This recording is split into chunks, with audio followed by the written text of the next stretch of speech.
Reincarnation of the Strongest Sword, God Audiobook by Kevin, Chapter 3481, Chapter 555, Drastic Changes. Chapter 555, Drastic Changes. I'm sure, Shi Feng answered without hesitation. Although nobody in his previous life had ever succeeded in acquiring a goddess armament set, so long as he had a goddess armament on hand, he could continuously have the guild's core female members challenge it. Even if the hope of someone completing all 12 trials was small, it was a much more reliable method to obtain a full divine artifact set than other alternatives. If someone in the guild successfully obtained the goddess armament set, it would instantly propel Zero Wing to the top of the greater god's domain. Very well. After the puppet confirmed Shi Feng's decision, a parchment exuding a primordial presence appeared before Shi Feng. This is the goddess armament you have exchanged. This item will drop on death, so please keep it safe. System. It is detected that you are not a female player. You are unable to start the goddess trial. Sure enough, only female players are qualified to challenge the trial. Regardless, this will add more to the guild's foundation. When Shi Feng saw the system notification, he decided to mimic the 4 powers in his previous life and keep the goddess armor tucked away in the deepest part of Zero Wing's guild residence, never letting it see the light of day. Then he would take his time selecting trustworthy female guild members to challenge the goddess trial. While he didn't have high hopes for anyone completing the goddess trial, so long as someone succeeded, Zero Wing would flourish. After putting the goddess armament away, Shi Feng called up his system interface and chose to exit the Golden Spire. Crystal City of Secrets, Secret Crystal Plaza, 6-man party recruiting a level 156, Tier 5 tank or above. Must be fully equipped with fragmented legendary items at the very least. You will get 3 eternal gold coins for every common secret treasure that drops. 20-man team recruiting members to explore the underground Crystal Palace. Must have experience raiding the secret land. We have an employer already. Every team member will receive 2 eternal gold for every common secret treasure dropped. Level 158, Tier 5 cleric with 1 common secret treasure looking for a group. Only asking for 4 eternal gold per common secret treasure dropped. The city's central plaza had become something akin to a marketplace as players could be seen shouting everywhere, and many were independent players seeking riches. The state of the plaza was completely different from when Shi Feng first entered the city. Shortly after Shi Feng, a level 159, Tier 5 swordsman appeared in the plaza. A beautiful woman quickly approached him. "Hey, handsome guy, do you want to join my team?" The woman, a level 155 elementalist, asked Shi Feng in a gentle voice. "My team is filled with beauties. If you join us, you will get to know many beautiful women and stand to make 3 eternal gold for every common secret treasure dropped." As soon as the elementalist finished speaking, a muscular man came over and interjected. "Hey pal, don't be fooled by this chick. If you want to explore the underground Crystal Palace, join my team instead. I'll guarantee you a minimum payout of 4 eternal gold," the muscular man, level 157 Guardian Knight, said. "If a combat secret treasure drops, I will give you 10 eternal gold." "So, what if you are offering 10 eternal gold?" The elementalist looked at the Guardian Knight in disdain. "My team leader is a member of the secret crystal trading firm. Our pay might be lower, but we have a proxy to buy secret treasures from the secret treasure market. So long as this handsome guy here collects enough money, we can guarantee he will get to buy the secret treasure he desires. Can your team offer him that?" "What's so great about that?" "I have a friend who's an advanced member of the secret crystal trading firm. So long as I give him the word, he can even buy a combat secret treasure for me," the Guardian Knight said, showing no weaknesses. "I'm sure your team is just grinding for common secret treasures to sell and make money to buy suitable combat secret treasures from the trading firm's 8th floor, right? So, what if we are?" When the elementalist heard the Guardian Knight's words, she looked at the other party contemptuously and said, "Also, my team leader is a bona fide member. As for that friend of yours, who knows if he's really an advanced member? There are only 1,000 advanced members in total, and the various powers are paying upwards of 10 eternal gold to buy out the proxy qualifications of each advanced member." Do you expect me to believe an independent player like yourself can secure the proxy qualifications to buy a combat secret treasure? The Guardian Knight fell silent when he heard the Elementalist's words. Contrary to the Elementalist's doubts, he did have a friend who was an advanced member of the secret crystal trading firm. But as the Elementalist mentioned, there was no way his friend would give up the opportunity to make 10 eternal gold or more to buy a combat secret treasure for him. After all, it wouldn't be as easy to secure advanced membership at the secret crystal trading firm in the future. So, this could be his friend's only opportunity to make a quick buck. People are paying 10 eternal gold for proxies. Shi Feng was greatly surprised by the information he just heard. Not counting his earnings from commissions, he only made a profit of 800 eternal gold from selling out the secret crystal trading firm's memberships. Yet each advanced member made upwards of 10 eternal gold from working as proxies. This meant that the trading firm's 1,000 advanced members were making a total of 10,000 eternal gold at the very least. Combined, they were making even more money than he was. Listen to me, pal. Ignoring the Elementalist's question, the Guardian Knight turned to Shi Feng and said, "If you join our team, you only need to pay a proxy fee of 10 eternal gold, and I guarantee you will get a suitable combat secret treasure." "Stop spouting nonsense," the Elementalist scoffed. "Right now, even the commander of one of the city's top 20 adventurer teams is offering to join any power and slave away for several years if he can get a proxy slot to purchase a combat secret treasure. Only a fool would believe you can get one. The commander of one of the city's top 20 adventurer teams is selling himself just for a combat secret treasure?" Shi Feng was astonished by this revelation. While secret treasures were indeed precious in his previous life, especially those of the combat rank or above, they weren't so precious that the commanders of any of the Crystal City's top 20 adventurer teams were willing to sacrifice so much to obtain them. It should be known that the Crystal City of Secrets was a gathering place of experts. Even the commanders of the city's top 50 adventurer teams would be at the 5th floor standard at the very least, let alone the commanders of the top 20 adventurer teams. Outside the Eternal Realm, such experts would be the overlords of a region, and even the various upper-ranking hegemonic powers would be willing to treat them as equals. "Don't think that I'm exaggerating," the Elementalist said to Shi Feng when she saw the astonished look on his face. Then she sighed and continued. "One of my team leader's close friends is a top expert among independent players with great looks to boot.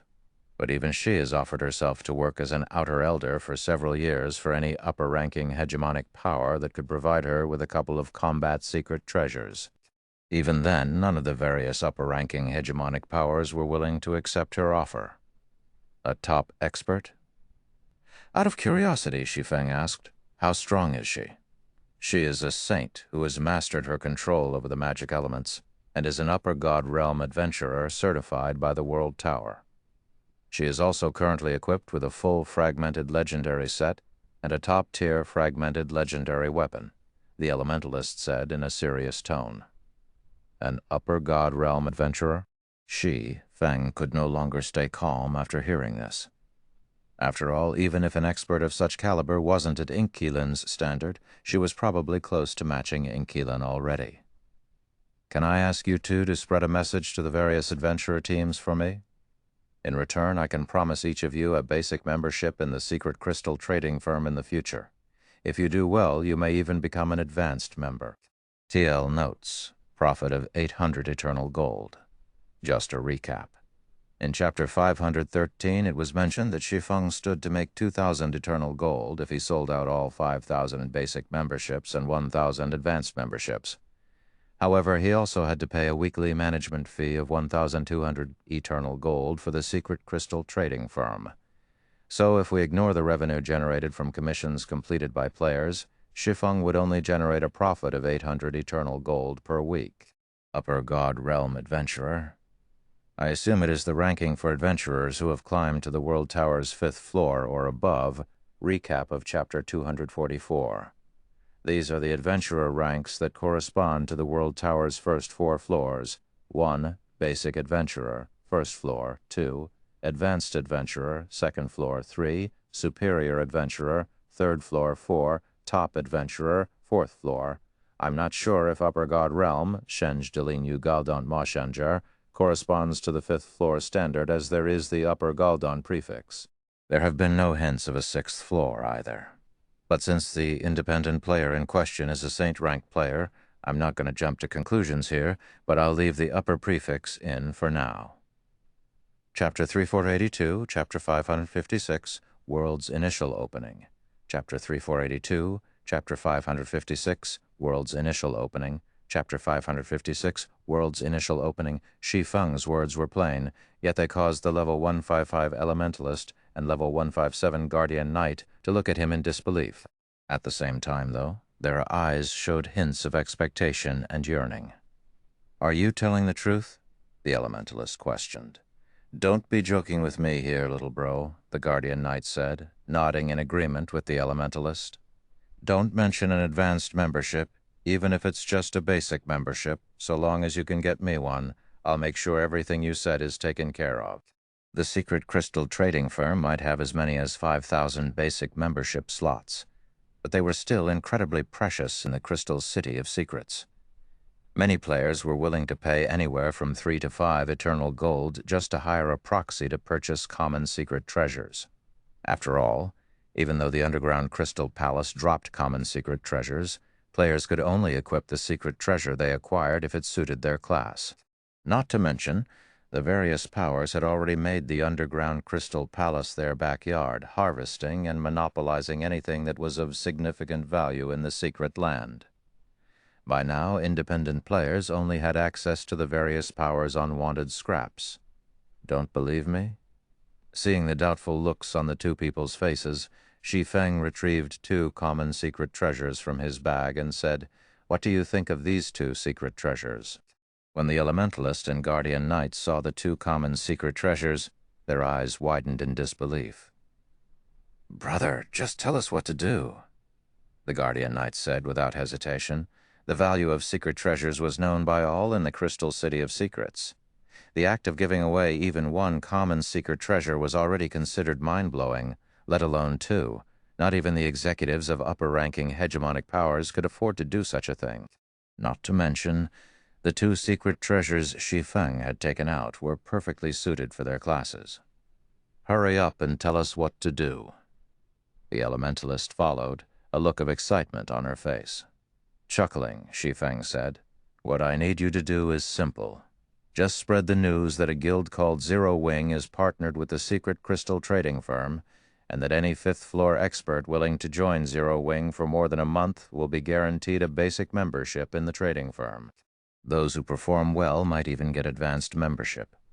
As for 4th floor experts, as long as they contribute sufficiently, they will have the opportunity to purchase common secret treasures from the trading firm, and those who perform outstandingly will also have a chance to gain advanced membership." "Is that all we have to do?" The Guardian Knight was a little stunned by Shi Feng's simple request. He had originally expected to cross dangerous valleys and oceans of fire to get his hands on Shi Feng's promised common secret treasure. Yet all he needed to do was spread some news. Not to mention, even without his intervention, the news in question would spread like wildfire once released. "Is what you just said real?" The Elementalist blinked her eyes in disbelief. She had never heard of a guild going by the name of Zero Wing. It should be known that even the various pseudo-apex powers had failed to secure a partnership opportunity with the secret crystal trading firm. So how could an unknown guild accomplish it? "Wouldn't you know once you give it a try?" Shi Feng chuckled. Previously, he had been ruminating over how he should go about recruiting the Crystal City's independent players into Zero Wing. After all, every player operating in the current Eternal Realm was an extraordinary existence in the Greater God's domain. Independent players of such caliber had long grown used to operating by themselves or in small groups, so they did not care about joining any guild. However, he now had an opportunity to recruit these independent players through the secret crystal trading firm. Whether it was 4th floor experts or 5th floor experts, both were hard to come by in the Greater God's domain. It was especially so for 5th floor experts. Even upper-ranking hegemonic powers would only have a limited number of such experts under their command. "If that's the case, I'm a titled expert, so I should be qualified to join." After pondering for a moment, the Guardian Knight asked, "Where can I join this Zero Wing you mentioned, brother? I'm also a fourth-floor expert. I should be able to join Zero Wing, right?" The Elementalist asked anxiously. Seeing the Elementalist and Guardian Knight expressing their intentions to join Zero Wing without hesitation, Shi Feng smiled and said, "You can join so long as you meet the requirements. As for where you should go to sign up, didn't I already say that Zero Wing is partnered with the secret crystal trading firm? Are you saying we can sign up at the trading firm directly?" The excitement in the Guardian Knight's eyes grew even more apparent after hearing Shi Feng's words. "Then I'll head there right away." "Me too," the Elementalist said before dashing toward the secret crystal trading firm. Meanwhile, after the two arrived at the crowded secret trading firm and waited for their turn at a counter, they tentatively asked the NPC behind the counter about joining Zero Wing. Then they received an answer that thoroughly stunned them. "If you two are adventurers who have conquered the World Tower's fourth floor, you are indeed qualified to join Zero Wing. If you wish to join Zero Wing, please fill in the form here," the female elf behind the counter said before placing two forms before the Guardian Knight and Elementalist. "After joining Zero Wing, if you wish to become a member of the trading firm, you will have to accumulate 5,000 guild contribution points in Zero Wing first. Once you fulfill this condition, you can directly a basic membership for the next weekly refresh." After the Guardian Knight and Elementalist had their questions answered, the other players waiting in line nearby couldn't help but widen their eyes in disbelief. The secret crystal trading firm's membership was incomparably precious, so much so that even the various pseudo-apex powers had failed to get their hands on any. Yet it was now possible to purchase this membership just by joining Zero Wing. After a short silence, the surrounding players started frantically shouting and expressing their intentions to join Zero Wing. This situation confused the players still waiting in line at the back. Are these people crazy? Why are they shouting to join Zero Wing? Could it be some kind of hidden code? When the crowd in the building saw the several dozen players going crazy in front of the counters, they couldn't help but wonder what these players were losing their minds over. But less than a minute later, everyone else in the building also started to go crazy. Then, in no time at all, Zero Wing's name quickly spread across the entire Crystal City of Secrets. While the Crystal City's independent players were losing their minds, Shi Feng spent 100 eternal gold coins to purchase a guild residence for Zero Wing. Then, in less than a day, the guild residents welcomed the addition of over 10,000 fourth-floor experts and 100 fifth-floor experts. With so many fifth-floor experts, Zero Wing can probably afford to pick a fight with the city's pseudo-apex powers already. When Shi Feng saw the list of new guild members, he didn't know whether he should be celebrating or weeping. While the sudden influx of so many experts was certainly a cause for joy, the poverty of Zero Wing's guild warehouse would most likely cause these experts to leave the guild as soon as they accomplished their goals. If he couldn't find a solution quickly, the guild's current prosperity would be fleeting. While Shi Feng was pondering how he could go about adding more secret treasures into the guild warehouse, he suddenly received a message from Xia Qingying, informing him that their world was already in its initial stages of opening up to the greater world. Because of this, the Green God Corporation had selected 10,000 geniuses to bring into the greater world in advance, and the corporation welcomed all partnered powers to head to Silver Frost City to inspect and hopefully recruit these geniuses. Xia Qingying had even booked a flight to Silver Frost City for him, saving him a lot of trouble. 10,000 geniuses, is it? After reading Xia Qingying's message, Shi Feng couldn't help but recall the many young paragons he had missed out on recruiting in his previous life because of Demon's Gate persistently hunting him.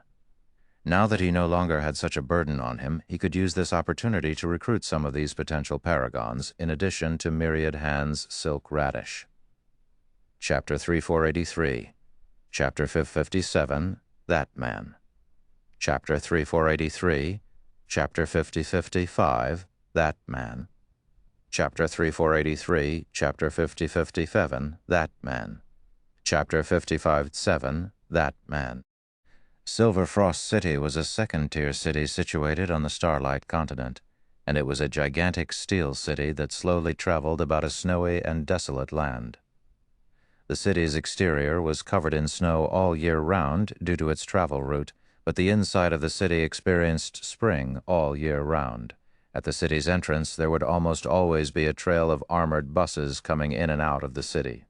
These buses either came from other mobile cities or set out from Silver Frost City to other mobile cities. Even at night, there was no end to the arrival and departure of these armored buses. Be careful, all of you. We are no longer in the world we are used to living in. If anyone misbehaves, I will kick them off the bus and send them packing back to our world. On one of the buses entering the city, a one-star mental strength Grand Master representing the Green God Corporation lectured the hundreds of young men and women on the vehicle while exuding a terrifying mental deterrence. Incredible. Is this how strong mental strength Grand Masters are? As expected of the Green God Corporation, even the representatives they sent to guide us are mental strength Grandmasters. I have only ever met a mental strength Grandmaster once in the upper zone. Yet out of the dozens of buses used to transport us, every one of them is led by a mental strength Grandmaster. No wonder none of our world's other corporations dare defy the Green God Corporation. They're in completely different leagues from each other. I heard that the city we are in is a second-tier city on this continent, and over 100 third-tier mobile cities are operating around it. I also heard that the residents of Silver Frost City could easily live past 500 years old, and many people have a chance of becoming mental strength Grandmasters. It feels like we are entering a city of miracles. It's a pity I didn't get selected by the Green God Corporation last time. Otherwise, I wouldn't have to be competing for the qualifications to stay in a third-tier city right now. The young men and women on the bus were awed by the elderly man serving as their guide. They were also awed by the urban scenery outside the bus, as they could see mental Grandmasters, which were incredibly hard to come by in their homeworld in every corner of the city. Moreover, shortly after the bus entered the city, they could feel their bodies getting rejuvenated. They could feel a mysterious energy present in the space around them, and simply inhaling this energy accelerated their thought processes and improved their body's flexibility significantly. All right, we're here. Everyone off the bus. The elderly guide urged when he saw the bus coming to a halt. Under the guide's urging, the hundreds of youngsters on the bus alighted from the armored vehicle. They were then greeted by the sight of several dozen other armored buses parked in a spacious arena, and the youngsters who had alighted from these other buses had already gathered in front of the arena's central stage with expectant and confident looks on their faces. "Are you really not going to reconsider, Radish?" A girl in a light blue dress asked as she looked at the girl standing beside her.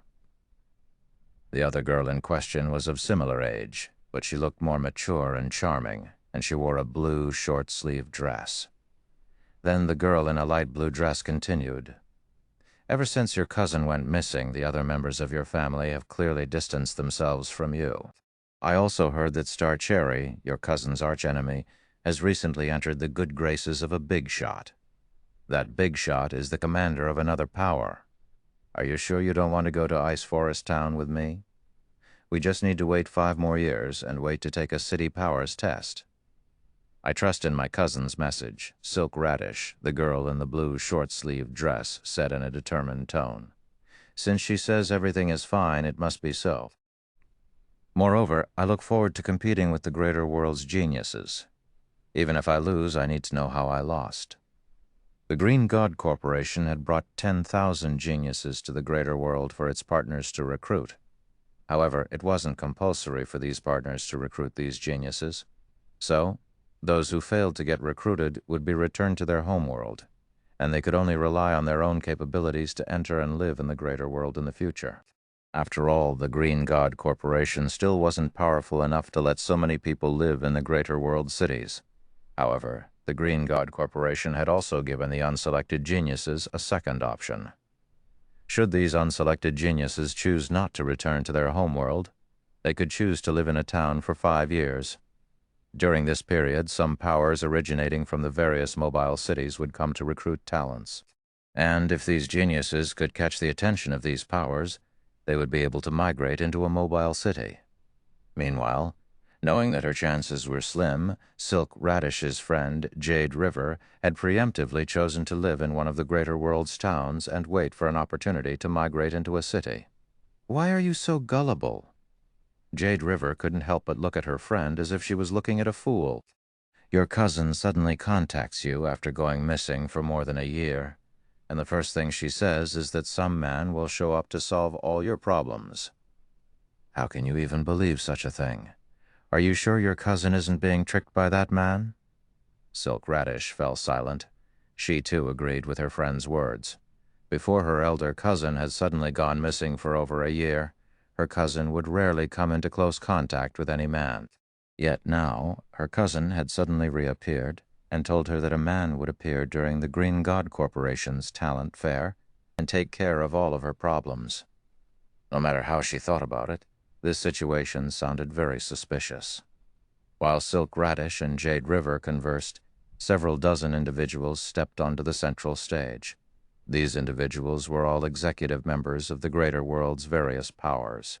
Meanwhile, the person hosting the talent fair this time was Yaya Qingying, the Green God Corporation's vice president. She was also the chief supervisor of the Green God Corporation's branch in Silver Frost City. When Yaya Qingying appeared, all of the youths standing below the stage cheered and reacted in astonishment. Firstly, it was because of Yaya Qingying's figure and identity. Secondly, it was because of Yaya Qingying's frightening mental strength. Despite not being much older than them, Yaya Qingying was already a mental strength grandmaster. In contrast, none of them were even mental strength masters yet.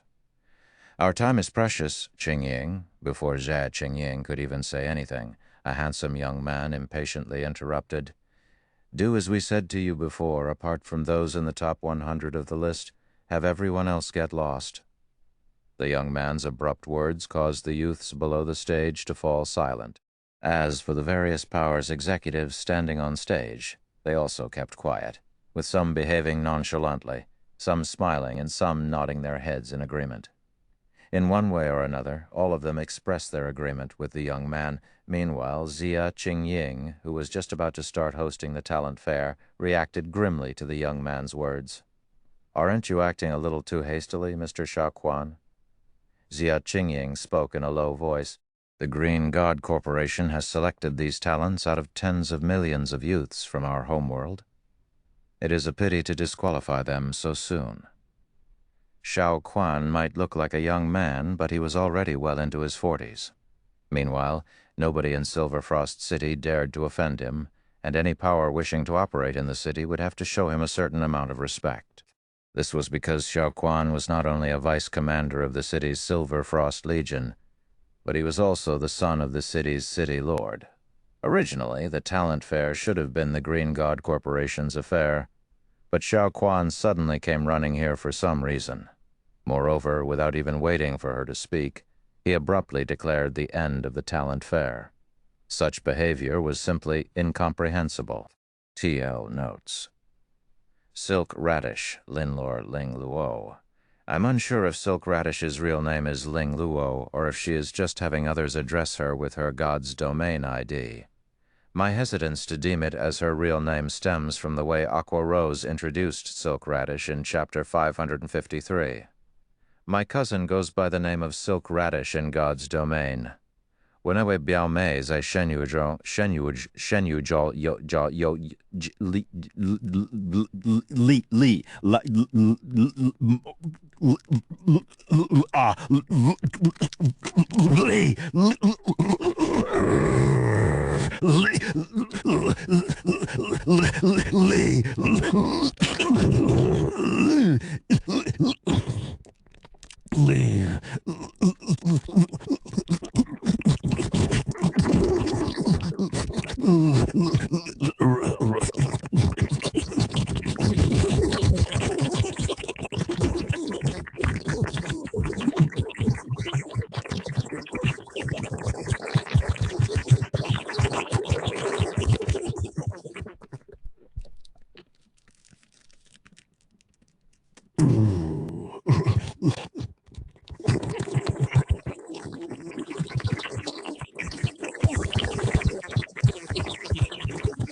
Phi, Aqua Rose, Suisa Sound Wei, his name is 100% a character name and not Aqua's name in real life.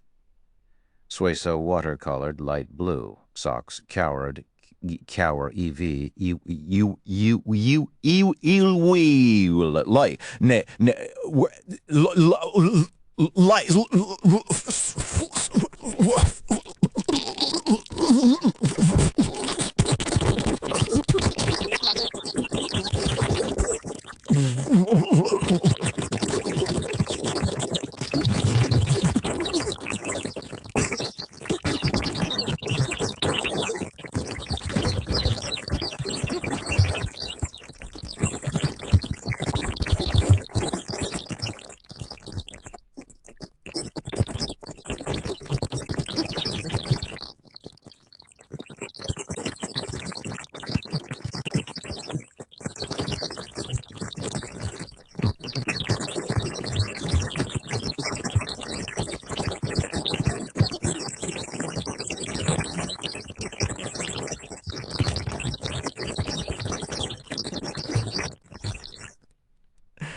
he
Then he faintly smiled and said, "In all the years you have spent in Silver Frost City, you have never taken more than 2 seconds to turn down my invitations, Qing. But you've never seen me saying anything about it, have you? Moreover, I'm not the only one holding such an opinion, right?" Mr. Xiaoquan is right. These youngsters don't look particularly talented to me. Only the top 100 on the list are decent. There's no need to have the others remain. I agree. You know full well that the various cities have limited space, Vice President Shea. We should save these precious resources for more talented individuals. The executives of the various powers present hurriedly nodded and voiced their agreement with Xiaoquan, making it sound as if everything Xiaoquan had just stated was true. "As you can see, Qingying, this is everyone's opinion. It isn't mine alone," Xiaoquan said as he swept a glance at the various powers executives. Then he smiled and continued. "A large part of why the Green God Corporation can have its current position in Silver Frost City is due to the efforts of these people here. So you shouldn't act too arbitrarily, otherwise you might put the Green God Corporation in a vulnerable position in Silver Frost City." Xie Qingying's expression had turned indescribably ugly at this point. While the Green God Corporation had multiple branches established across the greater world, only a handful were in second-tier cities, so the corporation would suffer a heavy blow if it lost even one of these second-tier branches. Right now, Xia Qingying couldn't help but hesitate. Should she protect the 10,000 talents she had brought with her?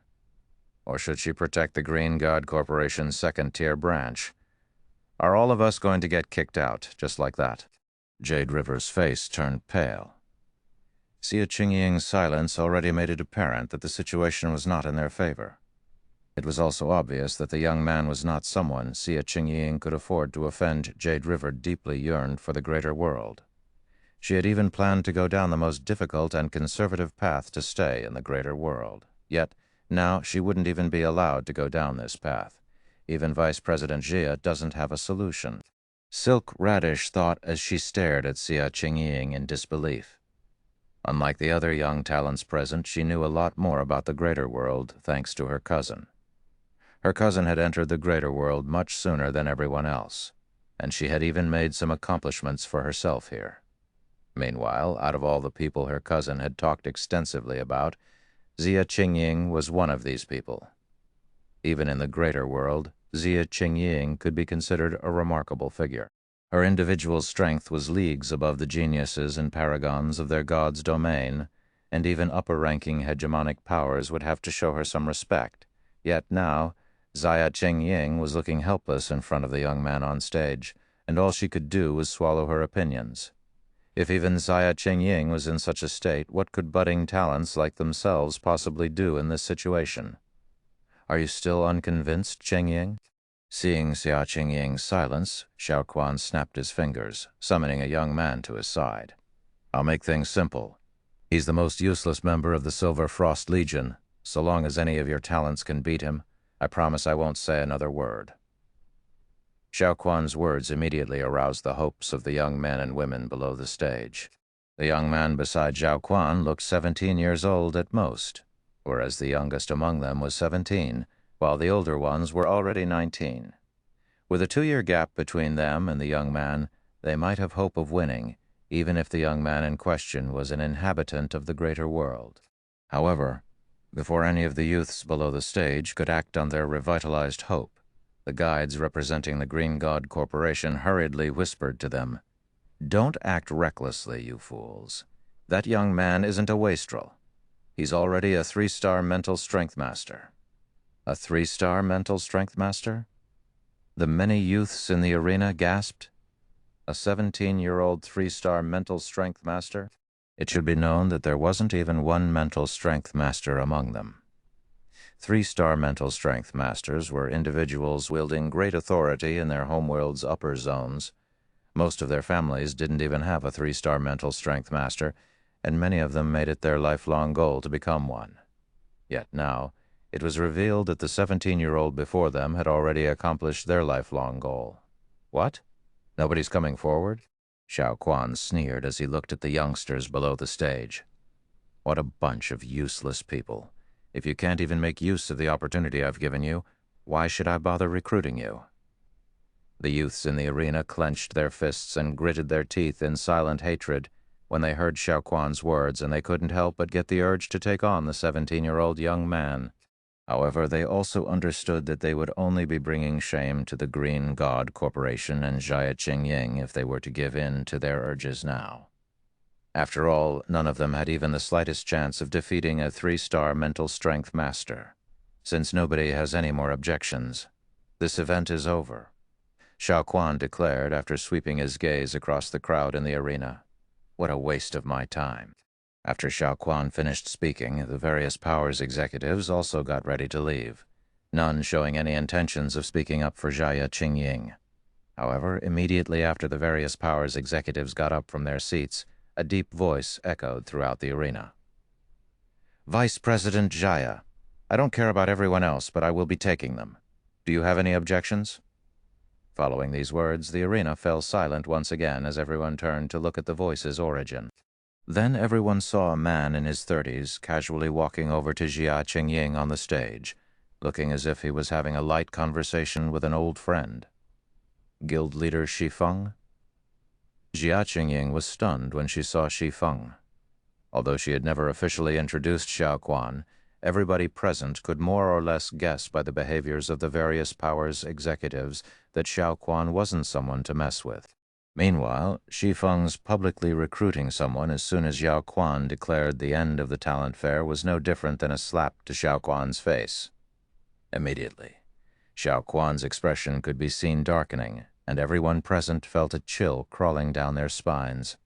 Of course, Shi Feng was an exception, as he behaved as if he didn't even see Xiao Quan as he pointed at 2 young women below the stage. Is he talking about us?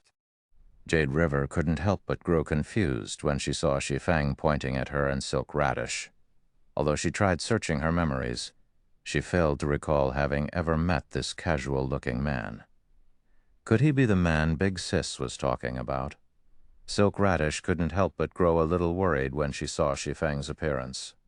Silk Radish's goal was to remain in the greater world, but now that a big shot like Xiao Quan had already declared for them to leave, they would most likely be sent back to their homeworld if nothing unexpected occurred. So, she couldn't help but wonder if her cousin's helper could truly help her out of this predicament. "Who the hell are you, kid? How dare you run your mouth on this stage? The Green God Corporation is getting worse and worse.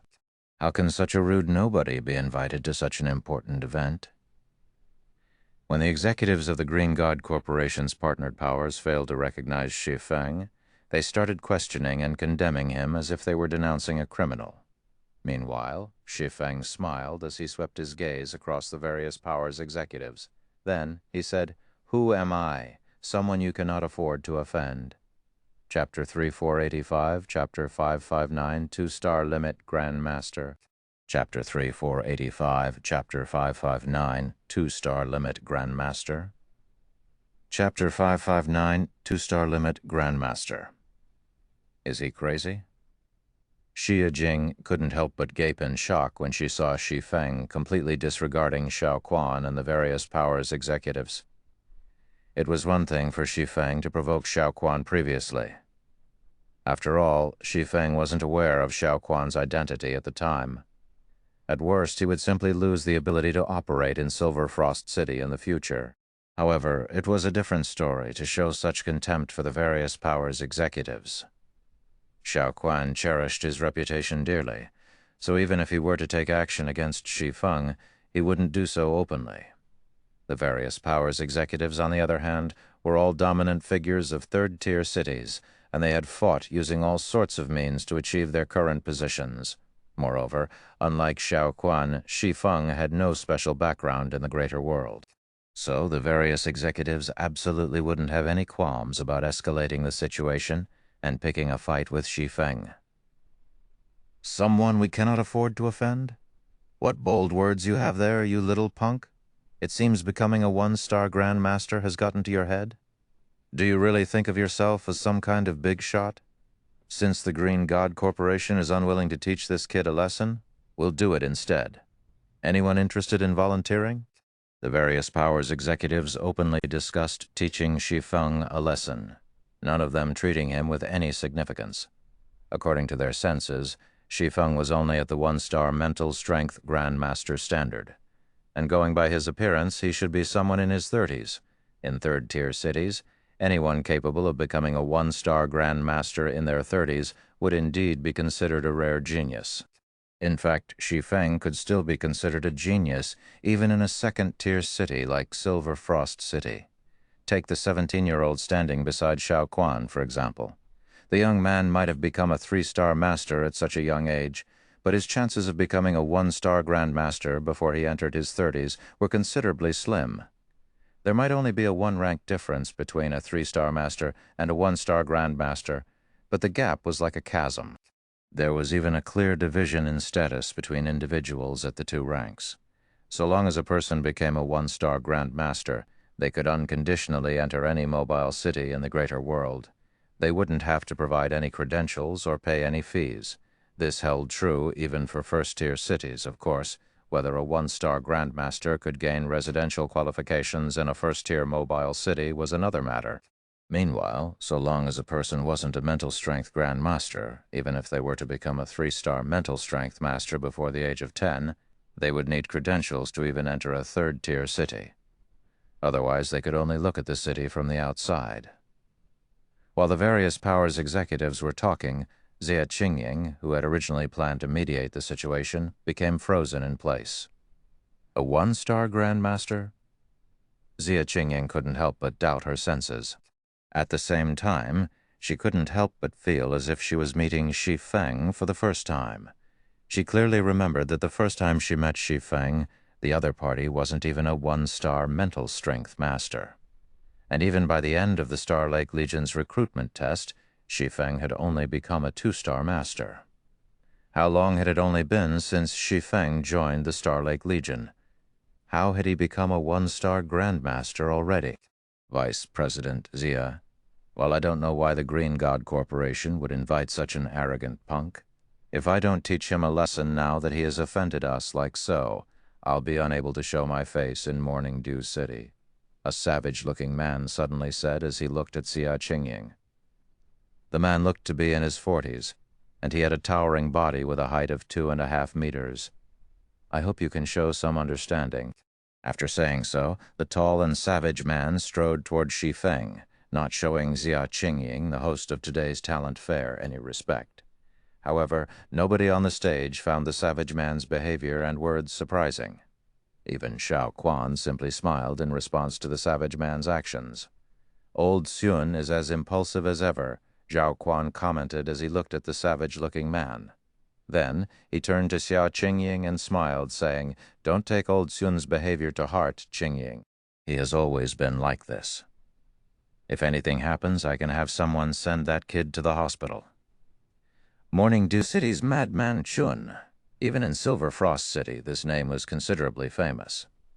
Madman Shun was only 43 this year, yet he had already crippled over 1,000 mental strength Grandmasters in Morning Dew City, with quite a few of his victims being 2-star Grandmasters. Madman Xun had even crippled the head of one of Silver Frost City's powerful families, without a second thought after the other party provoked him. Although Xiao Quan was also a 2-star Grandmaster and possessed a wealth of combat experience like Madman Xun, even he couldn't help but be a little fearful of the savage man. This was because Madman Xun was not only crazy, but he was also ruthless in battle. Every one of his moves was executed with either the intent to kill or cripple, without putting his life on the line. Xiao Quan was not the least bit confident in winning a fight against Madman Shun. Meanwhile, as Madman Shun moved closer and closer to Shi Feng, the crowd below the stage couldn't help but worry for Shi Feng. This was because Madman Shun didn't look like a human at all. Indeed, Madman Shun could no longer be considered a human. After all, just a second ago, Madman Shun was clearly only 2.5 meters tall. Yet, a second later, his body started to bulk up in size, his muscles visibly expanding and his veins bulging like earthworms crawling all over his body. Then, in only 5 seconds, Madman Shun had transformed into a 3-meter-tall giant. So this is the body manipulation ability of 2-star Grandmasters. Silk Radish was greatly shocked when she saw Madman Shun's transformation. What separated mental strength grandmasters from mental strength masters wasn't just their mental strength, but also their ability to control their bodies. A mental strength grandmaster could break the limits on not only their physical strength, but also their physical growth. However, before today, Silk Radish had only ever heard of such a feat being possible. This was her first time seeing it happening in person. Kid, you said earlier that you are someone we cannot afford to offend. How about you try saying it again? Madman Shun threatened as he stood imposingly in front of Shi Feng. As soon as Madman Shun finished speaking, he raised his hand and slapped his hand down on Shi Feng. With his current height of 3 meters, Madman Shun's arms were as thick as water buckets, while his hand was like a large pot, and as he smashed down with his hand, an explosive noise could be heard coming from the surrounding air. Seeing Madman Shun's attack, everyone present did not doubt that Shi Feng would be flattened by it. Even if Shi Feng tried to defend himself with his arms, nothing would change. However, even after seeing the huge palm descending toward him, Shi Feng remained unfazed as he lifted one of his hands. The next moment, Shi Feng's dainty hand could be seen grabbing onto Madman Shun's wrist, stopping Madman Shun's hand in its tracks. Immediately afterward, Shi Feng rotated his body and executed a throw.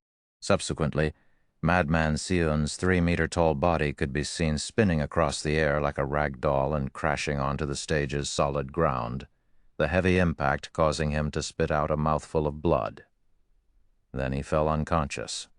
Suddenly, the whole arena fell silent as everyone stared at Madman Shun's unconscious body in disbelief. You are a 2-star limit, Grandmaster?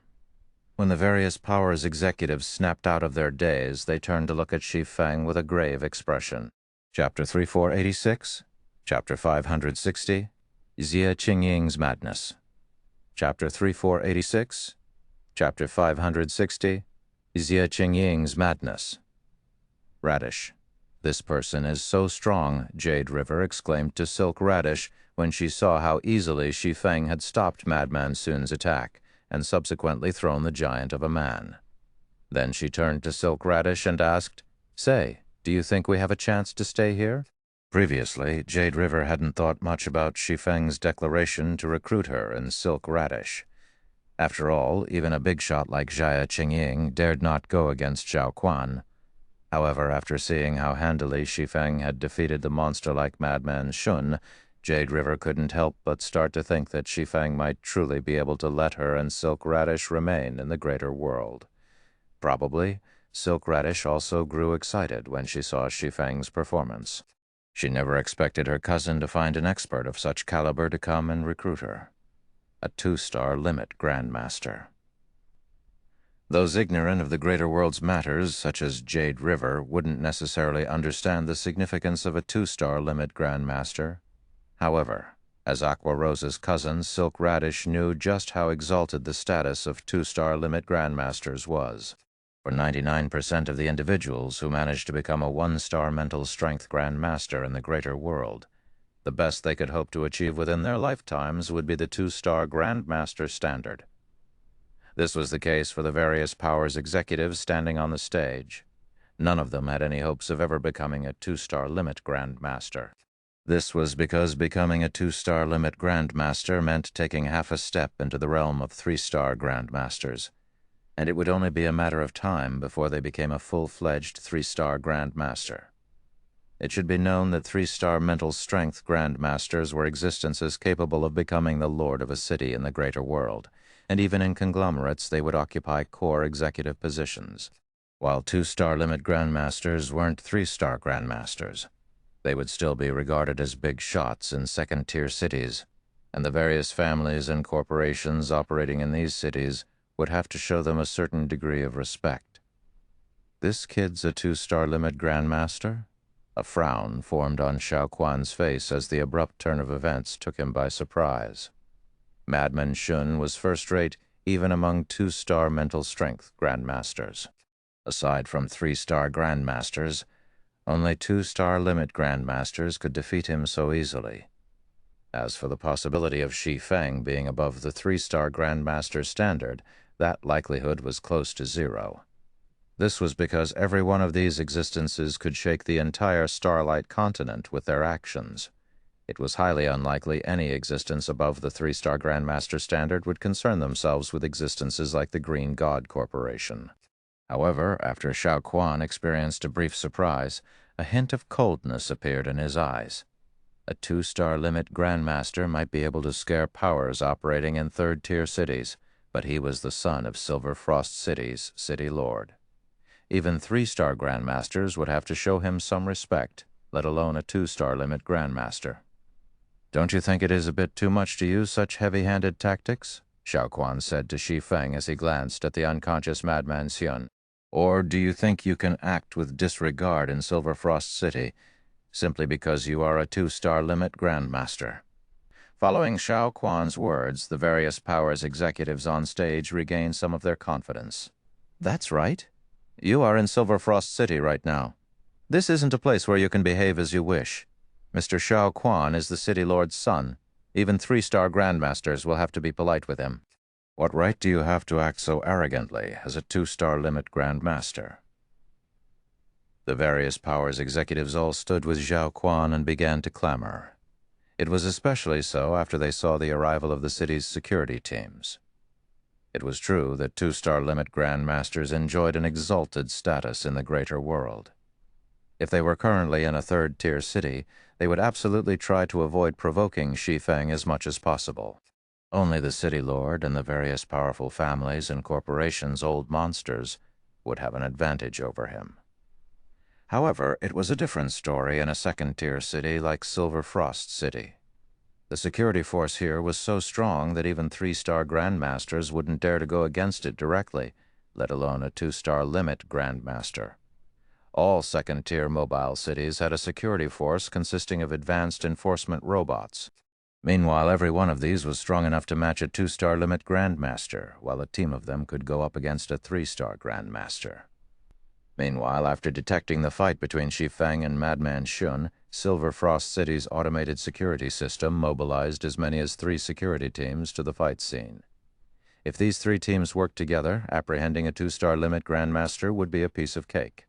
Less than 10 seconds after they appeared, the 3 security teams had already arrived on the stage and surrounded Shi Feng, their performance astonishing those who lived in third-tier cities. Advanced enforcement robots were a luxury that most third-tier cities could only afford to use in areas of great importance.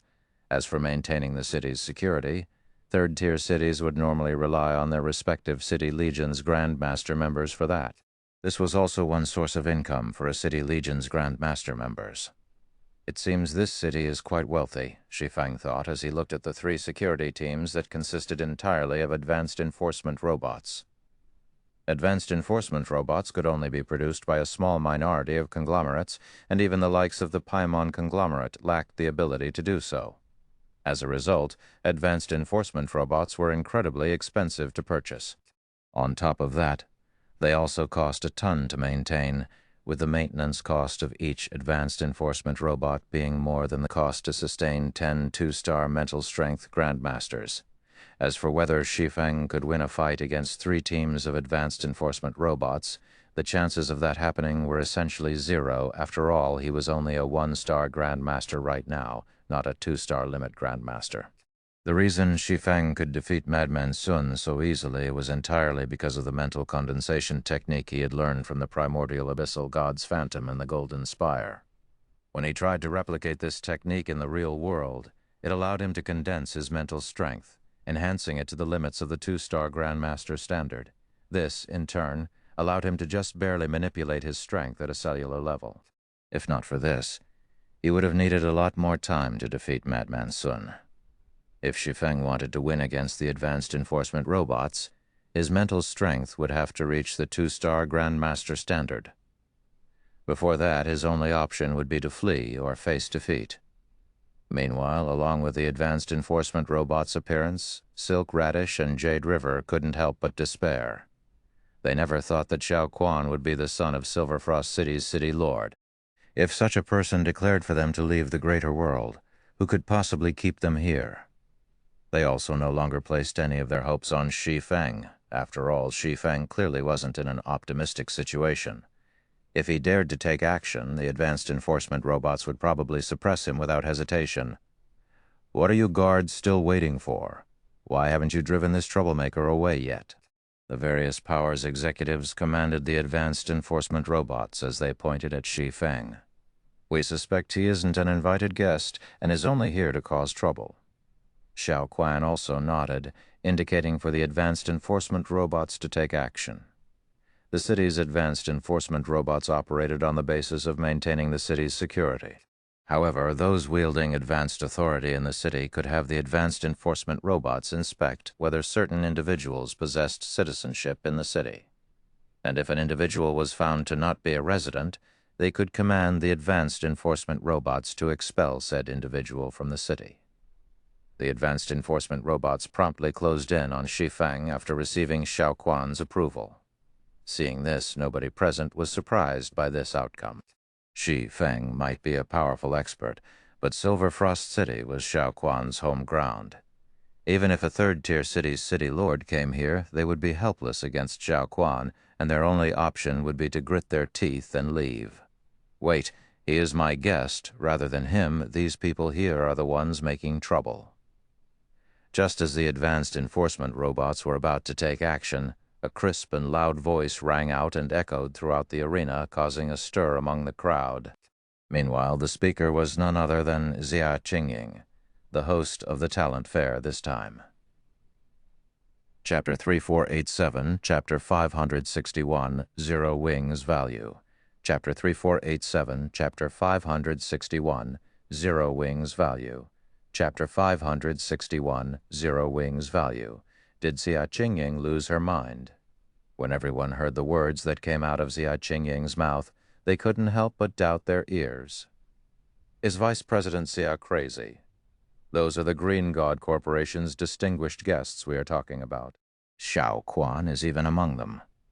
How dare she do such a thing? A one-star mental strength Grand Master from the Green God Corporation mentally exclaimed as he stared at Xia Qingying with his mouth hanging wide open. Those invited to attend the talent fair this time were all distinguished powers operating in the various third-tier cities. These powers shared plenty of business transactions with the Green God Corporation, and they were even vital investors in some of the Green God Corporation's projects. Yet, now Xia Qingying was reporting the representatives of these powers as uninvited troublemakers to the city's security force. Such behavior was no different than an act of war against all of these powers. What kind of relationship does that guy have with the vice president? Crap. I must have forgotten to wake up today. The other Green God Corporation members present were similarly confused by Xia Qingying's actions. They couldn't comprehend why she would try to offend the various powers and thoroughly sever any ties she had with Xiao Quan. Xiao Quan was the son of Silver Frost City's city lord. If he were to get kicked out of an event held within Silver Frost City, it would be a disgrace to the city. There was no way the city lord would ignore this slight, and the least he would do was drive the Green God Corporation out of the city. Who is this man? How did your cousin find such a helper, Radish? Jade River couldn't help but ask Silk Radish while her eyes stayed on Xia Qingying. It should be known that Xia Qingying was still enduring the humiliation brought to her by Xiao Quan and the various powers executives previously. Yet, because of Shi Feng, she had chosen to sever all ties she had with these people. "I have no idea," Silk Radish said, with a look of surprise and shock. In their eyes, Xia Qingying was akin to a legend. This was also the case for all of the youths living in their homeworld's upper zones. After all, she was someone who succeeded in becoming a senior vice president of the Green God Corporation at such a young age. Yet now, this legendary individual had chosen to sever the ties she had with numerous powers in the greater world for a man they had never even heard of. She had even offended a second-tier city in the process of doing so. Xia Qingying's decision was simply incomprehensible. If the Green God Corporation's directors were to learn of this matter, Xia Qingying would absolutely lose her position as senior vice president. Numerous powers and Silver Frost City would also target her. "Are you insane, Xia Qingying?" Xiao Quan questioned Xia Qingying, his voice containing a mix of surprise and anger. "You're going so far just for a 2-star limit, Grandmaster?" Besides feeling anger, Xiaoquan also failed to comprehend Jia Qingying's behavior. The Green God Corporation held an extremely high status in Silver Frost City, and this status could only be matched by the ancient families and corporations with 3-star mental strength grandmasters. Yet now Jia Qingying chose to abandon this status. Just for a 2-star limit, Grandmaster? Looking at Xiaoquan, Jia Qingying calmly said, "He is not just a 2-star limit Grandmaster, he is also Zero Wing's acting guild leader." Zero Wing? The Guild of the Lord of War Goddesses? Xiaoquan and the various powers executives promptly gasped upon hearing Jia Qingying's words. If it was any other guild in the greater god's domain, they would most likely be unfamiliar with it. However, Zero Wing had already become a name known by all throughout the Starlight continent. This was because almost everyone knew that the Sacred Glory List's 11th-ranked expert belonged to a guild called Zero Wing. Although most people were unfamiliar with a player named Black Flame, they knew the significance of the Sacred Glory List's 11th rank. It was enough to strike fear into the Starlight Realm's various powers.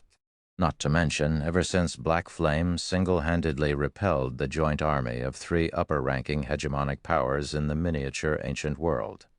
Many upper-ranking hegemonic powers in the Starlight Realm had sought to partner with Zero Wing. He's Zero Wing's acting guild leader? Silk Radish and Jade River also gasped in surprise when they heard Jia Qingying's words. Zero Wing. This was the guild that all of the younger generation players from their world wished to join. Some people had even abandoned all of their progress on the main continent, so that they could take Zero Wing's recruitment test in the miniature ancient world. Unfortunately, Zero Wing had stopped recruiting members from the real world. Otherwise, geniuses like them wouldn't have bothered participating in the Green God Corporation's audition. Instead, they would have gone to apply for Zero Wing. So, what if you have latched on to Zero Wing? Don't forget that you have offended everyone present, Jia Qingying. At the end of the day, Zero Wing is only a guild with potential. It has no way of resolving your current problems. After recovering from his initial surprise, Xiaoquan sneered at Jia Qingying. Moreover, you have no idea who and what power you have just offended. Before Xiaoquan could continue speaking any further, the advanced enforcement robots had already removed him and the various powers executives from the arena. The arena they were in was reserved for the Green God Corporation's talent fair. As the event's host, Jia Qingying had absolute authority over the entire venue. Hence, even if Xiaoquan held advanced authority in the city, the advanced enforcement robots would prioritize Jia Qingying's commands over his. This was something not even the city lord could change. Meanwhile, after seeing Xiaoquan and the various powers executives removed from the arena, those remaining in the venue couldn't help but be shaken. At the same time, news of this situation quickly spread throughout Silver Frost City, shocking everyone in the city. Madness. This is madness. A major upheaval is going to happen in the city after today. I heard that the city lord has promptly contacted all of Silver Frost City's top-tier powers after learning of this matter. It seems he's planning to thoroughly expel the Green God Corporation from the city.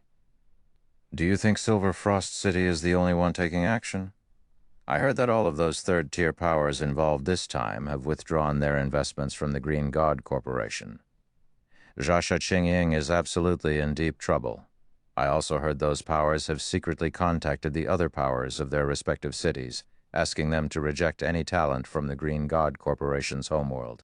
By the looks of things, they plan to thoroughly isolate the Green God Corporation and Zero Wing.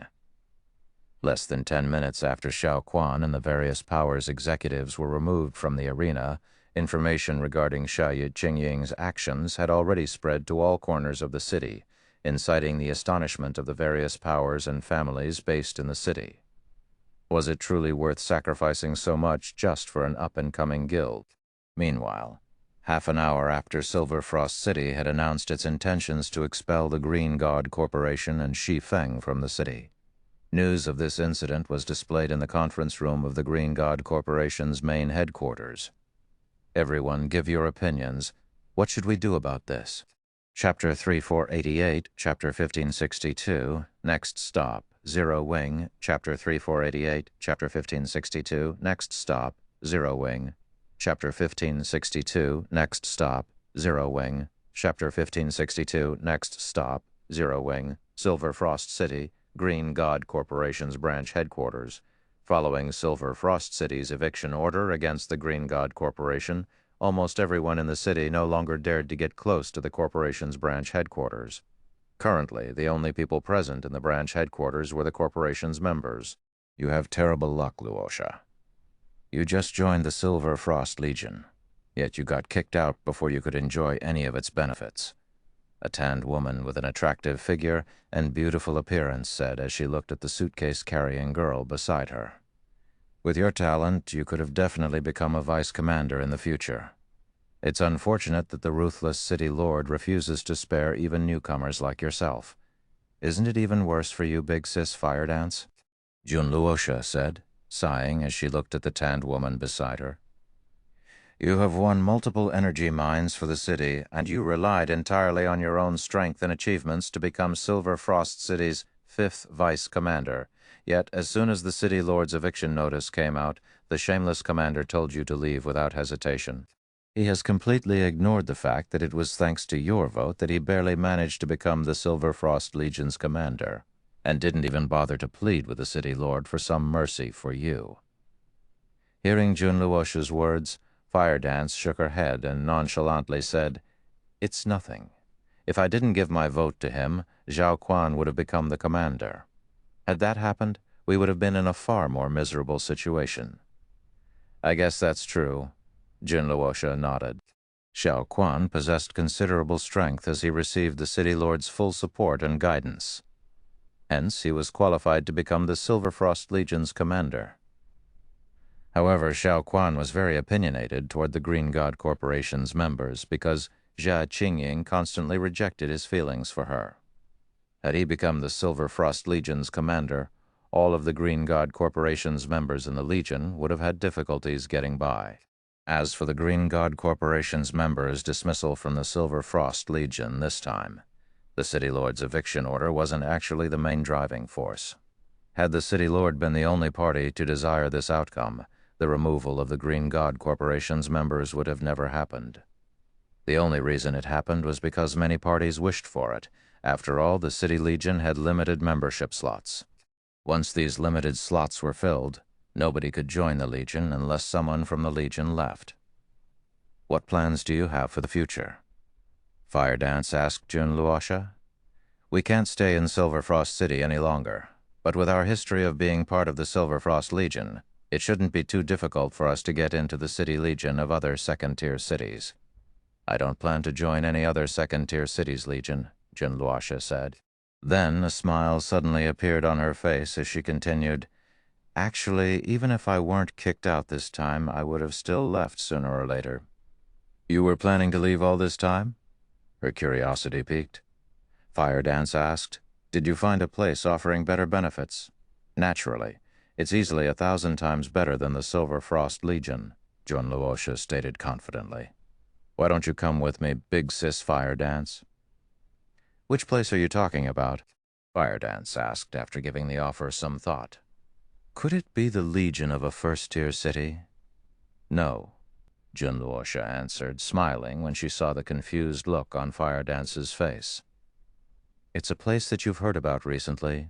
Are you talking about Zero Wing? Firedance was exasperated. Have you forgotten who's responsible for me losing my vice commander position?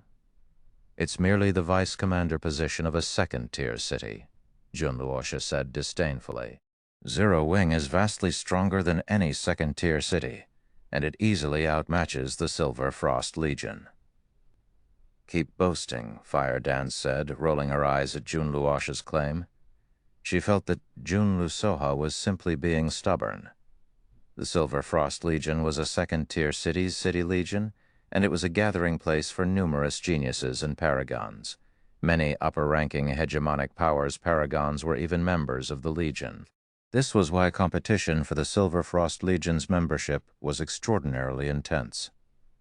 Zero Wing might have been able to suppress 3 upper-ranking hegemonic powers in the miniature ancient world, but Black Flame was the sole contributor to that accomplishment. In reality, Zero Wing couldn't even be put on the same level as the Silver Frost Legion, which housed the paragons of many upper-ranking hegemonic powers. So, saying that Zero Wing outmatched the Silver Frost Legion was simply nonsense. After all, no matter how powerful Black Flame was, could he kill hundreds of paragons in a simulated battle all by himself? Wouldn't you know whether I'm telling the truth if you make a trip to Star Lake City with me, Big Sis Fire Dance? Jun Luosha said, grinning when she saw the doubt on Fire Dance's face.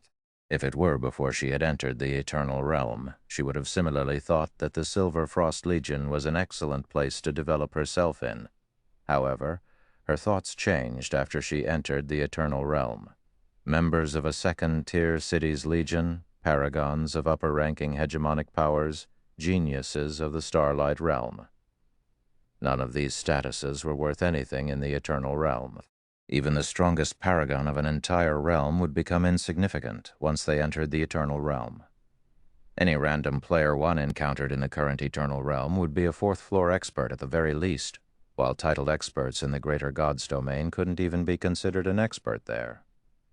It should be known that fifth-floor experts were extremely rare in the Starlight Realm, yet this was only the baseline standard to be considered an expert in the Eternal Realm. Moreover, experts of such caliber could be seen everywhere in the Underground Crystal Palace. During her time in the Underground Crystal Palace, she even had the opportunity to watch saints in battle. Saints. Every saint stood at the apex of their respective realms, and opportunities to watch saints in action were exceedingly rare. Yet, she had witnessed no less than 20 such fights in the Underground Crystal Palace.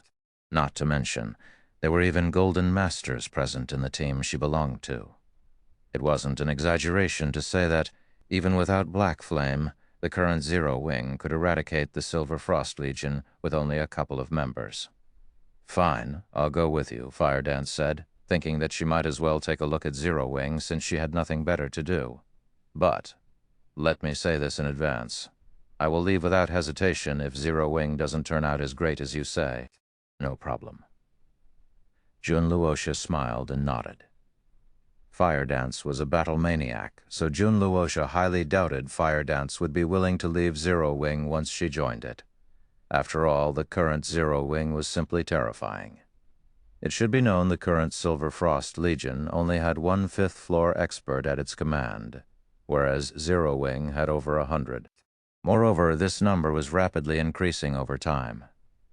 Green God Corporation's branch headquarters, top-floor lounge. "I'm sorry for the embarrassing sight I've shown you this time, Guild Leader Shi Feng," Jia Qingying awkwardly said after looking at the City Lord's ultimatum. Originally, she had invited Zero Wing to the talent fair, hoping that Zero Wing could recruit some of their homeworld's geniuses. However, she never thought the talent fair would experience such an unexpected development. The Green God Corporation was even informed to return all of its properties in Silver Frost City and vacate all of its members from the city in 3 days or face the consequences. "You don't have to say that, Miss Jaya," Shi Feng said while looking out the window and sweeping his gaze across Silver Frost City. "If it weren't for your intervention, I would have probably been kicked out of the city by now." "You are too humble, Guild Leader Shi," Jia Qingying said, shaking her head. "With your strength, I believe it wouldn't be challenging for you to shake off those advanced enforcement robots. Moreover, with Zero Wing's potential, I would probably be plagued by regret for the rest of my life had I chosen to stay silent in that situation." Rank 11th on the Sacred Glory list. Only she knew how much this ranking underplayed Zero Wing's potential. At this time, Shi Feng retracted his gaze from the view outside the window and asked, "Miss Jia, are you interested in Silver Frost City?" Chapter 3489, Chapter 5063, Third Method. Chapter 3489, Chapter 563, Third Method. Chapter 563, Third Method. "Am I interested in Silver Frost City?" Jia Jingying looked at Shi Feng in confusion. "May I know what you mean by that, Guild Leader Shi Feng?" It had already been over 4 centuries since Silver Frost City ruled over this region as a second-tier city, and the city's city lord position had never changed hands. It was also because of this city lord that Silver Frost City could protect its rank for over 4 centuries. Meanwhile, the number of upper-ranking hegemonic powers based in the city continuously increased throughout these 4 centuries. By now, there were at least 5 upper-ranking hegemonic powers rooted here. Because of this, Silver Frost City was above average compared to the several neighboring second-tier cities. It wasn't an existence that could be shaken by just 1 or 2 upper-ranking hegemonic powers. This would remain the case even if the Green God Corporation were included in the mix. Not to mention, Silver Frost City's city lord was only half a step away from entering the realm above grandmasters. So long as he succeeded, even the conglomerates operating on the Starlight Continent would have to show him a certain degree of respect. "There are 3 ways to take over a city in the greater world," Shi Feng stated as he looked Jia Ying in the eye. "The first method is to have a 3-star Grandmaster contest for the position of City Lord. The second method is to take control of the city's City Legion in its entirety. That way, you can decide the city's fate with a thought. As for the third method, it is to set a bounty." As soon as Shi Feng finished speaking, Jia Ying grew even more puzzled. Set a bounty? The first method mentioned was the most commonly used means of taking over a mobile city. It was especially popular among the various upper-ranking hegemonic powers.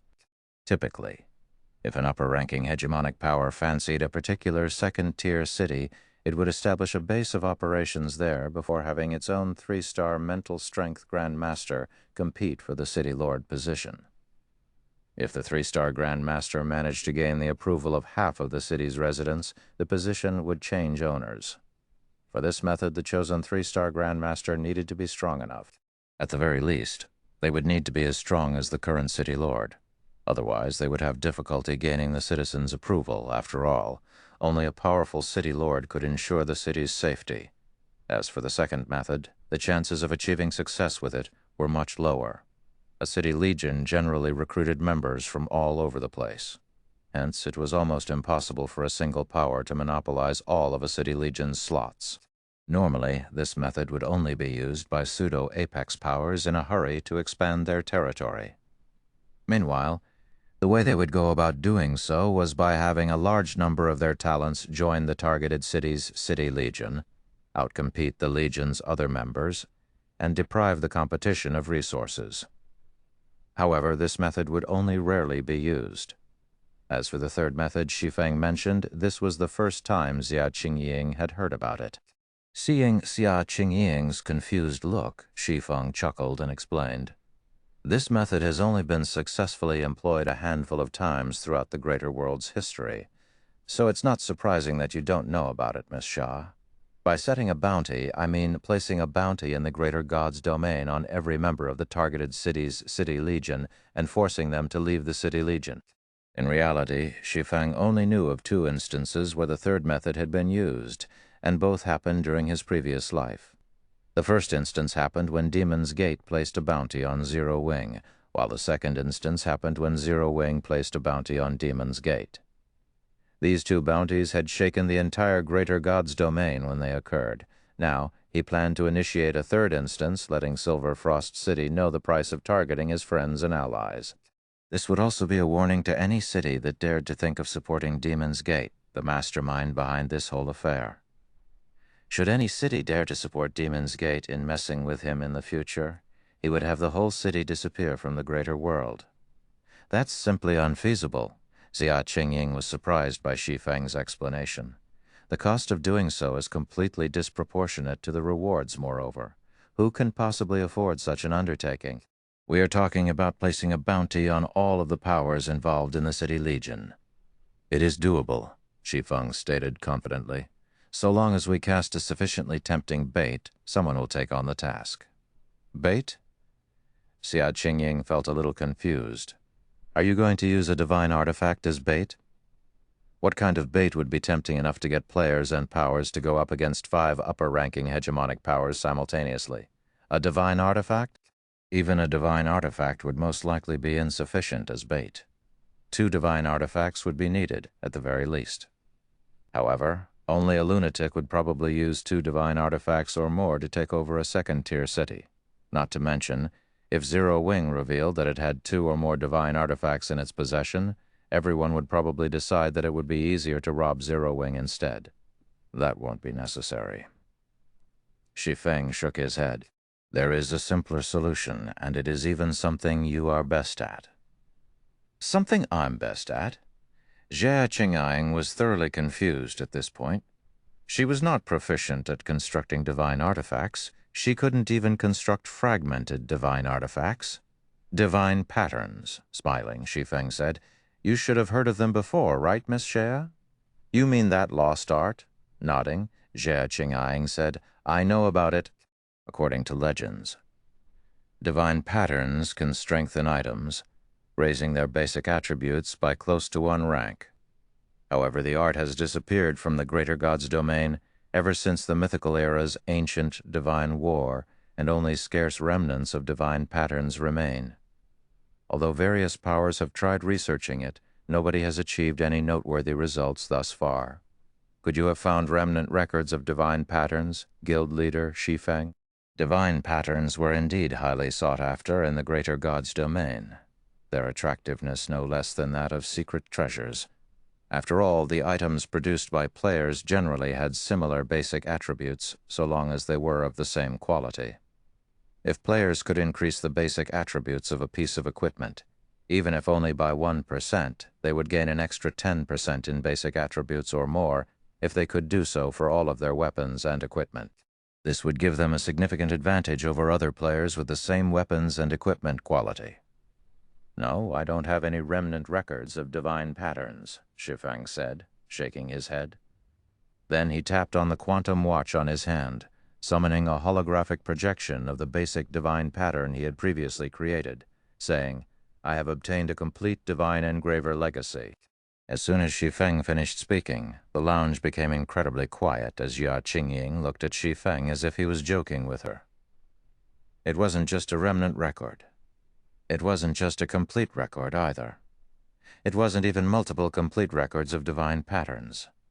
Instead, it was a complete divine engraver legacy. If Shi Feng wasn't fooling her, then she must be dreaming. It should be known that becoming an official divine engraver would allow one to strengthen fragmented legendary items, letting them receive a qualitative improvement. If a player were fully equipped with fragmented legendary items strengthened by a divine engraver, the additional basic attributes they could obtain would be equivalent to the basic attributes of a legendary weapon. Even in the current Greater God's domain, legendary weapons remain so rare that upper-ranking hegemonic powers could only afford to lend them to their peerless paragons. However, it was a different story for fragmented legendary items. Even ordinary hegemonic powers used full sets of fragmented legendary items as standard equipment for their paragons. If Shi Feng was telling the truth, what he had in his hand could rewrite the history of the Greater God's domain. Chapter 3490. Chapter 564, Frightening Wealth. Chapter 3490. Chapter 564, Frightening Wealth. Chapter 564, Frightening Wealth. Are you sure you aren't joking with me, guild leader Shi Feng? Jia Qingying couldn't help but ask when she saw the basic divine pattern displayed above Shi Feng's watch. Silver Frost City is just a second-tier city.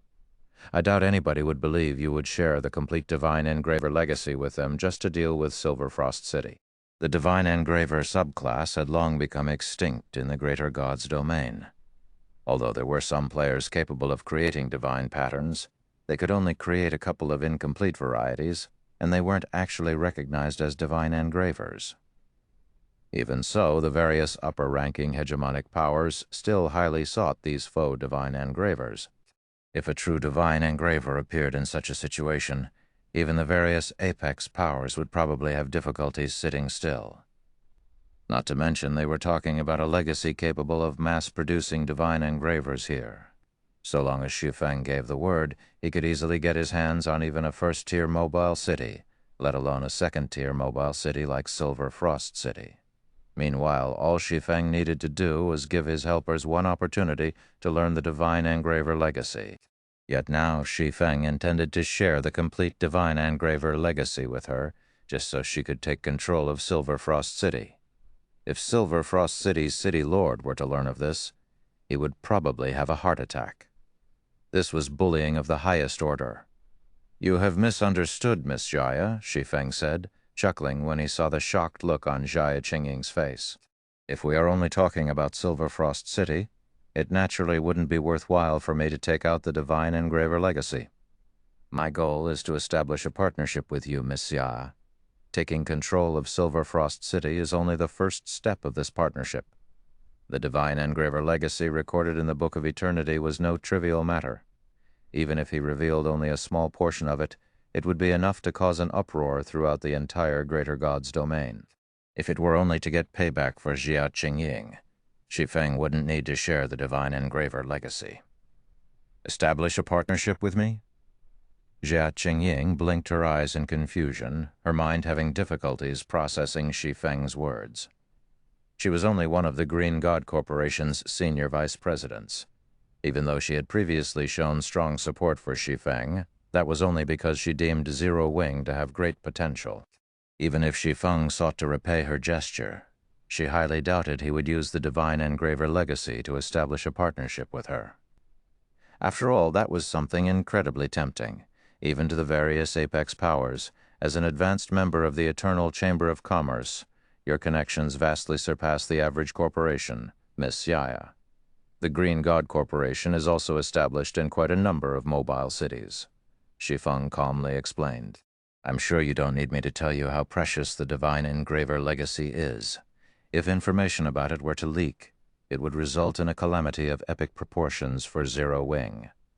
Zero Wing is currently looking to nurture a large batch of Divine Engravers, but it is rather difficult for players to become one.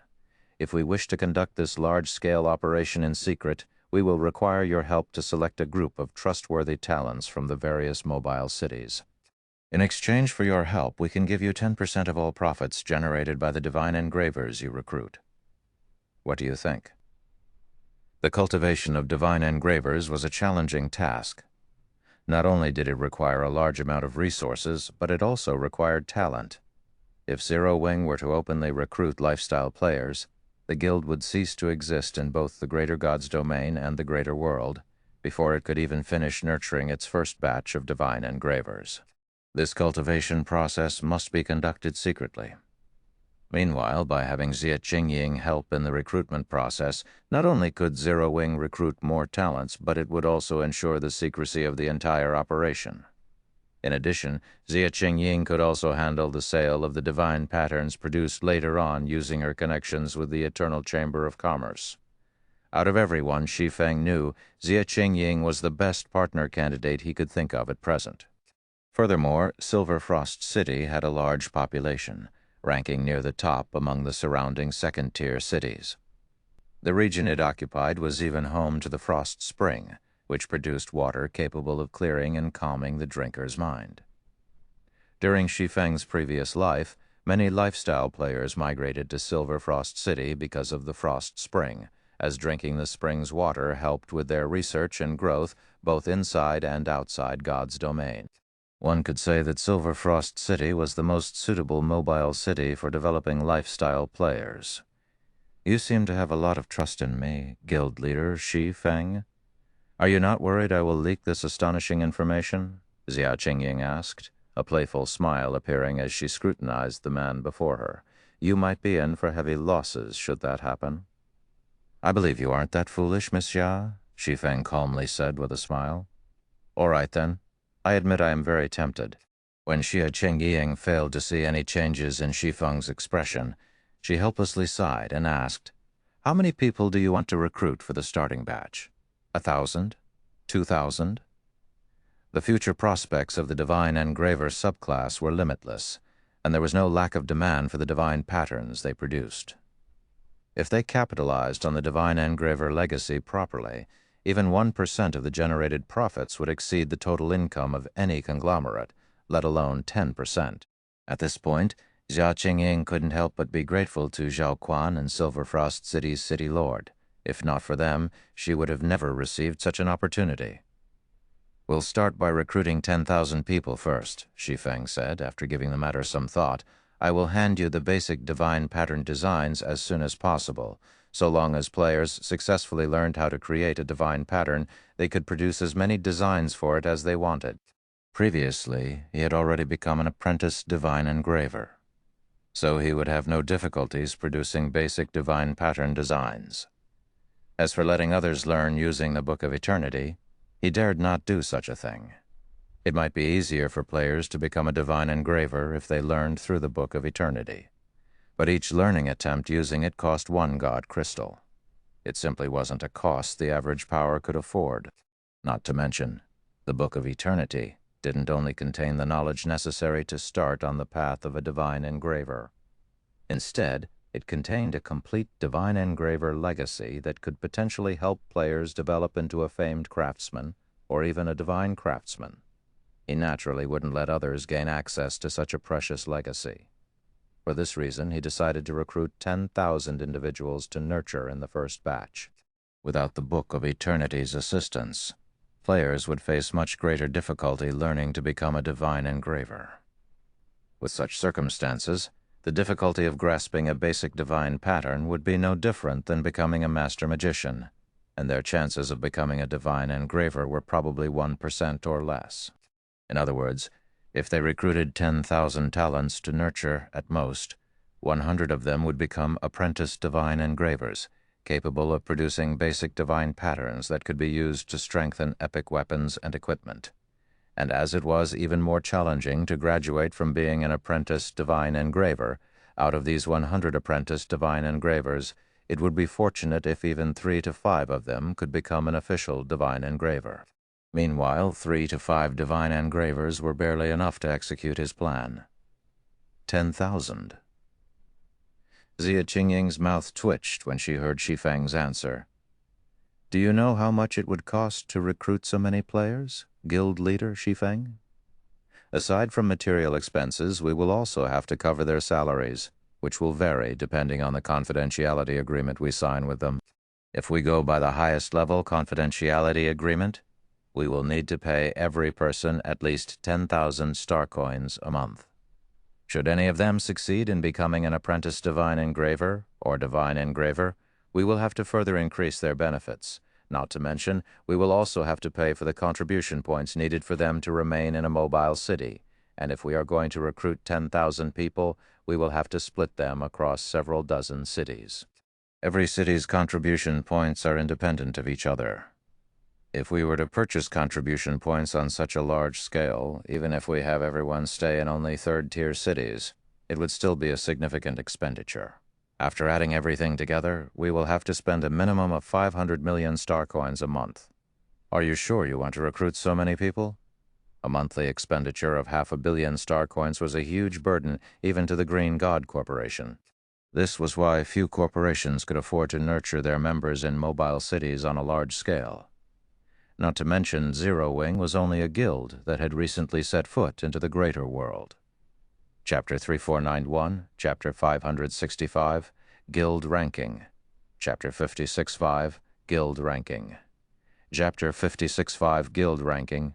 Zero Wing doesn't have that many star coins at present, Shi Feng said with a hint of embarrassment. However, he wasn't surprised by the expected cost of recruiting 10,000 people. Can I pay with eternal coins? He had already invested most of his funds into acquiring a large training center in Star Lake City, and he only had a few dozen million star coins left. He would be virtually broke once he bought the needed life potions for the guild's internal members. Eternal coins? Nodding, Xia Qingying said. That's fine, but if you wish to get a good price in the current market, you will need to provide a substantial amount. Roughly how many can you come up with? She was aware that Zero Wing had made a lot of eternal coins through the sale of the earth and magic flowers previously. While Zero Wing must have spent most of its earnings already by now, considering the Eternal Realm's high cost of living, if Zero Wing still had 200 or 300 eternal coins remaining, they could begin their recruitment plans officially. I can take out 1,000 gold for the time being, Shi Feng stated. After deducting the expenses for purchasing the guild residence and hiring high-tier NPCs. He had a little over 1,200 eternal gold left in his pockets, but he felt he should save 200 eternal gold as a precaution after considering the guild's daily operations. You can take out 1,000 gold right now? Xia Qingying was dumbfounded by Shi Feng's answer.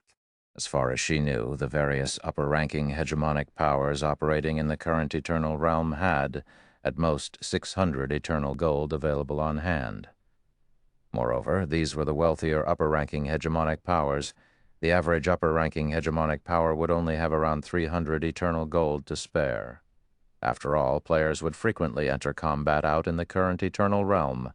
Moreover, the various powers needed to purchase secret treasures for their core experts. As a result, they could only afford to retain a limited amount of liquid assets. On the current market, so long as players could sell Eternal Gold in batches of 200 or 300 coins, they could sell each Eternal Gold for 1 million star coins. In other words, 1,000 Eternal Gold would amount to 1 billion star coins. In terms of liquid assets, Zero Wing was even wealthier than the Green God Corporation.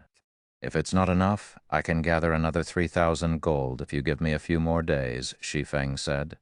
He had already doubled the pricing for the second batch of the secret crystal trading firm's membership slots. He was also making about 400 to 500 Eternal Gold from commissions every day, so he would have no difficulties gathering 3,000 Eternal Gold in 3 days. You can gather another 3,000? Xia Qingying started to feel a little overwhelmed. 4,000 Eternal Gold. That was 4 billion star coins they were talking about. Not to mention, even with 4 billion star coins, one wouldn't necessarily be able to purchase 4,000 Eternal Gold. After all, secret treasures had already appeared on the market, and the various players and powers were frantically raising funds to purchase them. So very few players and powers were willing to sell their Eternal coins in the current Eternal Realm. Only Apex powers could probably take out so many Eternal coins at a time. Is it still not enough? Shi Feng was a little astonished when he saw Xia Qingying's expression. Although he didn't know the current market value of Eternal coins, he felt that 4,000 Eternal Gold should be worth 500 million star coins at the very least. Enough, it's definitely enough, Xia Qingying said excitedly after snapping out of her daze. If Zero Wing can take out 4,000 Eternal Gold, I have a huge deal that can not only let Zero Wing earn a large sum of star coins, but also 10 drops of Stardew. 10 drops of Stardew? Shi Feng's heart stirred when he heard these words. Stardew was an exceedingly precious resource in the greater world, and it was one of the few treasures that could assist the growth of mental strength grandmasters. Although the various third-tier cities allowed the members of their respective city legions to exchange Stardew at the price of 1 million contribution points per drop, members were only limited to 1 drop every 3 to 5 years. This was also why many experts would migrate to higher-ranked mobile cities when given the opportunity. In second-tier cities, Legion members were allowed to exchange 1 drop of Stardew per year. That was a vastly better privilege than what third-tier cities provided. If he could get his hands on 10 drops of Stardew, he could progress to the 2-star Grandmaster standard within a short time, and Zero Wing could also produce several additional mental strength Grandmasters. This would greatly help Zero Wing's future development in the greater world. Guilds in the greater world couldn't expand simply because they wanted to. It was especially so if they sought to establish branches in the various mobile cities. Before a guild could expand, it would have to get its rank evaluated by the Gods Domain Association. Going by the Gods Domain Association standards, guilds with fewer than 10 mental strength Grandmasters or no 3-star Grandmasters or above would be deemed as Class 3, and they would only be allowed to develop in third-tier cities. Moreover, they could only set up bases in a maximum of 3 cities. If a guild wished to expand its territory beyond this limit, it must be recognized as a Class 2 guild first. To reach Class 2, a guild would need at least 10 mental strength Grandmasters and 1 2-star Grandmaster or above. And once a guild reached Class 2, it could set up bases in a limited number of second-tier cities and an unlimited number of third-tier cities. As for reaching Class 1, a guild would need to have 5 3-star Grandmasters under its command. It would also need to have at least 500 mental strength Grandmasters. Only then would it be qualified to expand into first-tier cities. Currently, Shi Feng was the only mental strength Grandmaster in Zero Wing, while Gentle Snow and the others were still 3-star masters. So even if there was an opportunity to expand into a second-tier city right before their eyes, there would be nothing they could do. While there was the option of defying the Gods' Domain Association's arrangement, that was something Shi Feng dared not do. In fact, even the various apex powers wouldn't dare to do such a thing. This was because nobody would dare to doubt the strength of an organization that spanned across every town and city in the greater world. Anyway, if he could get his hands on 10 drops of Stardew, with the growth potential of Zero Wing's members, Zero Wing could become a Class 2 guild within a short period. At that time, Zero Wing could expand into a second-tier city and recruit even more talents. It could also purchase training sources from the Gods' Domain Association that weren't normally available to Class 3 guilds. 3 days. I will get 4,000 gold for you in 3 days, Shi Feng confidently said as he looked at Xia Qingying. 3 days shouldn't be a problem, Xia Qingying said, nodding. I can use this time to prepare for the personnel recruitment. I will give you an address within the Eternal Realm 3 days later. At that time, you just need to head over there to transfer the coins to me. I will have to trouble you with that, then, monsieur, Shi Feng said, inwardly, breathing a sigh of relief. If he missed this opportunity to obtain the 10 drops of Stardew, he would probably have to wait until the first batch of divine engravers appeared before he would get another opportunity to obtain so much Stardew. Moreover, he would put himself at great risk of exposure. Following this, Shi Feng began discussing the details of recruiting personnel from the various cities with Xia Qingying, ensuring they handled everything with absolute secrecy. Before Zero Wing became fully developed, he absolutely couldn't afford to let others know that Zero Wing could cultivate divine engravers. Otherwise, it would be the end of the road for Zero Wing. 2 hours after Shi Feng and Xia Qingying concluded their discussions, several advanced levitating cars parked outside of the Green God Corporation's branch headquarters in Silverfrost City. Then bodyguards in suits stepped out of the cars one after another, each wearing the emblem specially assigned to the bodyguards working at the Green God Corporation's main headquarters. Every one of these bodyguards also radiated the aura of a 2-star Grand Master. Once all of these bodyguards stepped out of the levitating cars, a white-robed old man stepped out of the car parked in the middle. When the various powers' mental strength Grand Masters secretly observing this group from afar felt this old man's presence, they couldn't help but gasp. A 3-star Grand Master? The big shot from the Green God Corporation's Black Ops came in person. Xia Qingying is doomed this time. A corporation will never deploy its Black Ops unless it's for a critical situation. Chapter 3492, Chapter 566, Crazed Green God Corporation. Chapter 3492, Chapter 566, Crazed Green God Corporation. Chapter 566, Crazed Green God Corporation. Chapter 566, Crazed Green God Corporation. Silver Frost City. City Lord's Manor. The City Lord's Manor was situated on a floating island hovering 3,000 meters above Silver Frost City. Currently, Xiao Quan stood atop the stadium-sized manor's rooftop, inhaling the singular energy surrounding him as he gazed over the city. After taking a few rhythmic breaths of the singular energy that was several times denser than what was available in the city, Xiao Quan took off his coat and jumped into the rooftop swimming pool. The swimming pool was filled with frost water, and Xiao Quan's mind experienced unprecedented clarity when he meditated in it. After soaking for more than 10 minutes, Xiao Quan suddenly opened his eyes. At the same time, his aura underwent a qualitative transformation, and his tall figure started to shrink a little. If before he was a mighty tiger, now he was only a nimble leopard. When Xiao Quan's transformation concluded, a young woman in her 20s approached him. The woman had an attractive face and devilish figure, and she wore a light blue skirt highlighting her long legs. Congratulations on becoming a 2-star Limit Grand Master, Vice Commander Xiao Quan. With this, it will be time for Commander Nangong to step down from his position, the woman said with a playful smile.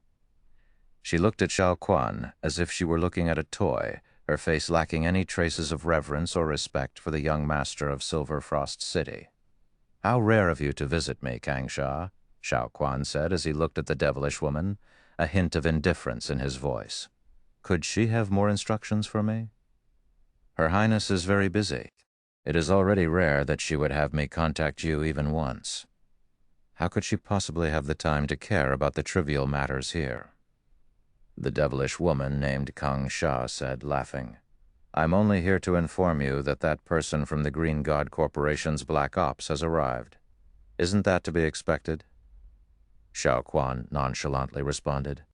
The Green God Corporation is currently on the brink of being purged from Silver Frost City, and many of its partners from the various third-tier cities have already announced the withdrawal of their investments. If the Green God Corporation's main headquarters still remains silent, do you think it can still keep its branch in Silver Frost City?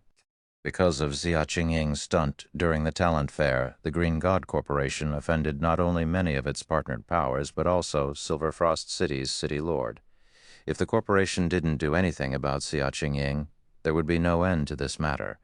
However, as Xia Qingying was a senior vice president of the Green God Corporation, not just anyone could be sent to deal with her.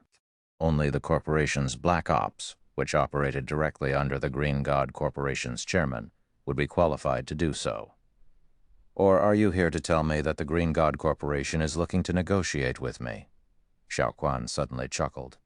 If they want to negotiate, sure. Have Xia Qingying kneel in front of my door for a day and bring me that Shi Feng. If they can do that, I might just reconsider. The Green God Corporation was only a second-rate corporation in the greater world. It wasn't even qualified to expand into a first-tier city. In fact, it was entirely due to a stroke of luck that it even managed to expand into Silver Frost City in the first place. If the Green God Corporation were to be removed from Silver Frost City, its status and influence in the greater world would take a huge hit. At that time, it might even risk losing its branch headquarters in other second-tier cities. After all, competition within second-tier cities was incredibly intense. Should any party show even a moment of weakness, the other powers in the city would definitely capitalize on the situation and gang up on it. No, that's not the case, Changsha said, shaking her head. Then she playfully grinned and continued. Less than 10 minutes after the VIP arrived, he left the Green God Corporation's building without expressing anything. Xia Qingying is still sitting in the position of senior vice president as we speak. What? Changsha's revelations stunned Zhao Quan. Corporation would only ever mobilize its Black Ops during critical times. Not to mention, the Green God Corporation had gone as far as to mobilize that 3-star Grandmaster this time. Even his father would have to treat that person as an equal. So it wouldn't even be surprising if that person crippled Xia Qingying on the spot. Yet he was now being told that Xia Qingying had suffered no consequences for her actions. Seeing the shock on Zhao Quan's face, Changsha's smile widened as she continued. Oh, the Green God Corporation also announced that it would not withdraw from Silver Frost City. On the contrary, the Green God Corporation has stated that if you and the various powers executives do not apologize to guild leader Shi Feng, it will cease all transactions with Silver Frost City and the various powers. Have the people at Green God Corporation lost their minds? Xiao Quan burst into a peal of angry laughter. They want me to apologize? And they want to cut off all transactions with Silver Frost City? I want to see just who will be the first to surrender. Silver Frost City controlled all trades within the region it occupied. Once Silver Frost City announced the termination of trade with a particular power, none of the mobile towns and cities within the region would dare to continue doing trade with said power. At that time, nobody would even dare approach the Green God Corporation's building, let alone assist its development in Silver Frost City. Anyway, that's all I have to say about the Green God Corporation. Suddenly, Kang Sha spoke in a serious tone. Don't forget Her Highness's task. If you fail to complete it, I will take over for you. Don't say I never reminded you. You only have this one chance. Your concerns are unnecessary, Xiao Quan coldly said. Since that bastard dares to ruin my plans, I will make him regret ever setting foot into Silver Frost City. I will even make Star Lake City's city lord kick him out. Star Lake City was one of the third-tier cities operating within Silver Frost City's territory. So long as he gave the word, he could immediately have 10 or more third-tier cities initiate a simulation war with Star Lake City. Would Star Lake City dare face 10 third-tier cities? So long as Star Lake City dared to do so, it would immediately be cut off from its energy resources. Star Lake City's city lord would never take such a risk unless he were a fool. Meanwhile, on a large supersonic passenger plane departing Silver Frost City. The plane that could normally accommodate hundreds of passengers was currently occupied by only several dozen people from the Green God Corporation. As a result, the plane's interior felt quite empty. Elder Shinwu, didn't you have something important to discuss with Miss Shia? A beautiful and intellectual woman asked as she looked at the white-robed old man beside her. Why would you suddenly drag a pitiful alchemist like me out all of a sudden? Did I do something wrong also? This isn't the way to the main headquarters. Can you stop teasing this old man, little girl? You are our world's only great-grandmaster alchemist, so why do you still behave like a child? Shinwu said as he rolled his eyes at the woman. As for where we're headed, it isn't the main headquarters, but I assure you it is somewhere nice. Somewhere nice? Where are we going? The woman asked, her curiosity piqued. Star Lake City, Shinwu said, chuckling as he stroked his beard. Star Lake City? The woman tried to recall the names of the various cities of this region. Then she asked in confusion, Isn't that a third-tier city?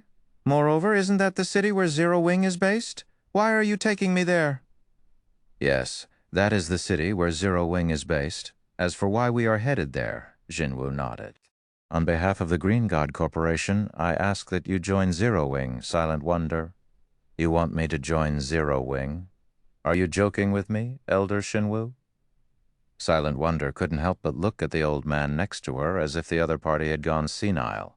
It should be known that the Green God Corporation had originally arranged for her to join the Galaxy Conglomerate. She had only been staying in Silver Frost City because the conglomerate had a recruitment point set up there, and she was waiting for the conglomerate to start recruitment. I'm not joking, and neither have I gone senile, Sinwu said, his gaze turning solemn as he recalled the item Zia Qingying had previously shown him in private. Even as a 3-star mental strength grandmaster, seeing that item for the first time still gave him goosebumps. This is, without a doubt, the best path for you. Chapter 3493, Chapter 567, Surpassing the Apex. Chapter 3493, Chapter 567, Surpassing the Apex. Chapter 567, Surpassing the Apex. Greater World Star Lake City. After Shi Feng concluded his discussions with Jia Qingying, he traveled by plane to Star Lake City with Silk Radish and Jade River. When they arrived outside the Zero Wing Training Center, the two girls couldn't help but be shocked by the long line of people waiting outside the entrance. Paragons. At this time, the geniuses and paragons that the Green God Corporation had painstakingly nurtured in Silver Frost City were gathered outside the Zero Wing Training Center, each waiting for their turn to take Zero Wing's recruitment test. Even Pace Angel and Clay Blade, who were tasked with managing the training center, were dumbfounded by this situation. Many of these geniuses and paragons were either members of the Silver Frost Legion or those looking to join the Silver Frost Legion previously. So the average talent and strength of these individuals were significantly greater than the Star Lake Legion's members. Moreover, one of the Silver Frost Legion's vice commanders was even among these people. This was the vice commander of a second-tier city legion they were talking about. Normally, if such a big shot were to join a third-tier city, the city would give them the position of reserve commander without hesitation. Yet such an individual had come to join Zero Wing. This situation shocked not only Pace Angel and Clay Blade, but also the Star Lake Legion's members and the various powers secretly observing Zero Wing. Fire Dance? Isn't she the Silver Frost Legion's 5th vice commander? Purple Jade had difficulties keeping her mouth closed when she saw a familiar figure waiting in line outside the Zero Wing Training Center. Why is she here in Star Lake City? When the Green God Corporation had previously decided to select a group of experts to enter the greater world ahead of time, it had gone out of its way to ask Fire Dance, who was serving as a vice commander in Silver Frost City's City Legion, to make a trip back to their homeworld. The corporation had done so to let the chosen candidates, Purple Jade included, know the gap in strength between their homeworld's experts and the greater world's experts. Although Fire Dance was only a Tier 5 assassin at the time, when the chosen candidates fought her in simulation warfare, none managed to last more than 3 moves against her. Indeed, even though all of the chosen candidates were Tier 6 God-ranked experts, none managed to last more than 3 moves against Fire Dance. Their performance at the time was nothing but a joke, and their perception of the greater world's experts was completely refreshed. Although they had already entered the greater world and joined the Star Lake City for some time, they still didn't think they could last more than 3 moves against Fire Dance. Yet now, such a monster had come to join Zero Wing. Meanwhile, standing next to the secret pavilion's Purple Jade, the Witch of the West Alice, who was good friends with Purple Jade, was also in shock. However, her shock stemmed from a different reason, or more specifically, a different person. The person in question was a beautiful woman without a mighty aura. Instead, her appearance radiated intelligence and elegance, and it was obvious she wasn't an expert player at first glance. Even so, Alice couldn't help but rub her eyes when she saw this woman. Great Grandmaster Alchemist Silent Wonder. Why is she joining Zero Wing as well? Confusion colored Alice's golden eyes when she saw Silent Wonder waiting in line outside the Zero Wing training center. Didn't that guy only leave for a short while? What in the world did he do? When Silent Wonder was still only a Grandmaster Alchemist, the 5 great super guilds had already frantically tried to recruit her. Ultimately, though, Silent Wonder joined the Green God Corporation after the latter extended an olive branch to her. Now that Silent Wonder had already become a great Grandmaster Alchemist, she could be regarded as a prominent figure even in the Greater God's domain, and the various upper-ranking hegemonic powers would be more than willing to extend an olive branch to her. All Silent Wonder needed to do was take her pick. Yet, rather than join an upper-ranking hegemonic power, Silent Wonder was now joining Zero Wing. Is it really fine for us to join Zero Wing, Big Brother Shi Feng? Silk Radish worriedly asked Shi Feng when she saw the people waiting to enter the Zero Wing training center. Besides Silk Radish, Jade River also couldn't help but grow anxious. Originally, they had been thrilled that they could finally stay in a third-tier city in the greater world. Although they had relied on connections to achieve it, they were confident they wouldn't lose to a third-tier city's geniuses by much. However, after seeing the people waiting in line, they could no longer maintain their composure. Currently, neither of them was even a 1-star mental strength master. In contrast, every person queued up outside the Zero Wing training center was a 3-star master, with some even being 1-star grandmasters. In addition, many of the lifestyle players waiting in line were at the Grandmaster standard, a stark contrast to the 2 of them, who were only at the basic master standard. If they were to join Zero Wing in their current state, could they even survive the competition? Don't worry, you 2 should be fine, Shi Feng said, chuckling as he looked at the 2 anxious girls. Silk Radish's potential need not be mentioned. During Shi Feng's previous life, everybody knew about her.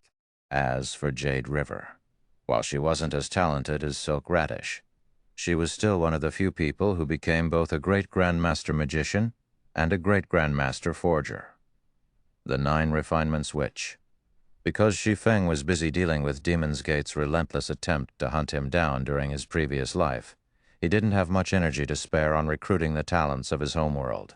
This led to many of his homeworld's geniuses and paragons joining other powers. Now, though, as if fate was playing a trick on him, not only were his old comrades looking to join the current Zero Wing, but even the geniuses and paragons he had missed out on were also joining Zero Wing, combined with the Book of Eternity he had obtained in this life. He was confident he could put up a good fight against Demon's Gate in the future. However, following the addition of these players to Zero Wing, Shi Feng also couldn't help but grow worried. The Zero Wing in his previous life had entered the greater world with his entire homeworld's support. As a result, the guild established itself in the Greater God's domain early on and occupied many resource nodes. In contrast, the current Zero Wing had entered the greater world with virtually nothing to its name. The guild didn't even have enough star coins to purchase life potions, let alone Stardew, which was vital in the rapid development of mental strength and body cells. While the geniuses and paragons currently looking to join Zero Wing possessed astonishing talent, They still needed sufficient resources to exhibit their strength and potential properly. Otherwise, their growth and future would become stifled. 4,000 gold. I must gather 4,000 gold in 3 days. When Shi Feng looked at the long line outside the Zero Wing Training Center, a hint of resolve appeared in his eyes. Money and resources were vital for developing any guild in the greater world. If he could secure the star coins and 10 drops of Stardew Xia Qingying had promised him, he could elevate Zero Wing to the next level within a short period. Subsequently, Shi Feng took Silk Radish and Jade River to tour the Zero Wing Training Center. Although the Zero Wing Training Center was only a third-tier city's training center, it was a large training center with 5 advanced combat simulation rooms and 15 special living quarters. Even in a second-tier mobile city, these facilities could only be accessed after waiting for a long time and spending a significant amount of city contribution points. Normally, members of second-tier city legions and core members of powers based in second-tier cities could only use these facilities 2 or 3 times a month. After all, even second-tier cities had limited advanced combat simulation rooms and special living quarters. Currently, Zero Wing didn't have many members in Star Lake City, so 5 advanced combat simulation rooms and 15 special living quarters would be enough to let Zero Wing's members enjoy a usage rate similar to the City Legion members of second-rate cities. This privilege surprised even Fire Dance and Silent Wonder when they joined Zero Wing. They didn't think that a guild that had only entered the greater world recently could rent a large training center in Star Lake City. Time flew by, and 3 days passed in the blink of an eye. During these 3 days, Shi Feng spent most of his time producing basic divine pattern designs in the Crystal City of Secrets, his efforts pushing him to level 160. At the same time, he secretly had Zero Wing's core female members attempt the Goddess Armaments trials, hoping that one could conquer all 12 trials. I made 4,585 gold in 3 days. The income generated from the trading firm's commissions is much higher than I initially expected. If I can successfully get my hands on the promised Stardew, I can try to challenge Tier 6. When Shi Feng looked at his own level, a hint of excitement welled up within him. Although he still wasn't 100% confident he could create a legendary divine body, he had come up with many more ideas after learning the law of space. If he could activate his brain cells with the help of Stardew, he could give the challenge a try. If he succeeded, he could occupy a spot for Zero Wing in the World Mode regional dungeon 100 Eyes Canyon, which would in turn allow Zero Wing to become one of the dominant powers in the Crystal City of Secrets. When Shi Feng thought of making another basic divine pattern design, Xia Qingying messaged him a set of coordinates. The coordinates pointed to a location within the Crystal City, and she urged him to head to the location to conduct their transaction immediately. Chapter 3494, Chapter 568, 10 Great Sword Gods. Chapter 3494, Chapter 568, 10 Great Sword Gods. Chapter 568, 10 Great Sword Gods. Crystal City of Secrets, Outer Area. Numerous flying ships could be seen coming to and from the Crystal City's airport. The arriving flying ships, in particular, were packed with players. These players wore excited looks on their faces, and they promptly dashed toward the underground Crystal Palace as soon as they disembarked, all hoping to make a fortune inside the secret land. 2 days ago, news of the first extraordinary secret treasure to have ever appeared in the underground Crystal Palace spread. The secret treasure was found in the secret land's level 160 area, and its appearance had shaken the entire Eternal Realm. At the same time, it raised the significance of high-ranking secret treasures to a whole new level. Common secret treasures only increased mana protection, whereas combat secret treasures provided an additional boost to the attached weapon or equipment's basic attributes. While these bonuses could improve players' strength, they weren't so significant that one article would be enough to let players undergo a qualitative improvement. To achieve that, players would have to be fully equipped with common or combat secret treasures. However, it was a different story for extraordinary secret treasures. Not only did extraordinary secret treasures improve mana protection and basic attributes, but they also came attached with special abilities. In God's domain, many weapons and equipment had additional skills, and it wouldn't be an exaggeration to say that any item at the epic rank or above would have additional skills. Meanwhile, these additional skills added to the skill and spell repertoire of players, raising their overall combat power. The only problem was that these additional skills had cooldowns and limited durations. However, special abilities did not have a cooldown. They acted more like talents than skills. An example of talent would be the elf race's mana affinity. Elves were innately more sensitive to mana than the average human, and they also had an easier time manipulating mana. Because of this, many magical class experts would actively choose to change their race to the elf race. However, opportunities to convert into an elf were few and far between. For most players, they could only choose to convert into a half-elf. Of course, while the mana affinity of half-elves wasn't as good as that of pure-blooded elves, it was still better than that of the average human. So converting into a half-elf was still a good choice for most players. But now it became possible to obtain special abilities which were closely similar to talents through an extraordinary secret treasure. This could be a life-changing opportunity for any player. Indeed, a life-changing opportunity. Many players would fail to reach the peak or apex because they were lacking in certain aspects. So long as they could find a solution to their weaknesses, they could break out of their stagnated growth, and becoming a peak expert or even an apex expert would no longer be out of the question. Meanwhile, the special abilities of extraordinary secret treasures could very well be the solution these experts needed. Normally, once players had exhausted their potential, unless they could get their hands on a divine artifact or fragmented divine artifact, it would no longer be possible for them to raise their standings in the greater god's domain's strength hierarchy. For example, no matter how many legendary weapons and equipment a fourth-floor expert equipped, they would always be seen as inferior to fifth-floor experts in the public's eye. It was even more so in the eyes of the various powers. After all, the acquisition of legendary weapons and equipment wasn't a problem for them. What mattered most to them was a player's combat standard. However, with the discovery of extraordinary secret treasures, rewriting one's destiny would no longer be a privilege exclusive to only a select few individuals in the greater god's domain. With the assistance of extraordinary secret treasures, it also became possible for the masses to compensate for their weaknesses, undergo qualitative transformations, and ultimately rewrite their lives. As a result, many of the Eternal Realm's expert players flocked to the Crystal City of Secrets in the hopes that they could obtain an extraordinary secret treasure from the underground Crystal Palace. After Shi Feng arrived at the coordinates Ya Qingying sent him, about a dozen or so cloaked players approached him. Although these players had concealed their appearances, their every action showed that they were at the fifth-floor standard. The woman in the lead was even a saint-ranked expert. "So it was you? No wonder you can gather so much money so quickly," the woman in the lead commented, a hint of realization appearing in her eyes as she looked at Shi Feng.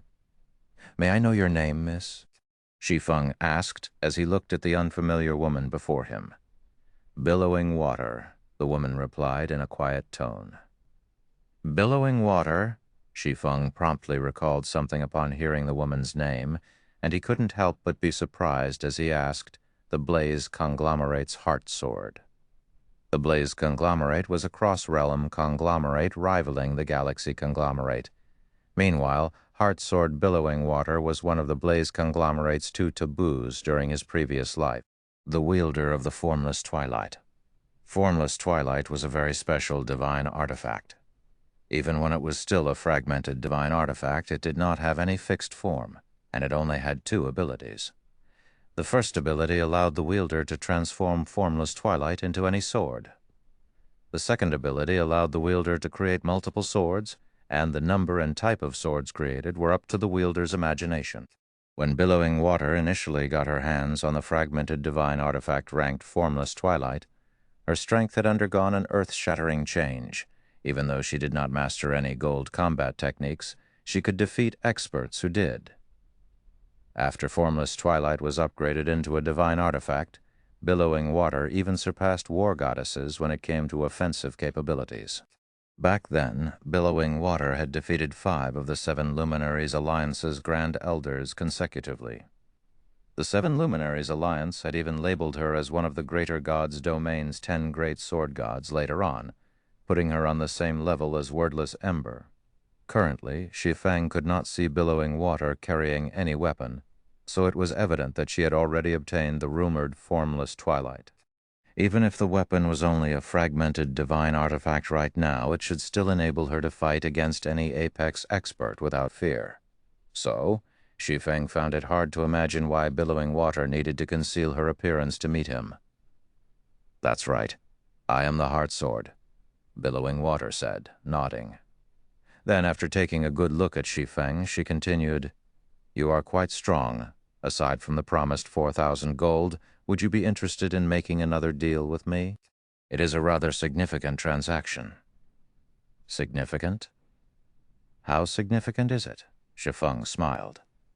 "Have you ever heard of the Forbidden Zone?" billowing water quietly asked. Shi Feng's eyes immediately lit up upon hearing the name billowing water mentioned. Then, doing his best to lower his voice, he asked, "Do you know how to reach the Forbidden Zone?" The Forbidden Zone was considered a secret in the current Eternal Realm, and players could learn of it through high-tiered NPCs. According to these NPCs, the Forbidden Zone was simply a place situated outside the Eternal Continent, and it was referred to as such by the gods of old. However, so long as one did a little digging, one would find that the Forbidden Zone wasn't simply a place situated outside the Eternal Continent.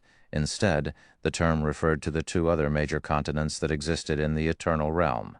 Contrary to popular belief, the Eternal Realm didn't only consist of the Eternal Continent. Instead, there existed three major continents. Apart from the northern continent that human players resided on, there were two other continents in the west and south. Players of a foreign race occupied these two continents, and the two continents possessed vastly different civilizations and resources. Of the two other continents, the western continent was closest to the northern continent. It was also a place whose environment was closest to rivaling the environment of the Greater God's Domain's mythical era. It should be known that humans of the mythical era had a much easier time getting promoted to Tier 6. Moreover, the western continent held world fragments that couldn't be found on the northern continent, and these were precious treasures that could help players master world laws. Unfortunately, it was incredibly difficult to venture into the Forbidden Zone. Even Tier 6 players could not force their way there and could only rely on special means. TL notes. Billowing Water Weilan. She is Yan Hua's daughter, briefly mentioned in Chapter 486. I am uncertain if Weilan is her real name or character name, but since Yan Hua is the one who mentioned it, I'm guessing that it is her real name. It would be rather strange for a father to refer to his daughter by her in-game name. Regardless, to make it easier to remember her, I have decided to use a translated version of her name when in the game, similar to Gentle Snow's case. Gods of old, Gulata Senling. I have no idea which type of god this is referring to. I'm assuming it's a little bit of all three categories phi, as you can see. Gulata Senling has a little bit of everything. Mythical Era. Era of the Ancient Gods. Chapter 3495. Chapter 5069. Forbidden Zone. Chapter 3495. Chapter 5069. Forbidden Zone. Chapter 5069. Forbidden Zone. Big Sis Billow, isn't it inappropriate to tell an outsider this secret? Before billowing water could answer Shi Feng's question, a male Demidragon standing behind her suddenly interrupted. The Demidragon in question was a level 160, Tier 5 Guardian Knight, and he carried a large and heavy shield on his back. At the same time, the several elderly saint-ranked experts present frowned. They were evidently dissatisfied with Billowing Water's decision. Information pertaining to the Forbidden Zone was of utmost importance to the Blaze conglomerate. Yet Billowing Water had abruptly decided to share this secret with an outsider without even consulting with anyone else. It's fine. I'll be able to reap more profits if we can have an additional companion, Billowing Water answered the young Demidragon. Then she smiled at Shi Feng and continued. Moreover, with guild leader Black Flame's connections, I'm sure it wouldn't be difficult for him to find a way to the Forbidden Zone. What do you think, guild leader Black Flame? Are you interested in my offer? I'd be lying if I said I wasn't interested, Shi Feng said as he looked at Billowing Water in surprise. May I know what deal you intend to make, Miss Billow? Contrary to Billowing Water's words, information on the Forbidden Zone was by no means easy to obtain. Otherwise, there wouldn't have been so many powers and Tier 6 players who couldn't set foot into the Forbidden Zone in his previous life. Even in the current Eternal Realm, there would be many conglomerates and pseudo-apex powers who'd be more than willing to cooperate with Billowing Water, should they know that the latter knew how to get to the Forbidden Zone. So Shi Feng found it hard to imagine why Billowing Water would take the initiative to collaborate with him. Simple. Chuckling, Billowing Water said, "I can take you to the Forbidden Zone, but in exchange all of your earnings during this trip will belong to me, or you can pay me 300 eternal gold, and you will only have to give half of your earnings to me." 300 eternal gold and half of my earnings for an entry slot? Shi Feng was a little taken aback. In the current Eternal Realm, an expenditure of 300 eternal gold was significant to any upper-ranking hegemonic power. Such a large expenditure might adversely impact an upper-ranking hegemonic power's development. After all, 300 eternal gold was already enough to purchase 2 or 3 shops in the Crystal City of Secret's Central District. If you can't afford the 300 gold, you can always go with the first option. Guild leader Black Flame, Billowing Waters said with a smile. Not to mention, this condition will only stay in effect for your first trip. You won't have to pay me anything the second time you head to the Forbidden Zone. That won't be necessary. I will pay the 300 gold, Shi Feng stated. Billowing Waters' condition of 300 eternal gold and half of his earnings might be a steep price. But the sooner he could enter the Forbidden Zone, the sooner he could get his hands on treasures such as the world fragments. That way, Zero Wing could also have a better future ahead of it. Tier 6 was a big threshold to cross in the Greater God's domain. Tier 6 players were also the basis of how the various powers were evaluated. During his previous life, the appearance of world fragments had reduced the difficulty of getting promoted to Tier 6 for many players. If Zero Wing could get its hands on a world fragment early on, it might even be able to catch up to the various apex powers in terms of Tier 6 player count. You are a decisive man, Guild leader Black Flame. Billowing Water was not particularly surprised to hear Shi Feng choosing to pay 300 eternal gold, though she did feel a little disappointed. Let's write up a contract then. There were limitless business opportunities in the Forbidden Zone. As the leader of a guild, it wasn't strange for Shi Feng to be willing to bet 300 eternal gold on these opportunities, but at the same time such a decision could also be considered very foolish. Subsequently, Shi Feng and Billowing Water signed a God's Domain contract, and Shi Feng paid 300 eternal gold to Billowing Water. Besides that, Billowing Water also spent 3 billion star coins and 10 drops of Stardew to purchase 4,000 eternal gold from Shi Feng. Essentially, Billowing Water had sold the Stardews for 100 million star coins per drop. It should be known that purchasing Stardews was normally impossible. Only someone of Billowing Water's stature would be willing to make such a generous offer. Inside a VIP room of a flying ship departing the Crystal City of Secrets, Big Sis Billow, don't tell me you agreed to bring that guy along simply because of 300 gold. The other powers will most likely make fun of us if they learn of this. The Demon Dragon youth asked in confusion as he watched Billowing Water fiddle around with an eternal gold coin. While eternal coins were indeed important to them, they weren't so desperate that they would take an outsider to the Forbidden Zone just for 300 eternal gold. It should be known that if they offered the various upper-ranking hegemonic powers an opportunity to enter the Forbidden Zone, those powers would be more than willing to pay 500 or 600 eternal gold. At most, they would have to pay in installments. Exactly. Black Flame only ranks 11th on the Sacred Glory list, Big Sis Billow. Even if we bring him with us, there isn't much he can do to help us. The other youths in the room agreed with the Demidragon youth and looked at Billowing Water curiously.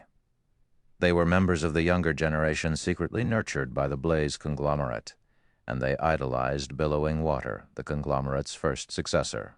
Many of them even started their journey in God's domain alongside Billowing Water, so they had a good understanding of Billowing Water's personality.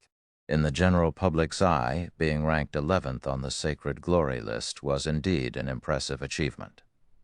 However, such an achievement wasn't anything noteworthy in their social circle. If not for the various conglomerates being reluctant to expose all their cards and nurturing some of their geniuses and paragons in secret, they would have long monopolized the luminous glory list and sacred glory list. A person ranked 11th on the sacred glory list naturally isn't worth my attention, Billowing Water said. Then, her expression suddenly turning serious, she continued, "But my old man suddenly went crazy and decided to have my little sister join Zero Wing, telling her to become one of Zero Wing's internal members." The youths in the room were momentarily stunned when they heard Billowing Water's answer. The fourth young miss was told to join Zero Wing? Wasn't the fourth young miss supposed to join Star Dynasty? The little sister mentioned by Billowing Water was the Blaze conglomerate's youngest successor. She was also the pearl of the Blaze conglomerate, and her overall talent was only slightly inferior to her elder sister Billowing Water. When it came to mental strength, she was even superior to Billowing Water. Logically, even if the fourth young miss failed to inherit the Blaze conglomerate, the conglomerate would still try its best to put her in the executive position of a pseudo-apex power. This would, in turn, strengthen the Blaze conglomerate's position in the greater God's domain. Yet the fourth young miss was now being told to join Zero Wing. Big Sis Billow, does that mean you are, at this time? The Demidrigan youth suddenly came to a realization. Are you trying to show Black Flame's limits to Lord Yanhua?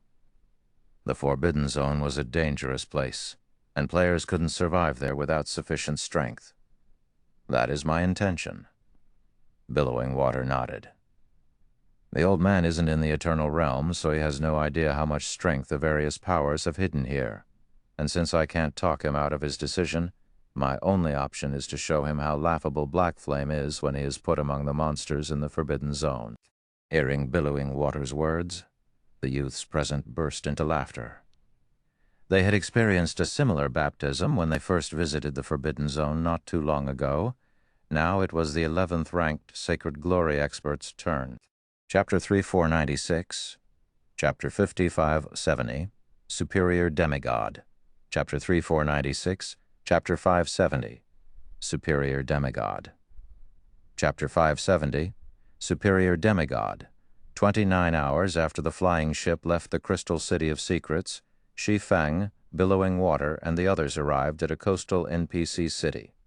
After disembarking from the flying ship, Billowing Water summoned a four-winged frost dragon, a basic legendary flying mount, and flew everyone across a misty ocean for 3 hours before arriving at a giant floating island. Torrents of chaotic energy flowed through the area where the floating island was situated.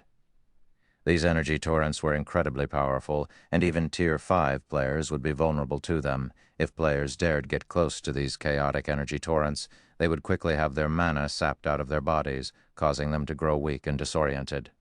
However, the floating island acted as a safe haven for players, surrounded by magic arrays that diverted the chaotic energy that swept through the area. "We're here," Billowing Water stated as she stopped the 40-meter-long frost dragon outside a magnificent temple hovering above the floating island. The temple was situated outside the floating island's protection, so chaotic energy torrents enveloped it completely. However, when the four-winged frost dragon landed, the energy torrents started to actively avoid the temple and let the frost dragon land inside. "Welcome to the Eternal Temple. To teleport to the Forbidden Zone, each person must pay 150 eternal gold. The teleportation procedure will only begin once 200 people have gathered." When the frost dragon landed inside the temple, a 500-man team immediately greeted it. All 500 members of this team were 5th-floor experts at level 158, Tier 5 or above. They were also equipped in standardized fragmented legendary equipment sets, and there were faint mana circuits connecting these 500 equipment sets and forming a large bronze battle array. The battle array not only allowed these 500 players to share their senses, but it also provided a qualitative improvement to their basic attributes. Under the effects of the bronze battle array, these 500 Tier 5 players felt like 500 Tier 6 players. The combined aura they exuded was powerful enough to scare even actual Tier 6 players into fleeing. The luminous battle array, Shi Feng couldn't help but be astonished when he saw the standardized equipment of the 500 players. The luminous battle array. It was one of the well-known battle arrays owned by the Seven Luminaries Alliance, although the complete luminous battle array required 500 players to form. Once formed, it allowed all of the players in the battle array to transcend tiers. It was, without a doubt, a tactical class battle array. Unfortunately, while the luminous battle array was amazing, it couldn't be mass-produced as the luminous set, the fragmented legendary equipment set required to form the battle array, was incredibly hard to produce. The materials required to produce it were exceedingly rare, and even the Seven Luminaries Alliance had only managed to produce 5,000 sets in total during Shi Feng's previous life. Normally, the luminous battle array could only be seen being used at the Seven Luminaries Alliance's holy city, which also served as the Alliance's main headquarters and 3 secret lands. If news spread that the Seven Luminaries Alliance used one of its luminous battle arrays to guard only a temple, it would definitely shock the entire Greater Gods domain. However, when Shi Feng heard the teleportation fee the Seven Luminaries Alliance was charging, he could understand why the Seven Luminaries Alliance would station such a frightening force in the Eternal Temple. The fee of 150 eternal gold per person had already transcended the realm of daylight robbery. While he was still feeling gleeful over making several hundred eternal gold per day through the secret crystal trading firm, the Seven Luminaries Alliance was making 30,000 eternal gold from every batch of players it teleported. Honestly, he wouldn't even find it surprising if the Seven Luminaries Alliance had mobilized 2 or 3 complete luminous battle arrays to protect the Eternal Temple, let alone one. As for Billowing Water, this wasn't her first time visiting the Eternal Temple, so she was unfazed by the Seven Luminaries Alliance's teleportation fee. After calmly jumping off the Frost Dragon's back, she took out 2,250 eternal gold and handed it over to the Seven Luminaries Alliance's guard captain in a coin pouch. "I have confirmed that I have received 2,250 eternal gold for 15 people, the guard captain stated after weighing the coin pouch in his hand. "You are lucky. There are already 179 people gathered. After including your team of 15, you will only have to take the assessment and wait for 6 more people before you can get teleported." "Are there people taking the test now?" Billowing Water asked. "Not that many," the guard captain said as he pointed at the line in front of a gigantic crystal. "By the time you finish your assessments, we should have enough people to teleport." After looking at the line, Billowing Water unsummoned her 4-winged frost dragon and joined the line with her group. An assessment? When Shi Feng heard the guard captain mentioning an assessment, he couldn't help but grow confused. So he asked Billowing Water, "Are there requirements to use the teleportation service here?" "There are no requirements to use the temple's teleportation," Billowing Water explained with a smile. "The assessment is only here to determine which location players are suited to enter. Although there will be 200 players teleported in every batch, Tier 5 players can be teleported to 3 different locations depending on the crystal's assessment of their current strength. The temple has 3 strength ratings for Tier 5 players: Basic Demigod, Advanced Demigod, and Superior Demigod. For the Basic Demigod rating, players only need strength rivaling Tier 5 heroes of the same level to achieve it. Players who achieve the Basic Demigod rating can teleport to an archipelago that doesn't have many Holy Race players. However, while PvP incidents might happen less frequently there, the archipelago is rather poor in resources. As for the 2 other ratings, players will need to rival Tier 5 8-winged Valkyries to achieve the Advanced Demigod rating, and rival Tier 5 Dragons for the Superior Demigod rating. Those who achieve the Advanced Demigod rating will get teleported to a coastal region, while those who achieve the Superior Demigod rating will get teleported to an inland region, which is most abundant in resources out of the 3 locations. When Billowing Water finished her explanation, the group also arrived before the gigantic crystal inside the temple hall. Currently, the gigantic crystal was scanning a group of players standing inside the magic array before it. 20 seconds later, a mechanical voice came from the crystal. "Assessment, Advanced Demigod. You may head to the coastal region." "Assessment, Advanced Demigod. You may head to the coastal region." "Assessment, Advanced Demigod. You may head to the coastal region." "Assessment, Basic Demigod. You may head to the archipelago region." Every time the crystal made an announcement, the players waiting in the surroundings couldn't help but be awed. It was especially so for the Blaze Conglomerate's youths. Achieving the strength of a basic demigod was no easy feat in God's domain. Even the many Tier 5 NPCs that could strike fear into players were merely regarded as Tier 5 NPCs and could not be considered a demigod. To become a demigod, a Tier 5 NPC would first need to own a legendary weapon. Secondly, their concentration standard needed to reach Tier 6, also regarded as Heroes' realm. When a Tier 5 NPC reached this standard, they would become existence's even 5th floor experts of the same tier would try to avoid like the plague. Should a Tier 5 demigod wish to wreak havoc in the greater God's domain, they could be likened to natural disasters.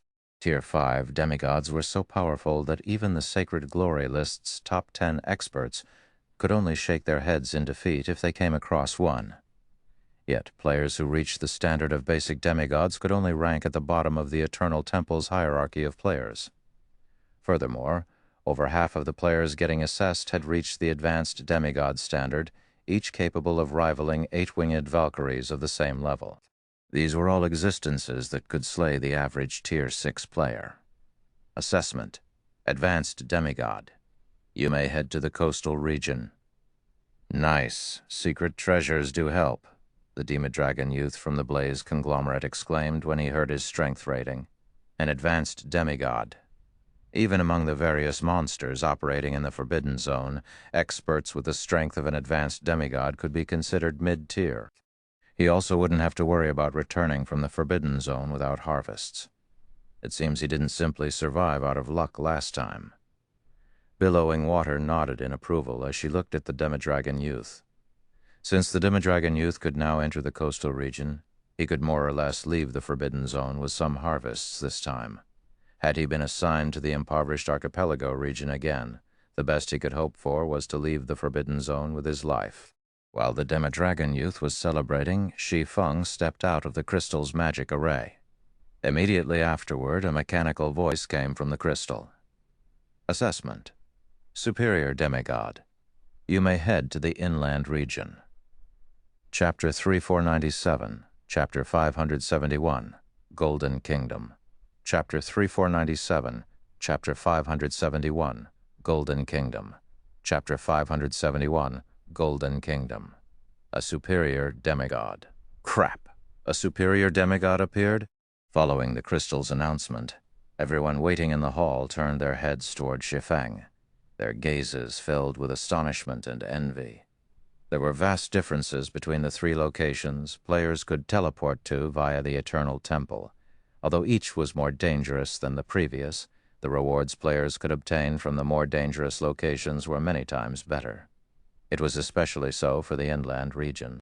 It wasn't an exaggeration to say that the players who visited the inland region would return as a completely different person. Superior demigod? Isn't he only ranked 11th on the Sacred Glory list? The Blaze Conglomerate's youths were in disbelief as they looked at Shi Feng and his nonchalant expression. They had met some of the Sacred Glory list's top 10 powerhouses before.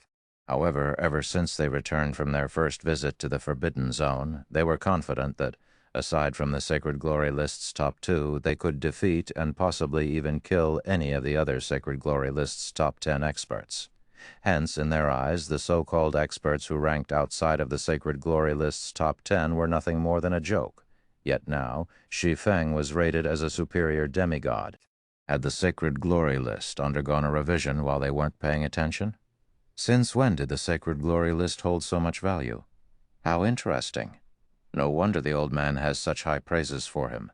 Billowing Water thought as she looked at Shi Feng, her eyes revealing intentions to challenge Shi Feng to a fight. Subsequently, she stepped into the magic array before the assessment crystal. A moment later, another repeating mechanical sound resounded in the temple hall. Assessment: Superior Demigod. You may head to the inland region. The announcement caused the people in the hall to turn their heads and stir once more. Even the 7 Luminaries Alliance's experts tasked with maintaining security in the hall couldn't help but take an extra look at Shi Feng and Billowing Water. Normally, they would only see one superior demigod appearing for every few batches of players they teleported. Yet not only did two superior demigods appear in this batch, but both even belonged to the same team. Even the various pseudo-Apex Powers expert teams couldn't necessarily match such a lineup. It seems she has already mastered the formless twilight, Shi Feng concluded when he heard the strength rating Billowing Water was given. At the same time, he too got the urge to spar with Billowing Water. Because he was constantly chased by Demon's Gate in his previous life, he never had the opportunity to challenge the greater god's domain's publicly acknowledged 10 great sword gods, and it became one of his regrets. Although Wordless Ember was also one of the 10 great sword gods, the current Wordless Ember had yet to fully develop. He hadn't even obtained his own divine artifact yet, so Shi Feng saw no meaning in challenging him. Billowing Water, on the other hand, had not only acquired the formless twilight already, but she had even become proficient at wielding it already. Even if she wasn't at her peak, she would still be a worthy opponent to hone his sword techniques against. His sword's orbit was only one step away from reaching the gold combat technique standard. Unfortunately, he didn't have any ideas on achieving a breakthrough. In such a situation, if he encountered an expert with comparable basic attributes who had already mastered a complete set of gold combat techniques in the future, he would be at a considerable disadvantage. However, Shi Feng quickly suppressed his urges. While it was indeed important to improve his sword techniques, it was even more important that he entered the Forbidden Zone to search for a world fragment. "We have 200 people now. Everyone gather at the teleportation array." Amidst Shi Feng's brief contemplation, the 7 Luminaries Alliance's guard captain suddenly shouted. And upon hearing the guard captain's words, the players waiting in the hall started gathering toward the teleportation array in the hall. In no time, 200 players stood within the ancient teleportation array situated in the middle of the hall. Seeing this, the guard captain took out a couple dozen 7 Luminaries crystals and embedded them into the teleportation array, causing the dense mana in the hall to form a complete mana circuit. "Before I send you off, let me remind you all that the Forbidden Zone is not human territory. If you die there, you will be resurrected in an NPC city on our side after 1 day. As for how long you can stay there, and what you can obtain, it all depends on your abilities. However, I advise you not to be too greedy. What matters most is that you return alive, since, should you die, you won't be able to bring back any of your precious harvests." After the guard captain finished speaking, everyone felt their vision blurring, and the scenery before them underwent a drastic change. In a secluded canyon on the western continent. When Shi Feng and Billowing Water recovered their vision, they found themselves standing in the middle of a humble town enveloped in a faint golden barrier. "Newcomers. Look, we have newcomers. No way, we really have newcomers. Quick, notify the party leader." When the players setting up stalls along the town's main street saw a sudden brilliance falling on the town, and 2 people emerged from said brilliance, excitement filled their eyes, and they behaved as if they had just seen a priceless treasure. So, this is the Western Continent's inland region. Shi Feng couldn't help but be astonished as he observed his surroundings. Although he had long learned about the Western Continent's situation in his previous life, he still couldn't help but be shocked after arriving here in person. Eternal energy. Although various kinds of energy were present in his surroundings, the eternal energy here was so dense that it nearly rivaled the 100 Refinement Building's first floor. It should be known that players could only enter the 100 Refinement Building's first floor once in their lifetimes. They wouldn't get a second chance even if they started a new account. Moreover, they could only experience the first floor's environment for 5 short days. In contrast, even though the density of the eternal energy present on the Western Continent was slightly lower than that of the 100 Refinement Building's first floor, players could stay in this environment for as long as they wanted. They could enjoy a constant flow of inspiration simply by standing and breathing here, and they would not have to worry about lacking directions to develop themselves. If a player could live in this environment for a long period, they would have no trouble getting promoted to Tier 6. Another matter that surprised Shi Feng was that a human town existed in the middle of the Western Continent, which was completely occupied by the Holy Race.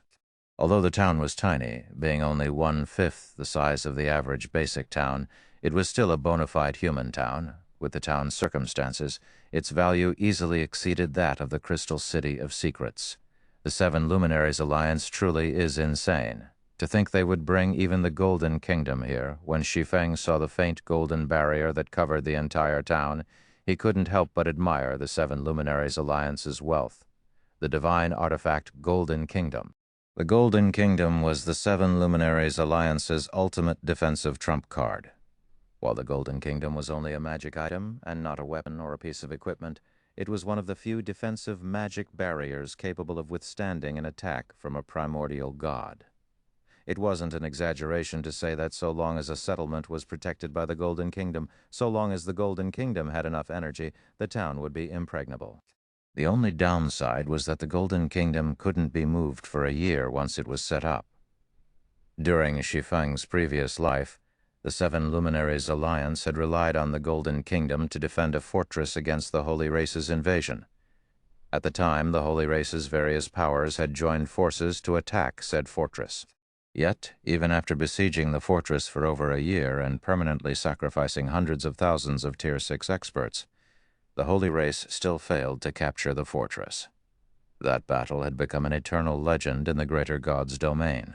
Now that the Seven Luminaries Alliance had used the Golden Kingdom to secure a safe haven for itself on the Western continent, even if other human powers established their own settlements on the Western continent in the future, none would be able to compare to the Seven Luminaries Alliance's town in terms of safety. However, compared to all these things, what surprised Shi Feng the most were the hundreds of players that occupied the town. Even though these players were only at Tier 5, the strength of the mana they exuded was superior to that of actual Tier 6 players. Some of them even had mana rivaling Tier 6 gods. Chapter 3498, Chapter 572, Mythical Era's Mana. Chapter 3498, Chapter 572, Mythical Era's Mana. Chapter 572, Mythical Era's Mana. Before Shi Feng and Billowing Water could recover from the initial shock of experiencing the Western continent's environment, hundreds of players suddenly swarmed them from all corners of the street. Each and every one of them resembled starving dogs that had just spotted 2 juicy pieces of meat.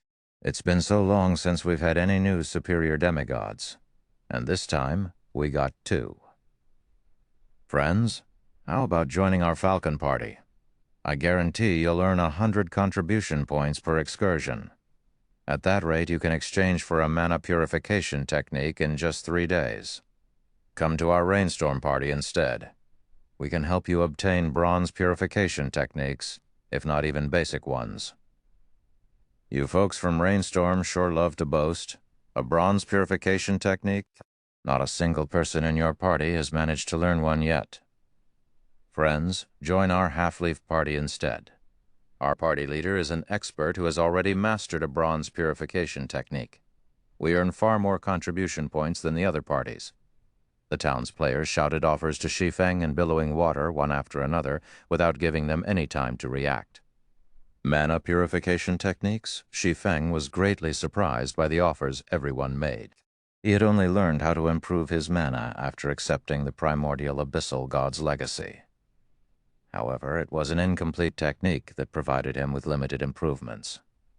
Judging by the strength of the surrounding players' mana and the superior mana purification techniques they spoke of, it was evident that their techniques surpassed his incomplete one. Logically, the strength of his mana should rank number 1 among players of the same tier because of the Tier 5 legendary mana body he created. Even if there were some Tier 5 players with stronger mana, the gap between them shouldn't be significant. However, the Tier 5 players around him possessed significantly stronger mana than him. Some even had mana rivaling Tier 6 gods, which was simply unbelievable.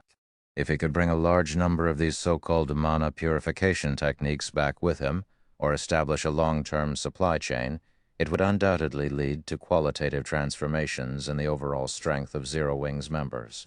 7 Luminaries Town, 7 Luminaries Bar.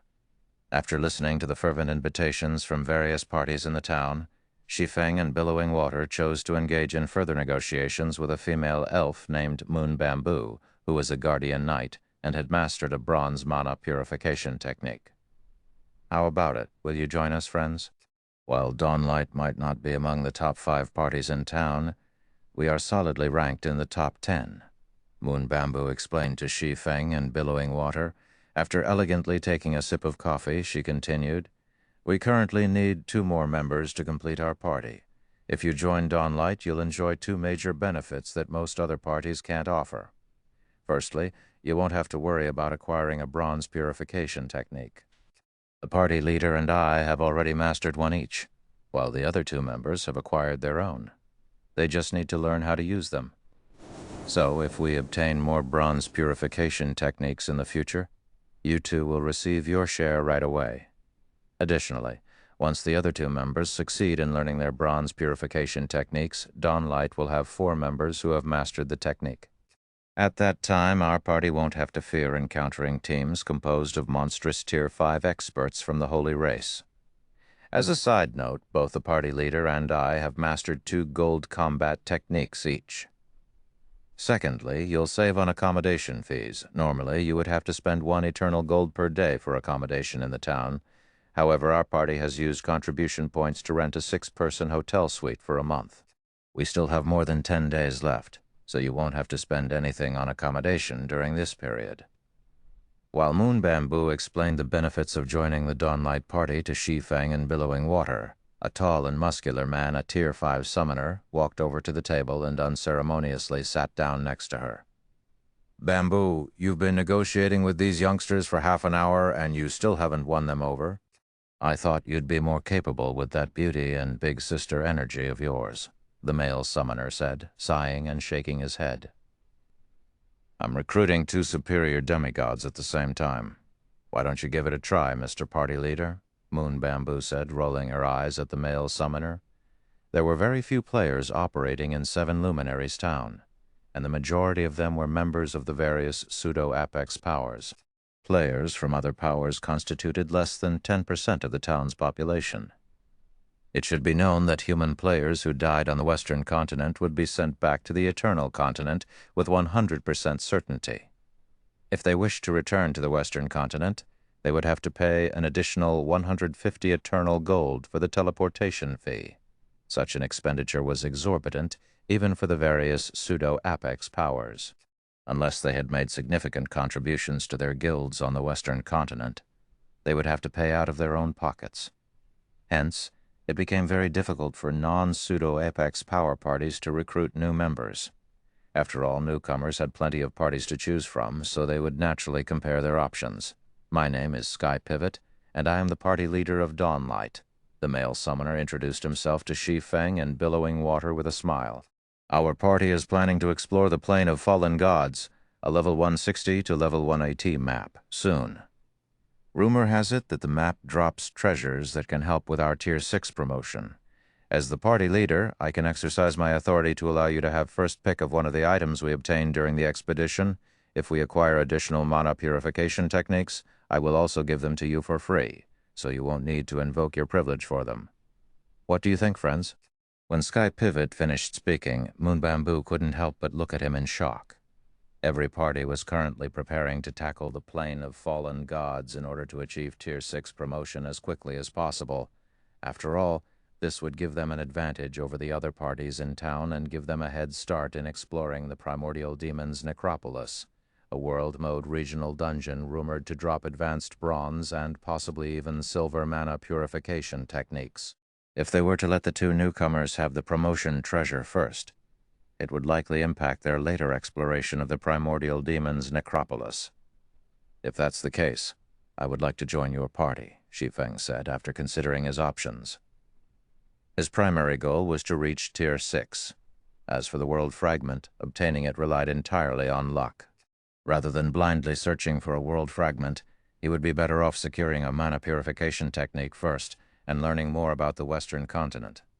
This way, even if he were to operate solo in the future, he would have a better chance of surviving and achieving his goals.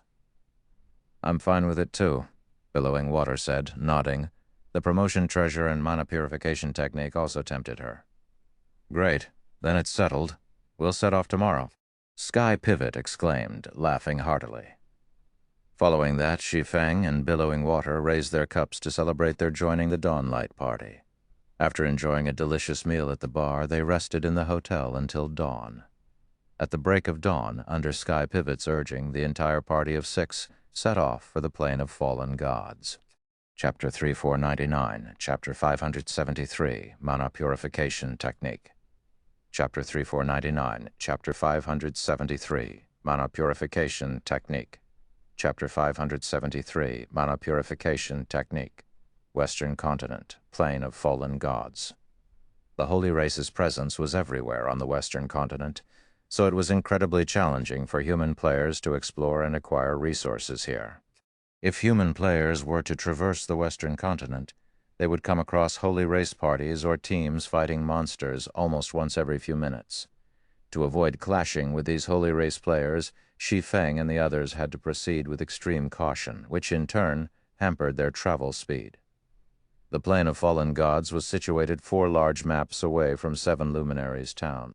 Normally, it would only take Holy Race players 2 or 3 hours to cross this distance, but Shi Feng and the others took roughly 7 hours. Even so, this could already be considered a fast travel speed for human players, as other Tier 5 human players would need at least 2 days to complete this journey. This was all thanks to Sky Pivot. As a Tier 5 summoner, Sky Pivot could not only summon Tier 5 monsters to fight for him, but he could also use them as mounts. He could even summon flying monsters to use as flying mounts. Meanwhile, the Tier 5 illusory griffin summoned by Sky Pivot could not only act as a flying mount, but it could also rely on its Tier 5 illusion spells to conceal its passengers. Because of this, the illusory griffin looked no different than the average flying monster when it flew in the sky, and it did not attract any attention from the Holy Race players fighting on the ground. Eventually, after 6 hours of flight, the 20-meter-long illusory griffin arrived at the Plane of Fallen Gods and landed on top of a hill, granting the Dawnlight Party an unobstructed view of their surroundings. "Newbies, stick close to me," Budding Leaf, a level 160 Tier 5 female oracle, said hurriedly to Shi Feng and Billowing Water after landing. "The strength of your mana is too weak, so it'll quickly get devoured by monsters. When we start fighting later, let the party leader and the others soften up the monsters a little first before joining the fight." "The monsters can devour our mana?" Billowing Water couldn't help but be surprised. While there might be monsters capable of devouring mana in the Greater Gods domain, none could devour the mana of players, let alone the mana of Tier 5 players. It should be known that the mana of players would reach a near-solid state once they got promoted to Tier 5. Even if a monster tried to devour their mana, it wouldn't be an easy task to accomplish. "Leaf is right," Splashing Fire, a middle-aged male ranger, said, nodding in agreement with Budding Leaf. "The monsters on the Western Continent's inland region can devour mana and holy power. If you don't have sufficiently strong mana or holy power, you'll get sucked dry and killed by the monsters here in no time. Many players had unknowingly died like so when the town was initially founded." Billowing Water was dumbfounded even further. How were they supposed to fight against monsters capable of devouring all forms of energy?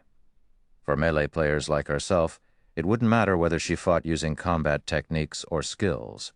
Both would be useless, as she couldn't afford to get close to the monsters here. As for Shi Feng, he was unfazed by this revelation. The information he learned in his previous life included the various problems players faced when fighting monsters on the Western Continent. The Western Continent's monsters were essentially nightmares for the human pioneers, and they could only rely on ranged players to kill these monsters. Even so, it was a very challenging task to do so. The Western Continent's monsters possessed extraordinarily high defense, so much so that even players of the same tier could do barely any damage against them. For example, a Tier 5 player casting a Tier 5 spell could only shave off about 10,000 HP from a Tier 5 legendary monster. It should be known that these Tier 5 legendary monsters had HP in the tens of billions, with some even having upwards of 100 billion. An attack that dealt only 10,000 damage wouldn't even be enough to tickle these monsters. Before Budding Leaf and Splashing Fire could continue with their explanations, a level 165 legendary ranked half-snaken general suddenly emerged from the nearby forest and it charged at the illusory griffin with a speed that was easily twice as fast as the Eternal Continent's legendary monsters. Half-snake in general, humanoid creature, legendary, level 165 HP, 60 million. Not good. Run. It's a regional boss.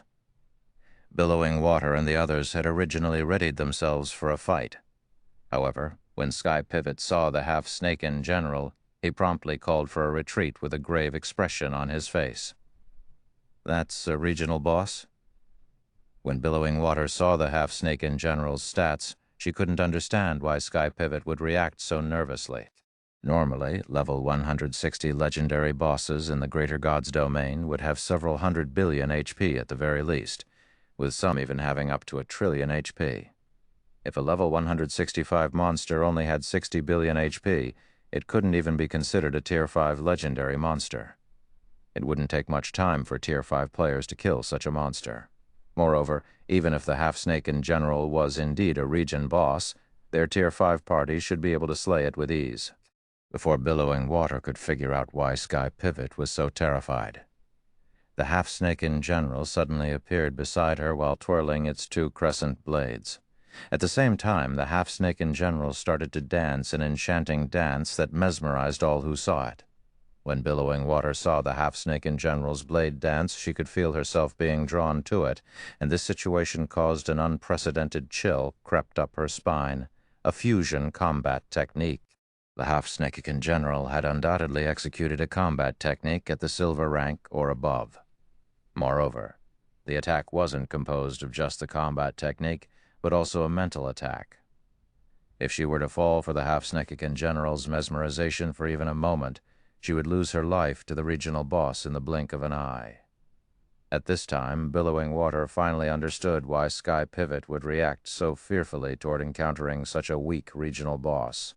An attack composed of a combat technique and a mental attack was no different than a fatal poison for players.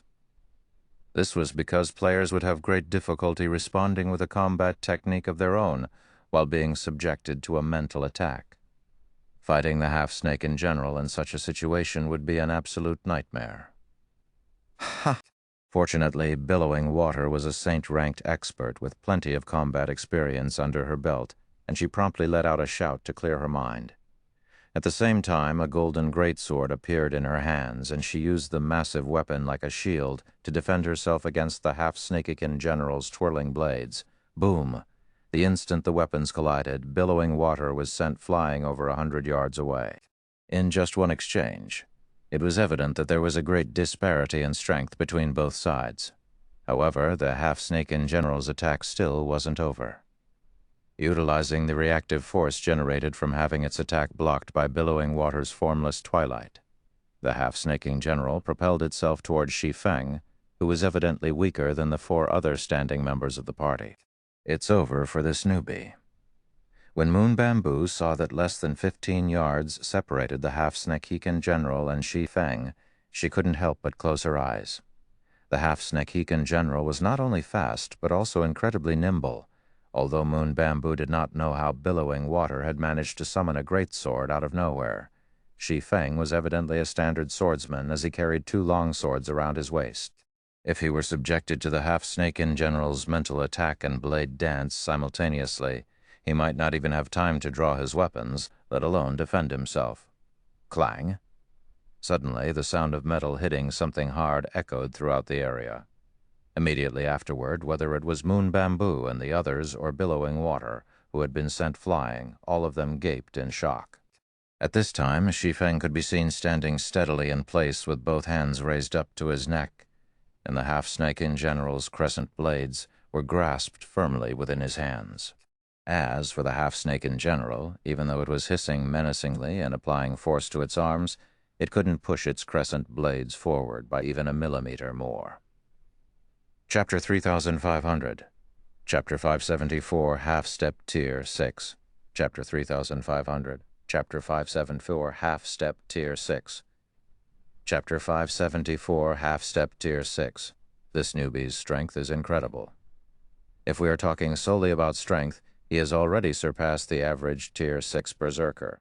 Budding Leaf and Splashing Fire were greatly shocked when they saw Shi Feng catching the half-Snakekin General's weapons. The half-Snakekin General was a legendary-ranked regional boss. While it wasn't a strength-oriented monster, its strength was still vastly superior to even Tier 5 berserkers of the same level. Only Tier 5 berserkers wielding legendary weapons could hope to match it. Not to mention, one couldn't block the half-Snakekin General's attacks simply by having great strength. Billowing Water was a good example of this. Even though Billowing Water was a swordsman, her strength was already on par with the average Tier 6 berserker of the same level. Yet the half-Snakekin General still sent her flying. "He's at the half-step Tier 6 standard already?" Moon Bamboo exclaimed, a hint of excitement appearing on her face. "We've picked up a gem this time." If he can block the boss's fusion combat technique so easily, his concentration must have reached the Tier 6 advanced standard already. He's only short of constructing a divine body to get promoted to Tier 6 now. Most of Seven Luminaries Town's players might be superior demigods, with some having basic attributes rivaling rookie Tier 6 players. But there were still differences between superior demigods. It was especially so on the Western continent. Whether it was the Western continent's environment or monsters, both were different from that of the Eternal Continent and Greater God's domain.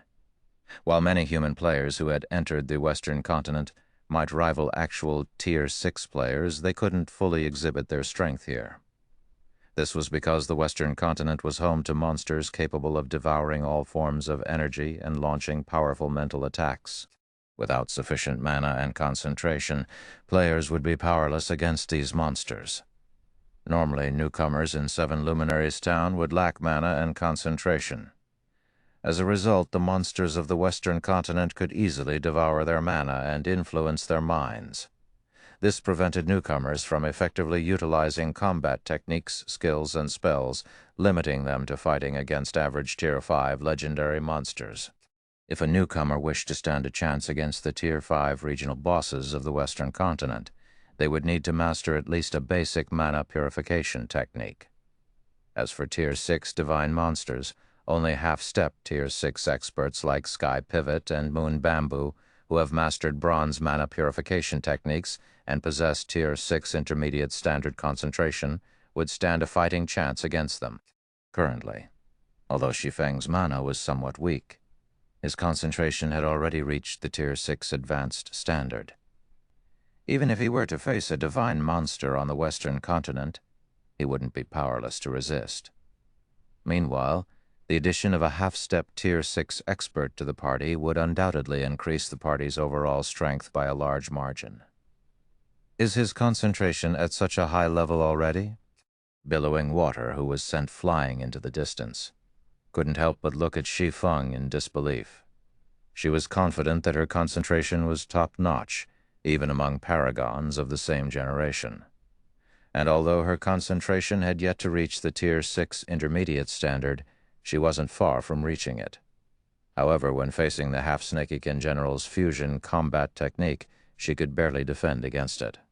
She couldn't utilize any of her combat techniques, which prevented her from resisting the half-Snakekin General's attack completely. Otherwise, she wouldn't have been sent flying by the regional boss. But before Billowing Water could snap out of her daze, several hundred level 160-plus half-Snakekin warriors emerged from the surroundings. These half-Snakekin warriors were all Tier 4 mythic monsters. Although each was inferior to Tier 5 players, when they attacked as a group and utilized combination combat techniques, they could still pose a significant threat to Tier 5 players. Moreover, with their high HPs, they could easily drag out the fight and wear out Tier 5 players. "Escape is no longer an option," Sky Pivot said, sighing helplessly when he saw the half-Snakekin warriors that surrounded them. "Everyone prepare for battle. Isn't this great news, leader?" "It's not every day we get to come across a regional boss," Splashing Fire said, smiling jovially when he saw the approaching half-Snakekin warriors. "Now that our party has one more half-step Tier 6 expert, it would be a waste to run away." "I agree with Fire. This is a rare opportunity," Moon Bamboo said, nodding. Normally, their party would avoid any legendary ranked regional bosses they encountered and target only normal legendary monsters. Of course, it wasn't because they couldn't defeat a legendary ranked regional boss. It was just that it would take too much time. After all, their party previously only had 2 damage dealers. If they took too much time to finish the boss, nearby Holy Race players were bound to take notice. However, now that their party had gained an extra half-step Tier 6 expert, their party's overall damage output would increase by 50% at the very least. With such a huge improvement to their damage output, they could definitely give raiding a legendary ranked regional boss a try. "Okay, Leaf, Fire, you two go and support Billowing Water," Sky Pivot commanded. "The rest of us will handle the regional boss." "Got it." Splashing Fire licked his lips and promptly went into action with Budding Leaf. Immediately, Splashing Fire knocked his longbow and launched flaming arrows at the approaching half-Snake-Eakin warriors one after another, the hail of flaming arrows forcing the mythic monsters to scatter in an attempt to avoid the attacks. At the same time, Budding Leaf waved her staff, summoning numerous barriers to isolate the scattered half-Snake-Eakin warriors and prevent them from executing deadly combination combat techniques. In the blink of an eye, Splashing Fire and Budding Leaf had lowered the threat of the half-Snake-Eakin warriors by a significant margin. This, in turn, allowed Billowing Water to withstand and repulse the mythic monsters with little effort. "Let's begin attacking as well," Sky Pivot said when he saw the half-Snake-Eakin warriors getting blocked. Then, he returned his focus to the half-snake in general and continued. "Our time is limited. We must eliminate this boss before the Holy Race players arrive." After saying so, Sky Pivot constructed a summoning array that brought forth 2 legendary monsters.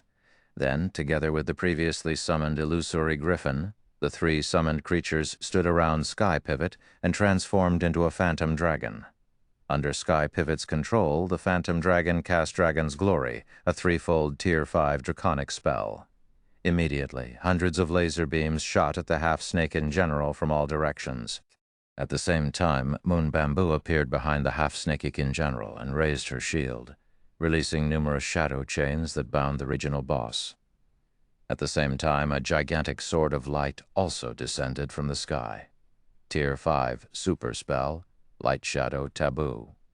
Seeing Sky Pivot and Moon Bamboo taking action, Shi Feng unsheathed the Shadow Incinerator and Winter of Eternal Night before executing Sword's Orbit, forming a galaxy of stars that spread to his surroundings. Boom! The top of the hill was flattened in the blink of an eye, and everyone within a 30,000-yard radius could clearly hear the battle atop the hill.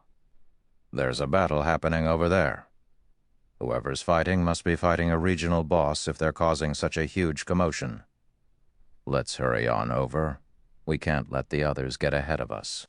Over a dozen Holy Race teams operating in the vicinity could hear the commotion caused by the Dawnlight Party's battle, and they hurriedly charged toward the source of the commotion with fervent eyes.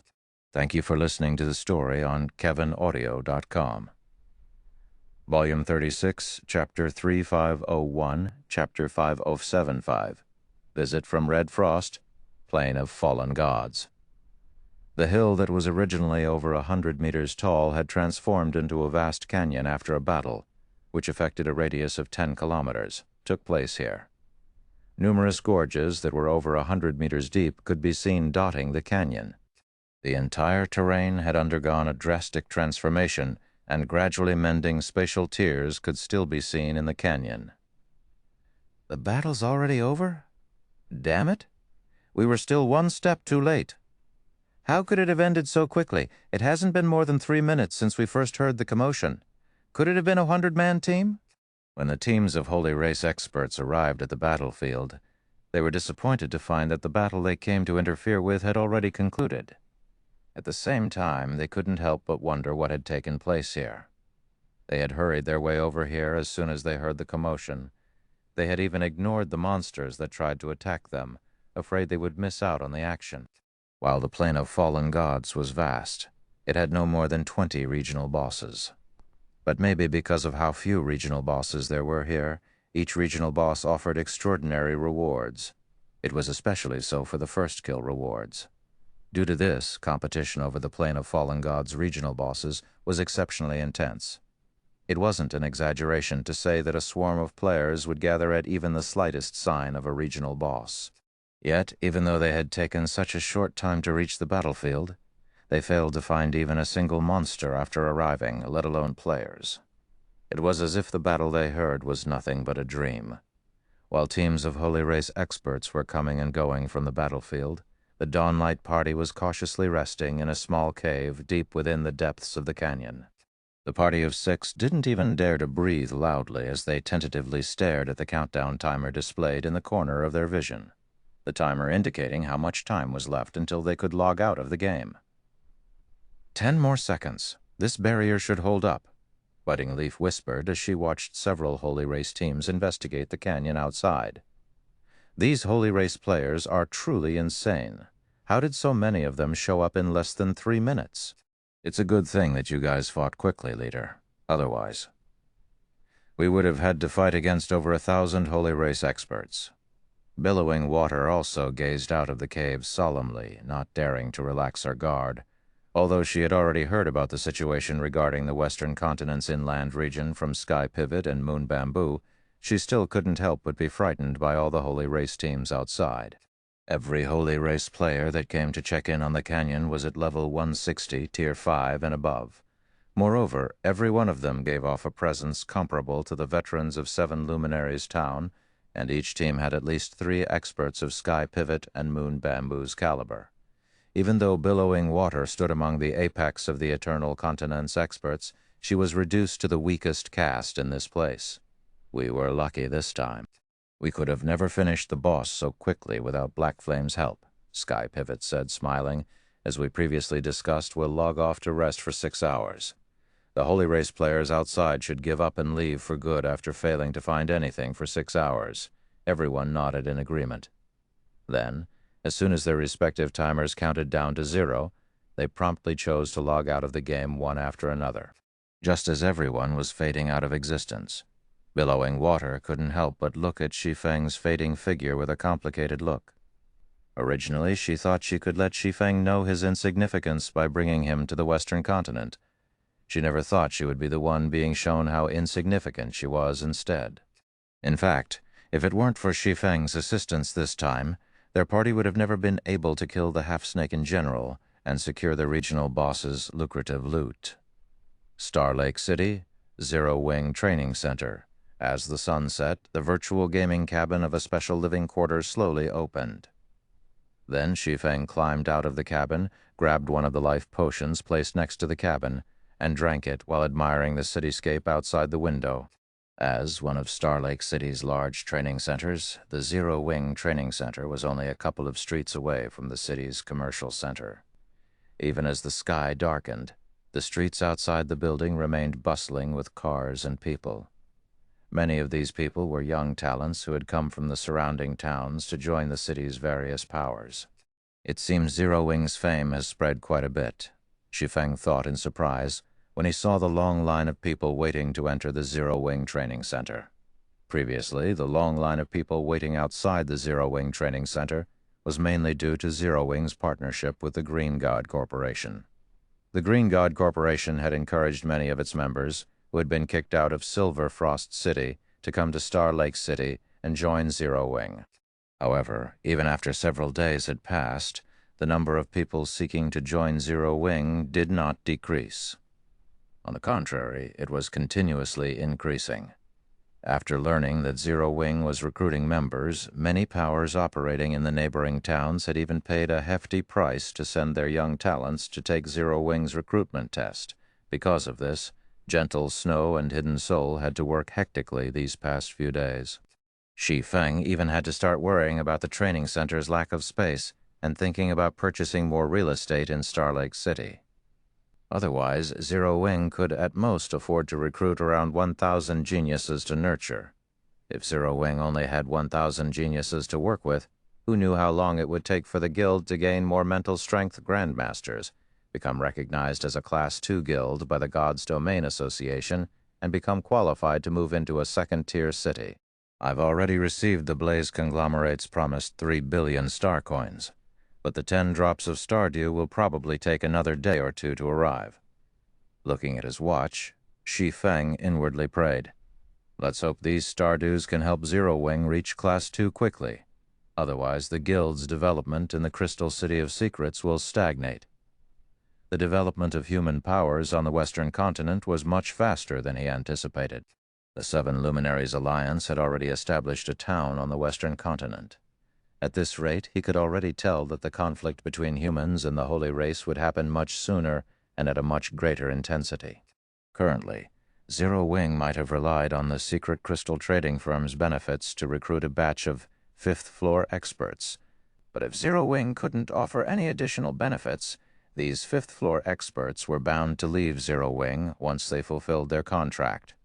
While Shi Feng was contemplating how he should distribute the 10 drops of Stardew, Gentle Snow suddenly contacted him. "Commander Red Frost is here to see you, Guild Leader.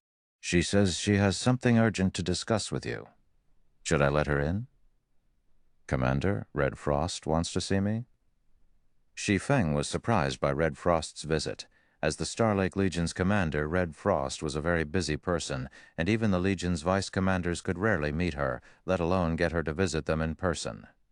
Immediately, Shi Feng had Gentle Snow lead Red Frost to the top floor's VIP lounge. Zero Wing Training Center VIP lounge. When Shi Feng stepped into the room, he saw Red Frost sitting on the sofa, fiddling with a data key. The current Red Frost wore a cold expression devoid of her usual cheerful demeanor.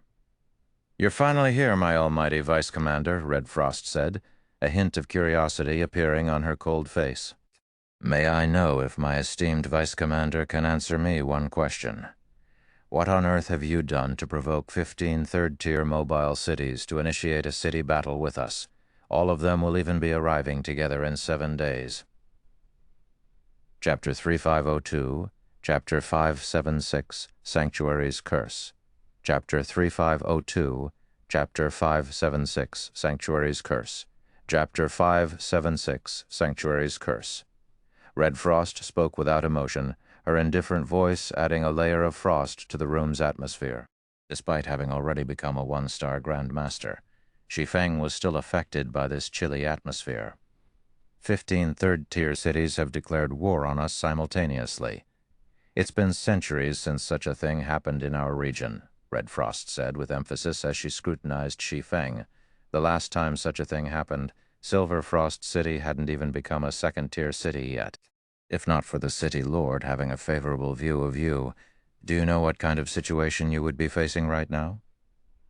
There might seem like a large number of third-tier mobile cities operating on the Starlight continent, but they were in reality rather limited in numbers.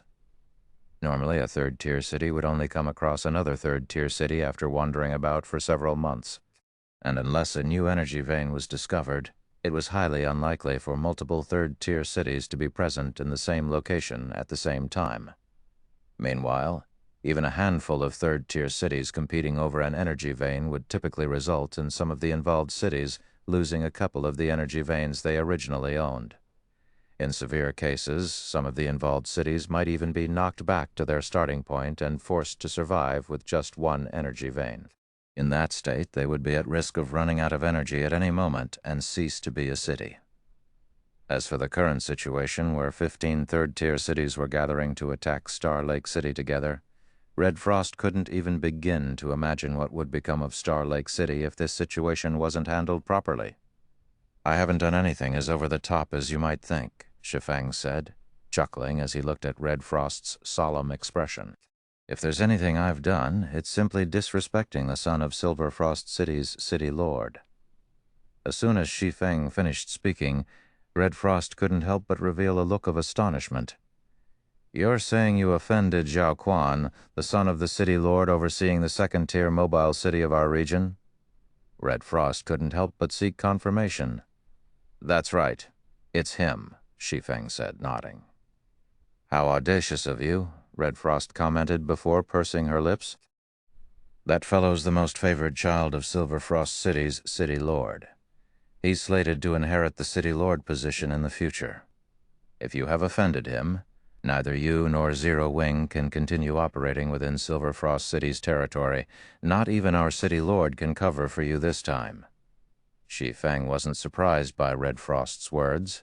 Instead, he smiled and said, "The City Lord might not be able to cover for me now, but What if Star Lake City becomes a second-tier mobile city? This time, the situation differed from when the Paimon conglomerate was applying pressure on Star Lake City. Star Lake City's jurisdiction fell under the Galaxy conglomerate, so the most the Paimon conglomerate could do was tempt other third-tier cities into attacking Star Lake City. If it tried to do anything more, the Galaxy conglomerate would no longer turn a blind eye to its actions. As for the incident this time, all parties involved fell within the Galaxy conglomerate's jurisdiction. So, no matter how much the conflict escalated, the Galaxy conglomerate would not intervene. A second-tier mobile city? Red Frost laughed. Do you think the Star Lake Legion has what it takes to win against 15 city legions simultaneously? City battles in the real world differed from battles in God's domain. Not only would participants have their physiques heavily suppressed, but even the weapons and equipment they could access highly depended on their mental strength standard. The stronger the weapons and equipment participants tried to manifest, the stronger their mental strength needed to be. So, one could say that a city battle was a mental strength competition. However, city battles could only be regarded as competitions of mental strength only if they were one-on-one scenarios. In a situation where both sides were limited to only 10 battle groups and 200 participants, there were limited means each side could employ after they scattered their forces across different occupation points. In a one-versus-many scenario, things would be different. It was especially so when one side consisted of 15 cities. The side with 15 cities could deploy 150 battle groups consisting of 3,000 participants. In such a situation, they would be more than capable of using various large-scale magic arrays. For example, they could use large-scale magic barriers to suppress the enemy. They could also use large-scale offensive magic arrays powered by several hundred magical class players to launch attacks that players of the same tier could not resist. They could even deploy large-scale defensive magic arrays that could easily stop attacks from players of the same tier. It was no exaggeration to say that one-versus-one simulation warfare and one-versus-many simulation warfare were two entirely different types of conflict. In the latter case, the impact that individual players could have on the battle would be diminished significantly. I cannot guarantee whether we can win.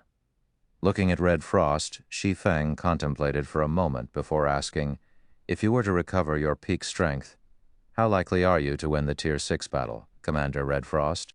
Recover my peak strength? Red Frost couldn't help but look at Shi Feng curiously for a moment when she heard his question. Then she laughed and said, Do you have a way to let me recover? Do you even know what kind of injury I have suffered? The source of your body's mana has been damaged, and it has led to the severe weakening of your mana's strength, right? Shi Feng said, chuckling. According to the rumors floating about in Star Lake City, Red Frost possessed astonishing talent. Yet, she plummeted from grace after suffering some kind of injury during her campaign in the 12 sanctuaries. Meanwhile, based on his observations during the last city battle, Shi Feng found that, despite being at Tier 6, Red Frost's mana was abnormally thin. He also noticed that she didn't make use of any mana throughout the entire battle, relying only on her weapon, equipment, and techniques. This was a very bizarre way to fight for a pseudo-great Grand Master. The only explanation Shi Feng could come up with to explain this situation was that Red Frost had suffered damage to her mana source, which in turn led to a drastic decrease in her mana's strength. This was a phenomenon he had heard of before, and it could be said to be a type of curse in the 12 sanctuaries. Without the proper means to resolve it, players would be stuck with it forever. The curse would follow them even if they started a new account. Originally, Shi Feng didn't have any way of combating this curse. Unless Red Frost could kill the person who cursed her, her mana would be permanently weakened. However, after learning about the Western continent's mana purification techniques, he was confident he could resolve Red Frost's problem with ease. Do you truly have a solution? Red Frost shot up from her seat and stared intently at Shi Feng, the excitement in her eyes very apparent. The sanctuary's curse was something she had never mentioned to anyone. She would also never use mana, even during normal battles, and she would only fight while relying on her basic attributes. Even if others took notice of her strange behavior, they would only think that it was her style of combat. They wouldn't suspect a problem with her mana. I wouldn't have brought it up if I didn't have a solution, Shi Feng asserted.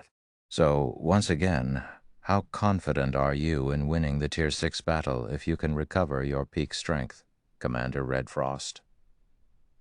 I'm sure you know that fighting multiple cities simultaneously is a completely different experience from fighting just one city. There are many more means our opponents can employ, so the battle isn't something the individual player can influence easily.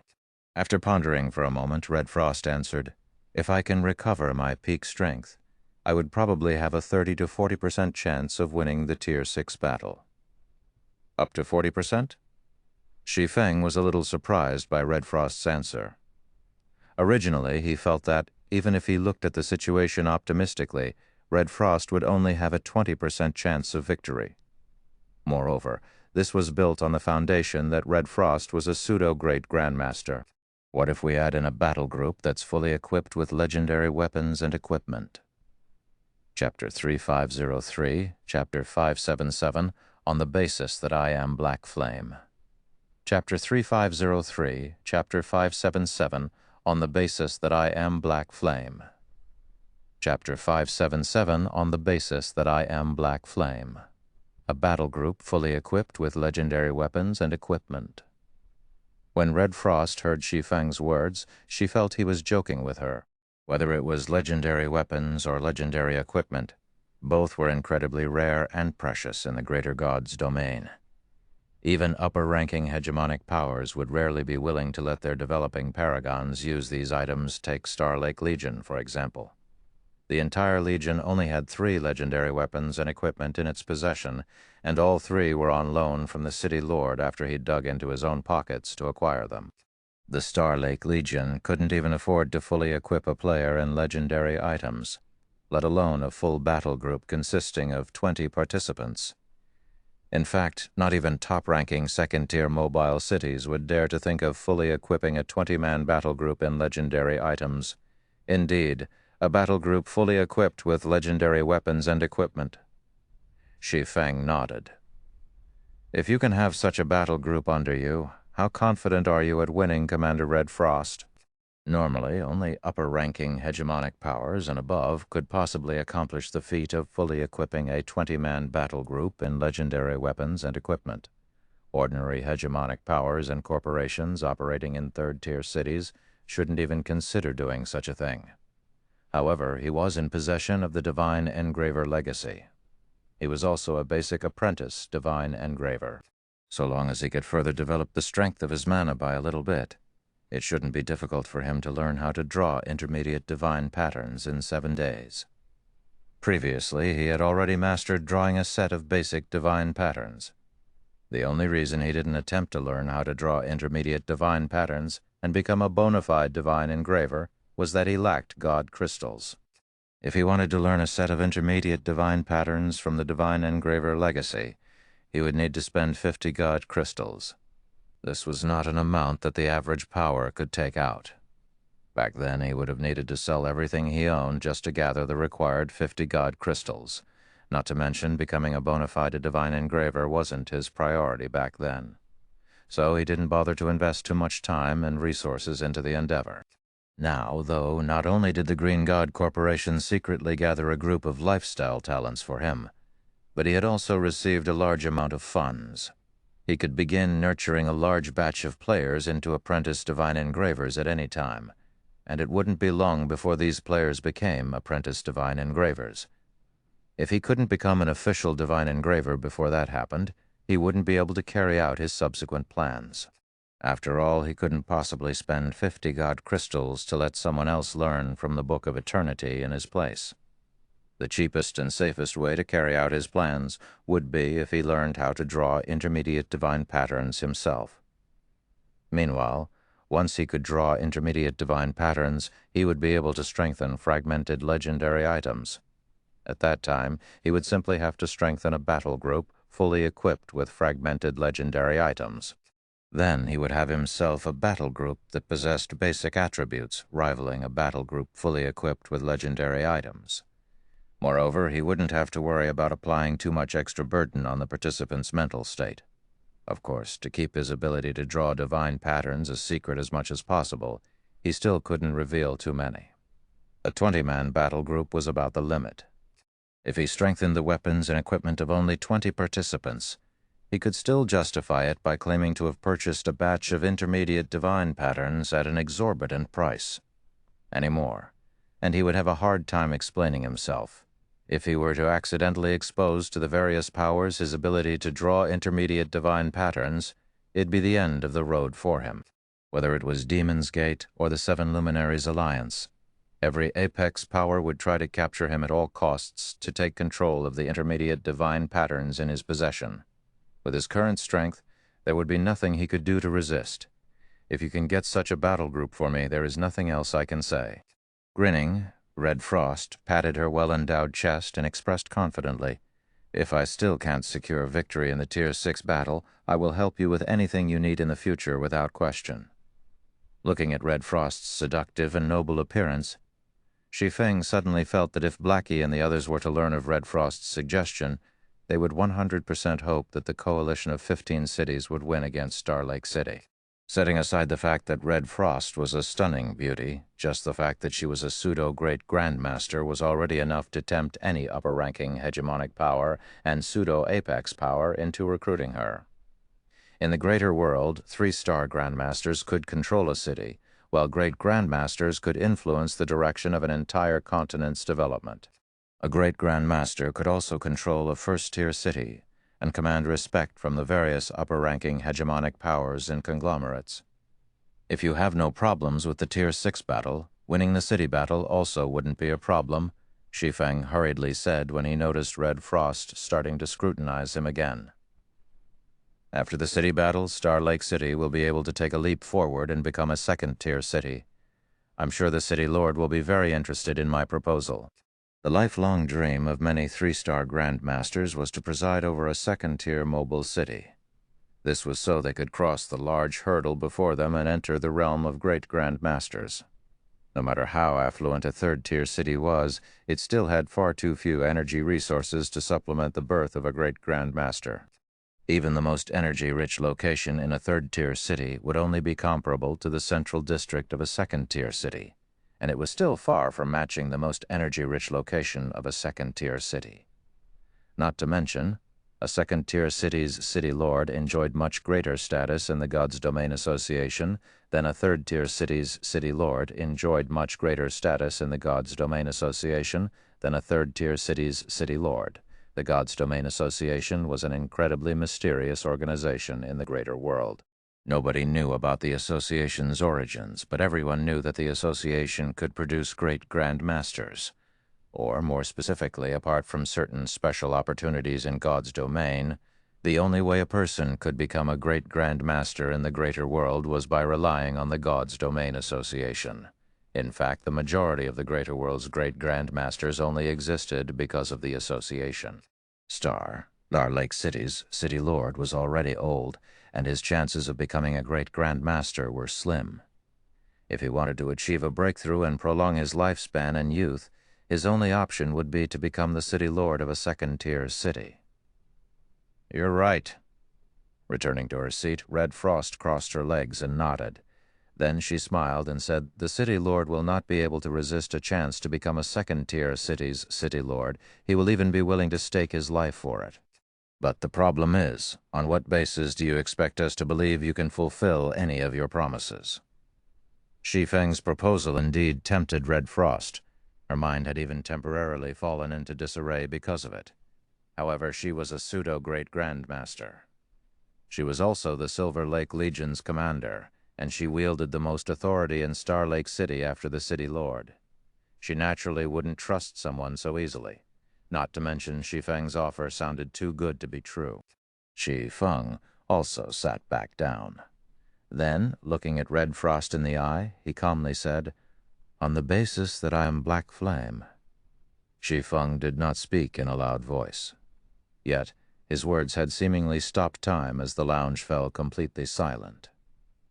Chapter 3504, Chapter 5788, Regional Bosses Loot, Chapter 3504, Chapter 5788, Regional Bosses Loot, Black Flame. Your Zero Wings Guild leader, Black Flame. Red Frost shot up from her seat once again and looked at Shi Feng in disbelief. This time she strongly believed Shi Feng was joking with her. Black Flame had already become a household name in the greater god's domain. Black Flame was also why she and the City Lord had a very optimistic view of Zero Wing's future. It was especially so for Red Frost after she took an in-depth look into Black Flame's growth process. The only word she could use to describe Black Flame was shocking. First, Black Flame had gotten into the Luminous Glory list. Later, he entered the Eternal Realm and single-handedly suppressed several upper-ranking powers and Holy Race powers.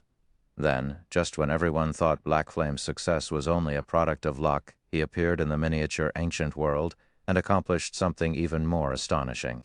Despite being a Tier 5 player, Black Flame had single-handedly slain a Tier 6 Berserker god and slaughtered tens of thousands of experts across a distance of hundreds of kilometers.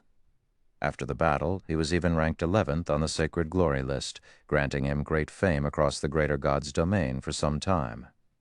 However, all of this was not important. As a former Sacred Glory list expert, Red Frost knew that the ranking list was merely the tip of the iceberg. Many talented paragons were still not ranked on the Sacred Glory list. More specifically, these were the talents secretly nurtured by the various upper-ranking hegemonic powers and above. Meanwhile, in the eyes of these talents, the Sacred Glory list was nothing more than a joke to entertain the masses. It wasn't something worth taking seriously at all. But after conducting in-depth research on Black Flame, Red Frost also realized that the Sacred Glory list had only revealed a small portion of Black Flame's true potential. What was truly frightening about Black Flame was his rate of growth. Black Flame's growth was simply unheard of. When Black Flame first entered the Sacred Glory list, he was merely suspected to be a fifth-floor expert. Yet, even though only a short time had passed, he was now in existence who had mastered a gold combat technique. Even back in her heyday, her growth would be insignificant compared to Black Flame's at one point. Red Frost even suspected that Black Flame might be an old monster who had decided to come out of retirement and establish a guild out of boredom. Yet she was now being told that Black Flame, Zero Wing's mythical guild leader and the Lord of War goddesses, was actually a young man in his 30s, and he wasn't even a mental strength master not long ago. How could she possibly believe this? "Indeed, it is," Shi Feng said, smiling and nodding as he looked at Red Frost's shocked expression. "Will that be enough to prove I can fulfill my promises?" He didn't find Red Frost's reaction particularly strange. Anyone who bothered to do some research would more than likely assume that Black Flame was someone of significant age. After all, Black Flame's rate of growth was highly abnormal. Many people even suspected that Black Flame might have originated from some ancient power. Otherwise, how could he be so bold as to challenge multiple pseudo-apex powers? Unfortunately, no matter how everyone racked their minds, they would probably never imagine that he was a reincarnator, much less a reincarnator who had reincarnated more than once. "How can I trust that you are Black Flame?" Red Frost sternly asked, her previously cheerful and charming appearance nowhere to be seen. Simple. Tapping on his watch, Shi Feng summoned a holographic panel displaying his God's Domain profile. "I can't possibly falsify my God's Domain ID, right?" While exposing his identity as Black Flame came with risks, it was a much less significant secret to expose compared to the Divine Engraver legacy. After all, in the various powers' eyes, Black Flame was merely a developing monster. As a Tier 5 player, Black Flame couldn't even pose a significant threat to upper-ranking hegemonic powers, let alone pseudo-apex and apex powers. However, Black Flame's identity held significant meaning for Red Frost, the Star Lake Legion's commander.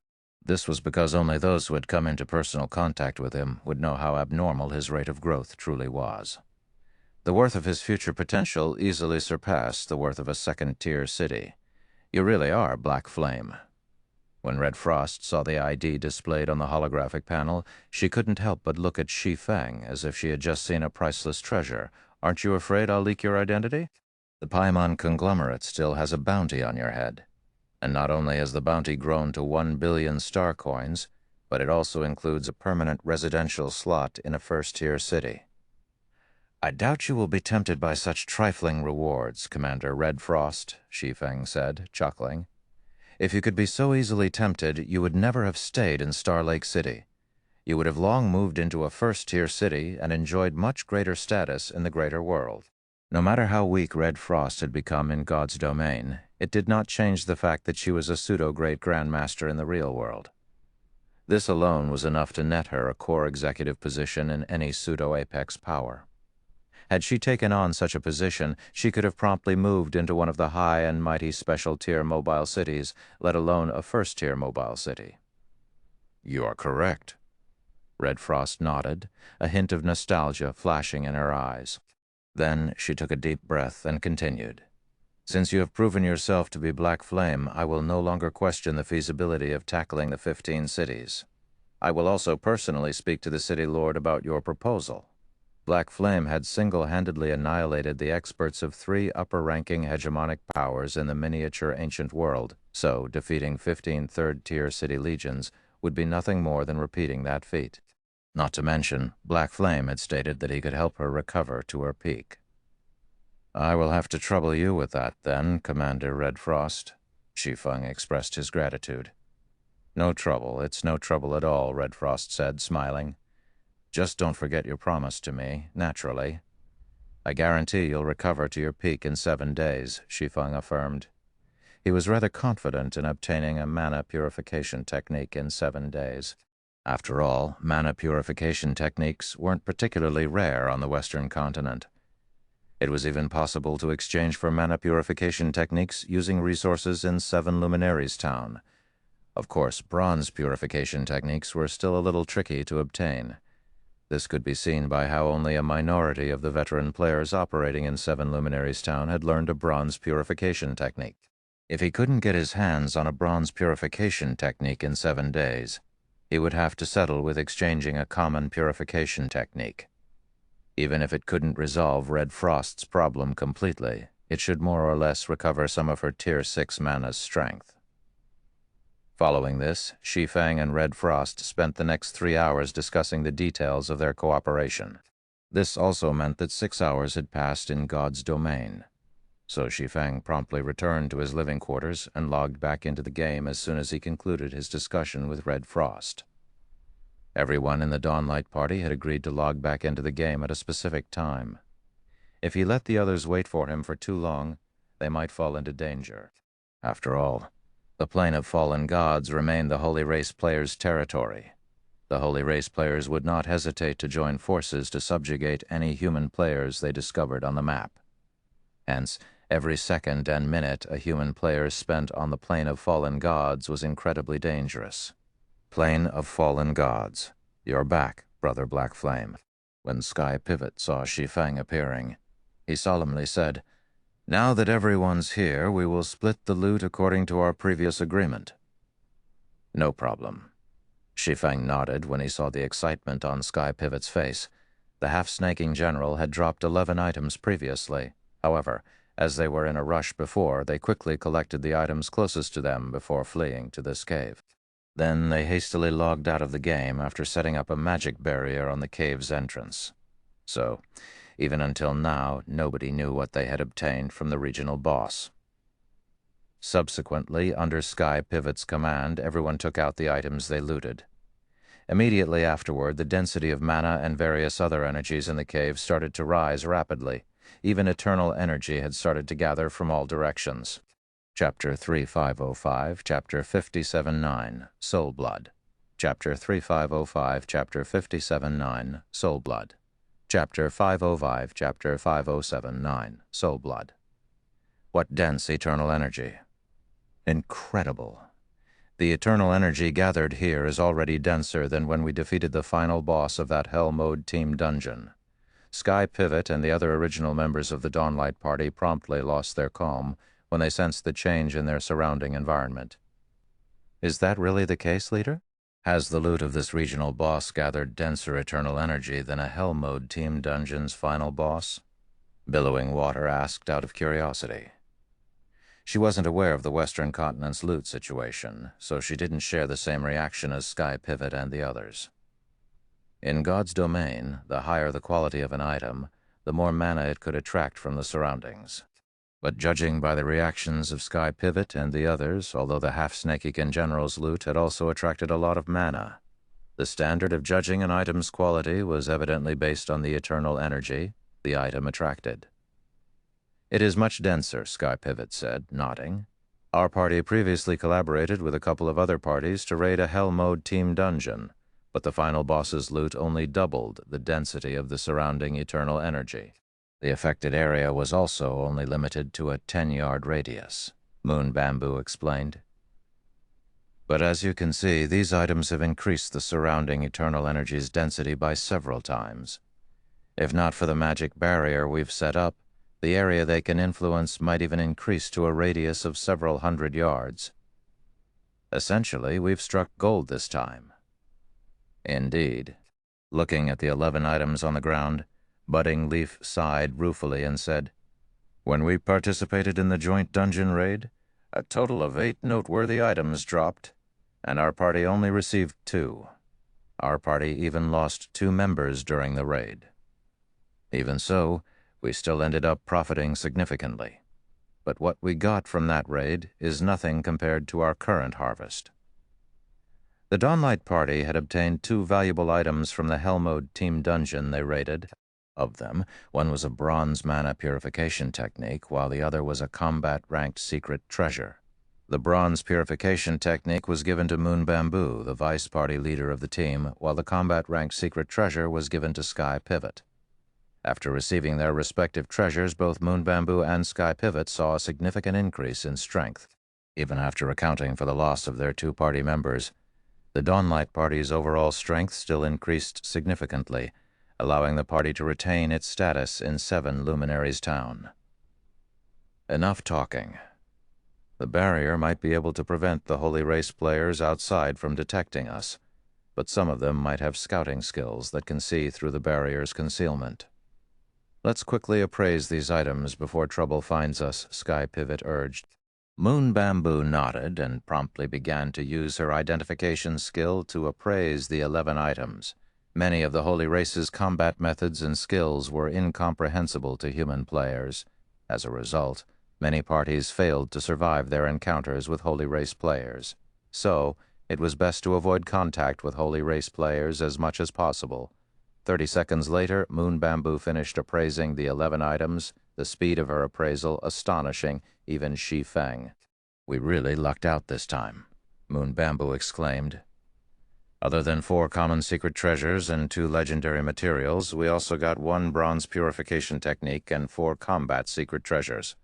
"There's a bronze purification technique and 4 combat secret treasures?" Sky Pivot and the others couldn't help but be astonished. Billowing Water found this outcome especially shocking. Whether it was the bronze purification technique or combat secret treasures, both were extremely rare on the Western continent. According to her understanding, even 7 Luminaries Town's veteran parties wouldn't necessarily own a bronze purification technique or a combat secret treasure. Most were still stuck with common purification technique and common secret treasures. Yet their party had obtained 1 bronze purification technique and 4 combat secret treasures from killing just 1 regional boss. This was an unbelievable harvest. "Brother Black Flame, as per our agreement, and your contribution to the party, this bronze purification technique belongs to you," Sky Pivot calmly said.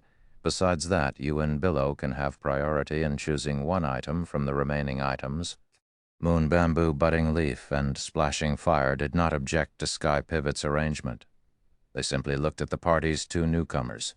Although they had reaped a huge harvest this time, Sky Pivot had already informed them of the promises he previously made to Shi Feng and Billowing Water. They had also agreed to Sky Pivot's decision before they set out, so they weren't about to kick up a fuss now. Not to mention, even if they conceded 3 items, the rest of the loot was still plenty astonishing. Meanwhile, Billowing Water couldn't help but look at Shi Feng enviously when she heard he would be receiving a bronze purification technique.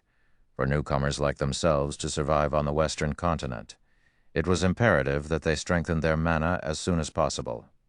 Not to mention, a bronze purification technique could undoubtedly provide a huge increase in strength.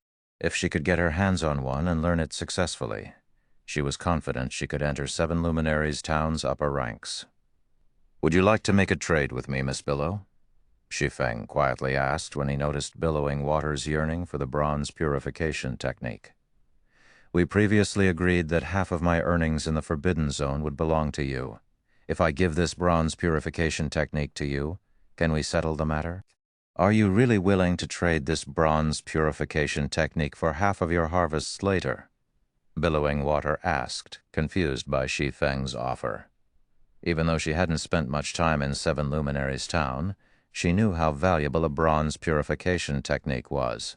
It was highly unlikely they would get another bronze purification technique in their subsequent exploration. So Shi Feng would be losing out big time if he were to trade away his bronze purification technique to offset the earnings he needed to split with her afterward. Of course, Shi Feng said, smiling. While the bronze purification technique is valuable, it isn't something I must have right now. Moreover, if you can strengthen your mana, it will make subsequent explorations in this party easier. We will also have a greater chance of obtaining a second bronze purification technique and more precious items. Okay. I agree to your offer, Billowing Water said, finding Shi Feng's reasoning to be valid. If she could learn a bronze purification technique, the Dawnlight Party's overall strength would further increase. Afterward, they would have an easier time exploring the Plane of Fallen Gods, and their chances of obtaining better loot would also increase.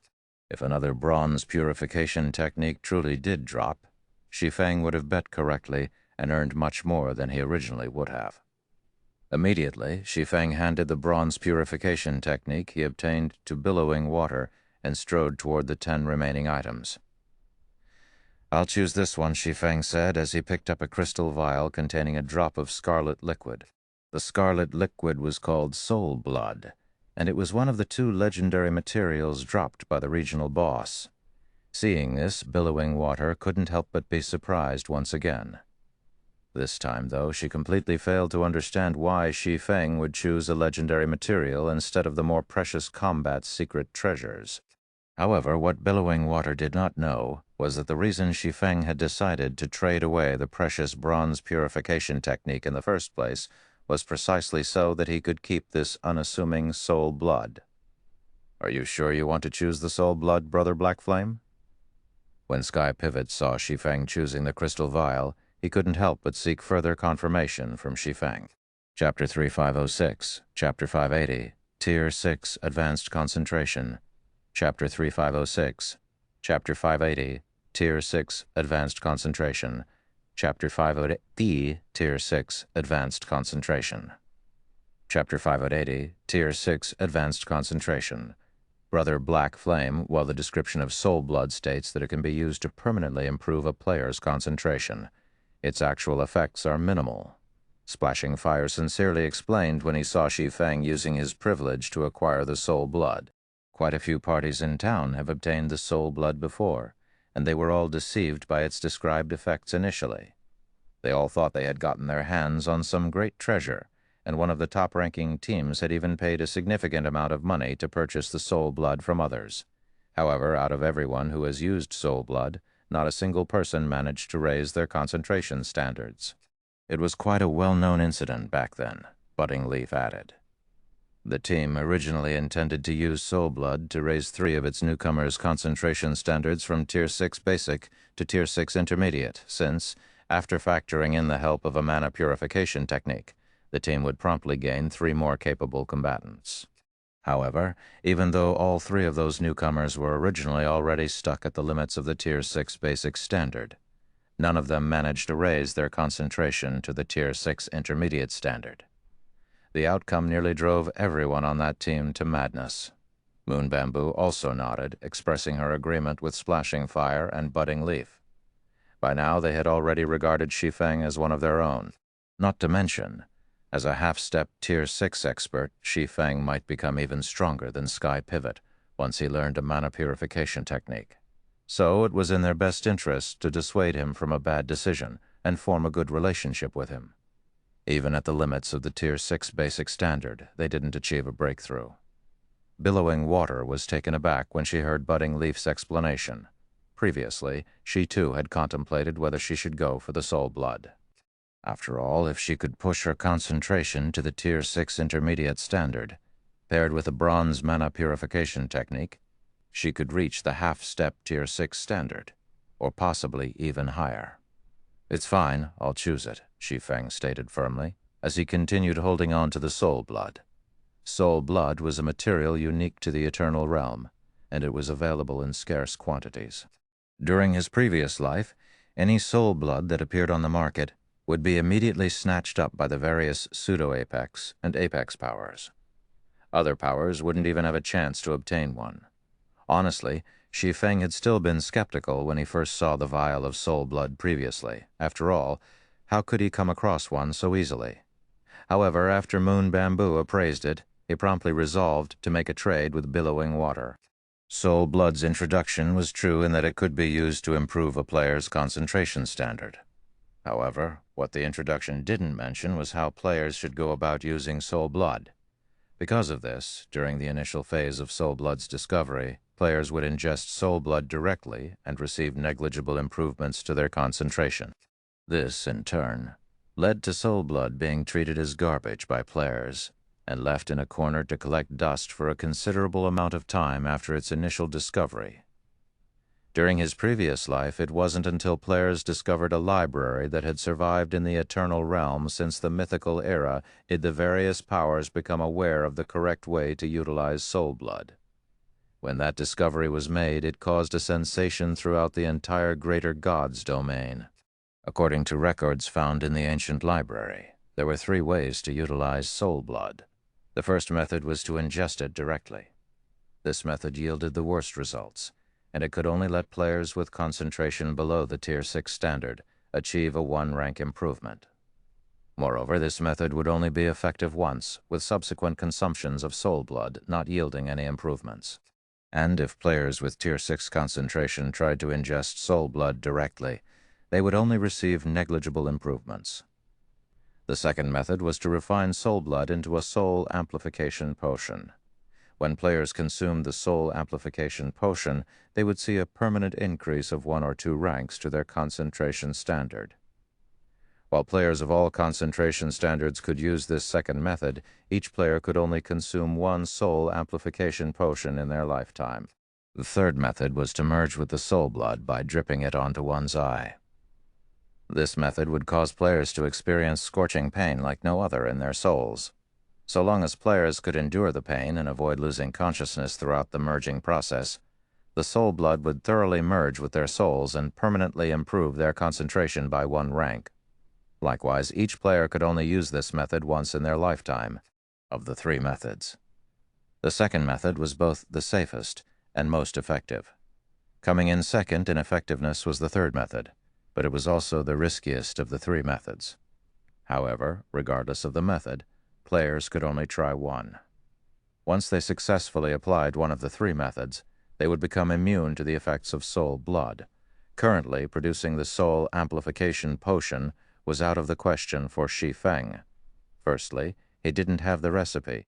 Secondly, even if he did have the recipe, he would need a great grandmaster alchemist to produce the potion for him, and it would be done at a low success rate of 30 to 40%.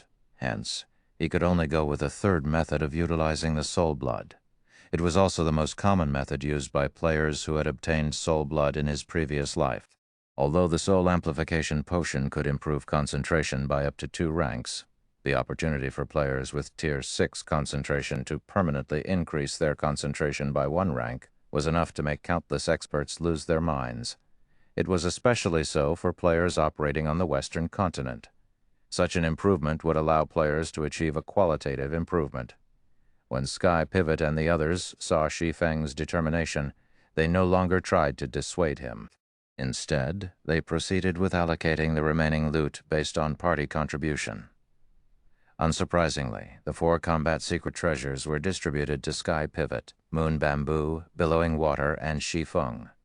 As for the 4 common secret treasures, they were evenly distributed between Splashing Fire and Budding Leaf. Once the party finished distributing the loot, Sky Pivot promptly summoned a dozen rat-sized stealth summons and scattered them outside the cave. When it came to scouting, these stealth summons were as capable as rangers and assassins. With one eye closed, Sky Pivot observed the situation outside the cave through the eyes of his summons. Then he solemnly said, There are still a couple of holy race teams outside. I'm afraid we'll have to wait until they move some distance away before we can leave." Sure enough, those people won't give up so easily. "I guess we just have to have a competition of patience with them like always," Splashing Fire said, unperturbed by this outcome. Then he went to sit in a corner of the cave and started researching the common secret treasures he just obtained. As for everyone else, they too began researching their respective harvests, while awaiting further orders from the party leader. "I guess I can also use this opportunity to raise my concentration," Shi Feng thought when he saw that everyone was busy with their respective affairs. Then he stepped into a dark corner of the cave and cautiously dripped the soul blood onto his right eye. Immediately after the scarlet liquid made contact with his eyeball, Shi Feng immediately felt rampant energy invading his soul and trying to corrode his entire being. In just an instant, Shi Feng felt like flames were scorching his body, inside and outside. "It really hurts," Shi Feng mentally exclaimed as he stared at the scarlet veins that appeared all over his body. He didn't think merging with the soul blood would be so excruciatingly painful. If not for the countless hardships he experienced in his previous life, he would have probably screamed in agony right about now. However, amidst the pain, Shi Feng could also feel strands of eternal energy flowing into the depths of his immortal soul and improving its resilience. The painful experience lasted for a full 20 minutes before disappearing, leaving Shi Feng with a sense of liberation. Immediately afterward, the sound of a system notification entered his ears. "System, congratulations. You have achieved Tier 6 Advanced Concentration while still being at Tier 5. Rewarding Mental Dominator title. Chapter 3507, Chapter 5081, Divine Kingdom's Resurgence. Chapter 3507, Chapter 5081, Divine Kingdom's Resurgence. Chapter 5081, Divine Kingdom's Resurgence Mental Dominator. Shi Feng was surprised by the title he abruptly obtained. Mental Dominator, when the title is equipped, it weakens all mental attacks received by 20%. The effect of weakening mental attacks received by 20% might seem insignificant, but that would only be true if he were still on the Eternal Continent. On the Western Continent, the Mental Dominator title could yield him extraordinary benefits. Compared to the Eternal Continent's monsters, the Western Continent's monsters weren't all that different in basic attributes. However, because of their mastery over mental attacks, they were vastly more difficult to deal with. If he were to equip the Mental Dominator title, he would raise his resistance to mental attacks to a new level. If he were to face the half-snake in general again, he wouldn't even need to split his attention to deal with the regional boss's mental attacks. Now that my concentration has reached the Tier 6 Advanced, I can probably execute Sword of Space without channeling my mana for a long time, Shi Feng theorized when he felt his control over his mana improving significantly. Then he unsheathed the Shadow Incinerator and thought, "I wonder if I can break the second seal," when he previously undid the Shadow Incinerator's first seal. The weapon had gained the might of a legendary weapon. If he could undo the second seal, the godly relic could undoubtedly elevate his overall strength to a whole new level. At that time, even if he had to roam the Western Continent by himself, he would face far fewer problems. 1 time, 2 times, 3 times. Shi Feng tried attacking the mental nodes on the Shadow Incinerator's second seal multiple times using mental condensation in quick succession. However, the mental nodes remained completely unfazed. It seems I was hoping for too much. Shi Feng wryly smiled when he saw how he had utterly failed to break the second seal. The Shadow Incinerator's second seal was of a much higher rank than the first seal. Moreover, he sensed that the effectiveness of the mental condensation technique taught to him by the primordial abyssal god had weakened significantly after his concentration reached the Tier 6 Advanced standard. The technique did not strengthen his concentration to the Tier 6 peak standard and only improved it by half a rank. If he wanted to break the second seal, he would still have to raise his concentration by half a rank. Never mind. At least I won't have difficulties learning how to inscribe intermediate divine engravings now. Shi Feng quickly got over his disappointment and regained his calm. After all, his primary goal in trading away the bronze mana purification technique for the soul blood was never to undo the Shadow Incinerator's second seal. Instead, it was to upgrade his concentration to the Tier 6 Advanced standard so that he could learn how to inscribe intermediate divine engravings quicker and have an easier time roaming the Western continent by himself. Admittedly, he could have an easier time killing legendary ranked regional bosses if he operated with the Dawnlight Party. However, he was in possession of the Feather of Oath. So long as he could resist the mental attacks of the Western continent's monsters, he could afford to explore higher-level maps and slay legendary ranked world bosses by himself. Not only would he get to monopolize all of the loot, but the quality would also be vastly superior to that of regional bosses. Something's up. Everyone gather. At this time, Sky Pivot suddenly disrupted the cave's tranquility, his command causing everyone to gather at the cave's entrance reflexively. "What happened outside, leader?" Splashing Fire asked, growing a little anxious when he saw Sky Pivot's unusually serious expression. "Did the Holy Race players discover us? Their party of 6 might be strong, but the Holy Race players had many experts. Some of them could even contend against the likes of Sky Pivot. If 2 or 3 of such experts worked together, they could quickly take down Sky Pivot, let alone the rest of their party." "No, that's not it," Sky Pivot said, shaking his head. Then, with a confused look, he continued, "The Holy Race players outside are behaving strangely. It looks like they received a command of some sort, and they are now gathering in a particular direction. But I haven't sensed any signs of battle coming from the direction they are headed." "They are heading in a direction without signs of battle?" Shi Feng had his curiosity piqued a little when he heard Sky Pivot's description. The Holy Race players were similar to human players in that they were split among numerous powers. Currently, the Holy Race players operating on the plane of fallen gods all came from different powers, so their relationship with each other was that of competitors. Because of this, whenever they started to gather in the same direction, it usually meant they had perceived signs of battle coming from that direction, and they intended to contest for loot. But if there were no signs of battle, it meant that no boss battles were taking place nearby. In that case, it was very strange for the Holy Race players to gather in the same direction. It still wouldn't make sense even if allies notified them about a boss battle taking place. If they were so far away that they couldn't perceive any signs of the battle in question, the battle would have long ended by the time they arrived at the scene, and there would be no point in them heading over. Wait, that's a city. Before anyone could come to a conclusion, Sky Pivot suddenly exclaimed, "A city appeared on the plane of fallen gods." Before Sky Pivot could continue speaking, a regional announcement rang in everyone's minds. "Regional system announcement. The sealed Divine Kingdom of Old has been opened. Divine Kingdom's Afterglow expansion pack activated." The announcement repeated 3 times, stunning everyone. During God's Domain's mythical era, countries that could be dubbed as a divine kingdom were countries ruled by gods, and they possessed civilizations and technologies far beyond the grasp of the modern era. No wonder the Holy Race players are rushing over there. A divine kingdom, this is undoubtedly the biggest opportunity the Western continent has to offer. Splashing Fire exclaimed ruefully, "If we can secure even a tiny portion of what the divine kingdom has to offer, it will probably still be better than a regional boss's loot." Moon Bamboo nodded in agreement. Then she looked at Sky Pivot and said, "This is a rare opportunity, leader. Now that our party has grown much stronger, should we take a look too?" Following Moon Bamboo's words, Splashing Fire, Budding Leaf, and Billowing Water also looked at Sky Pivot with hopeful and excited gazes.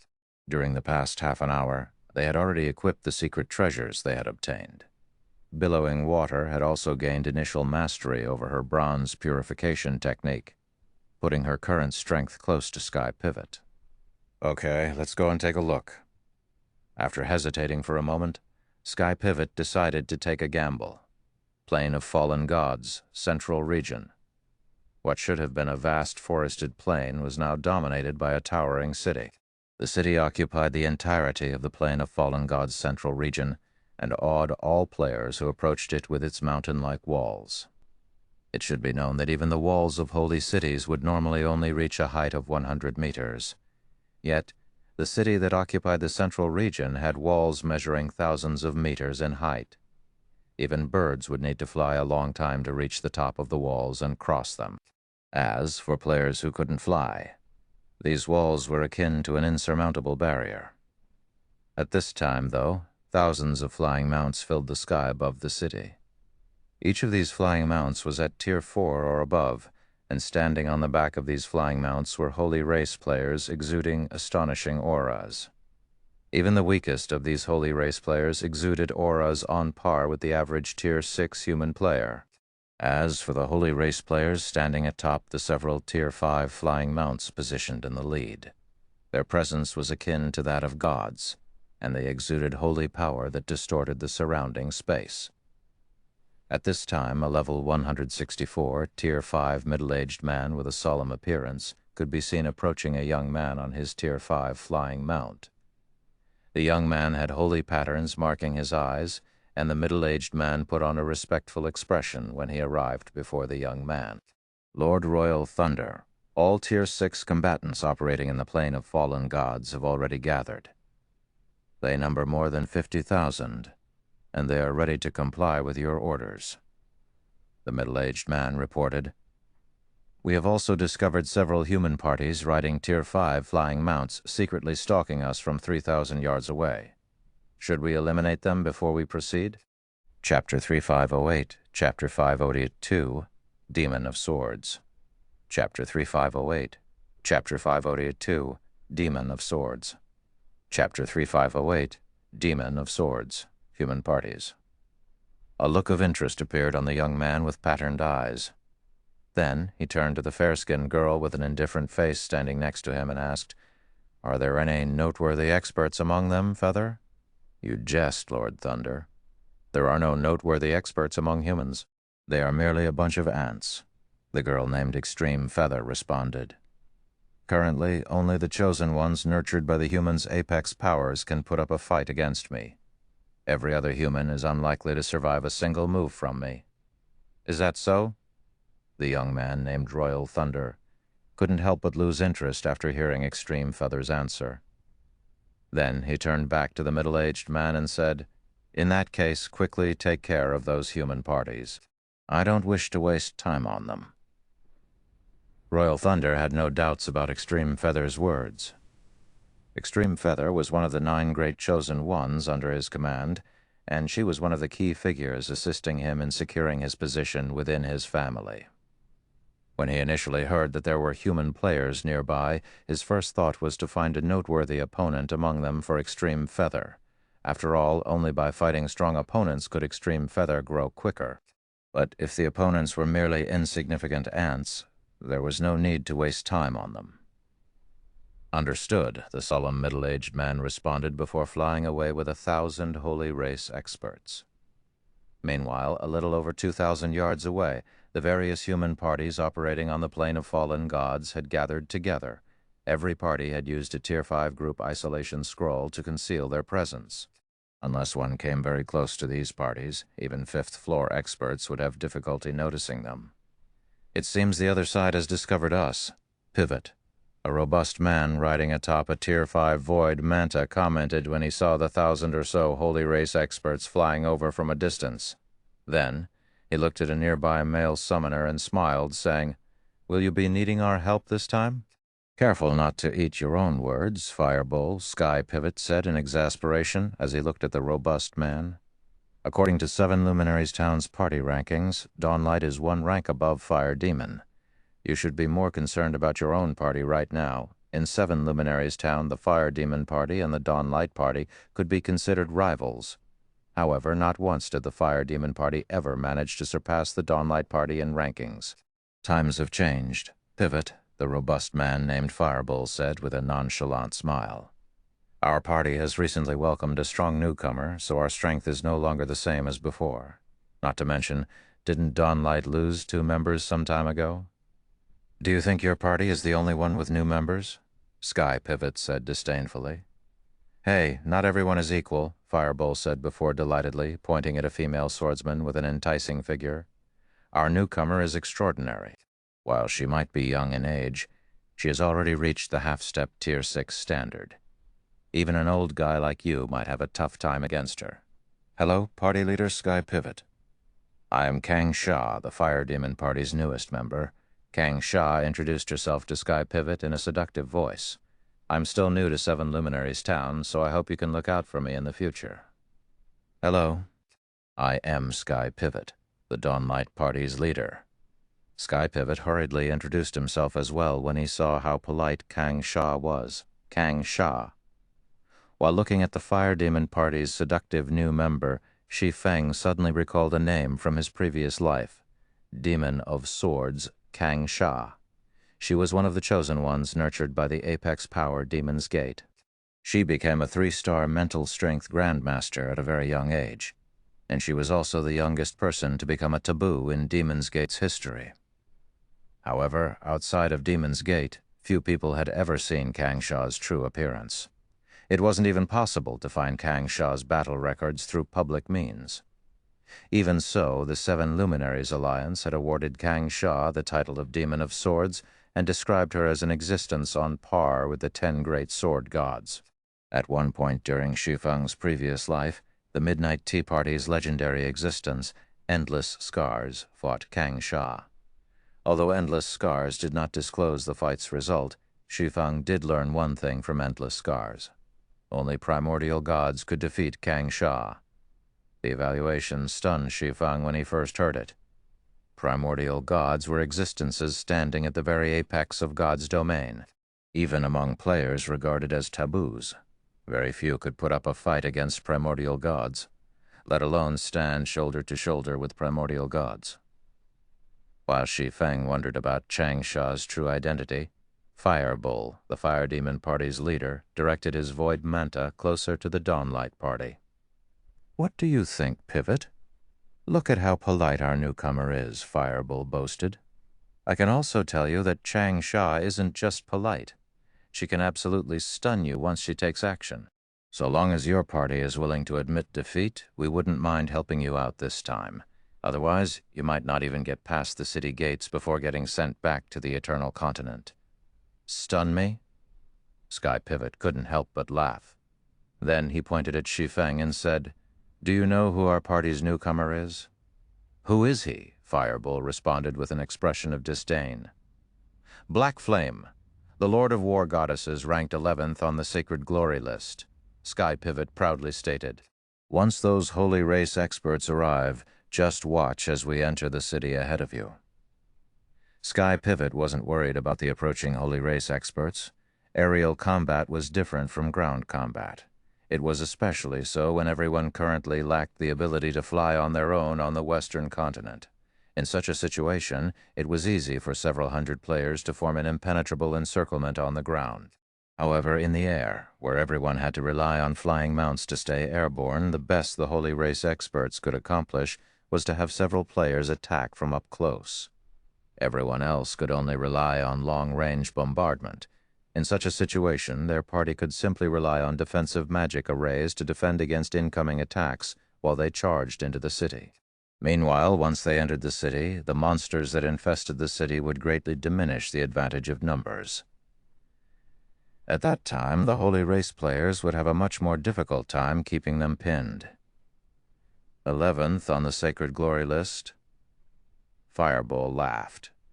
Firebull had previously thought the Dawnlight Party had recruited someone incredible for Sky Pivot to boast about so much. However, it would seem that he had overestimated his old rival and the Dawnlight Party as a whole.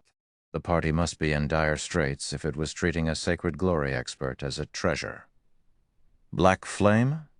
Meanwhile, Kang Sha's gaze promptly locked onto Shi Feng when she heard Sky Pivot's words, and she couldn't help but lick her lips as she scrutinized Shi Feng. "How interesting. So you are Zero Wing's guild leader? I wonder what would become of Zero Wing if I were to kill you now?" Kang Sha's words were like the devil's whispers, sending shivers down the spines of everyone present. Everyone felt as if a sharp sword was hanging over their heads, ready to fall and claim their lives at any moment. Chapter 3509, Chapter 583, Sweeping the Sky with One Slash. Chapter 3509, Chapter 583, Sweeping the Sky with One Slash. Chapter 583, Sweeping the sky with one slash, following Kang Sha's words, Fireball's anxiety levels promptly skyrocketed. Kang Sha, no messing around, Fireball quickly advised when he saw Kang Sha seemingly itching for a fight. I don't know what grudge you have with that young man, but you will cause all of us to die here if you act now. At this point, Fireball regarded Kang Sha as if she were his ancestor. It wasn't simply because Kang Sha possessed astonishing strength. It was also due to her unpredictable temperament. It wouldn't be an exaggeration to say that she could be smiling at someone in one moment and killing them in the next.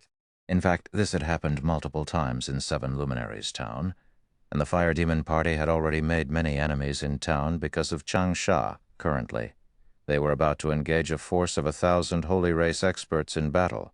Even if it was just an aerial battle, it wouldn't be easy to deal with. If they were to start a fight with the Dawnlight Party in such a situation, it would undoubtedly lead to a nightmarish scenario.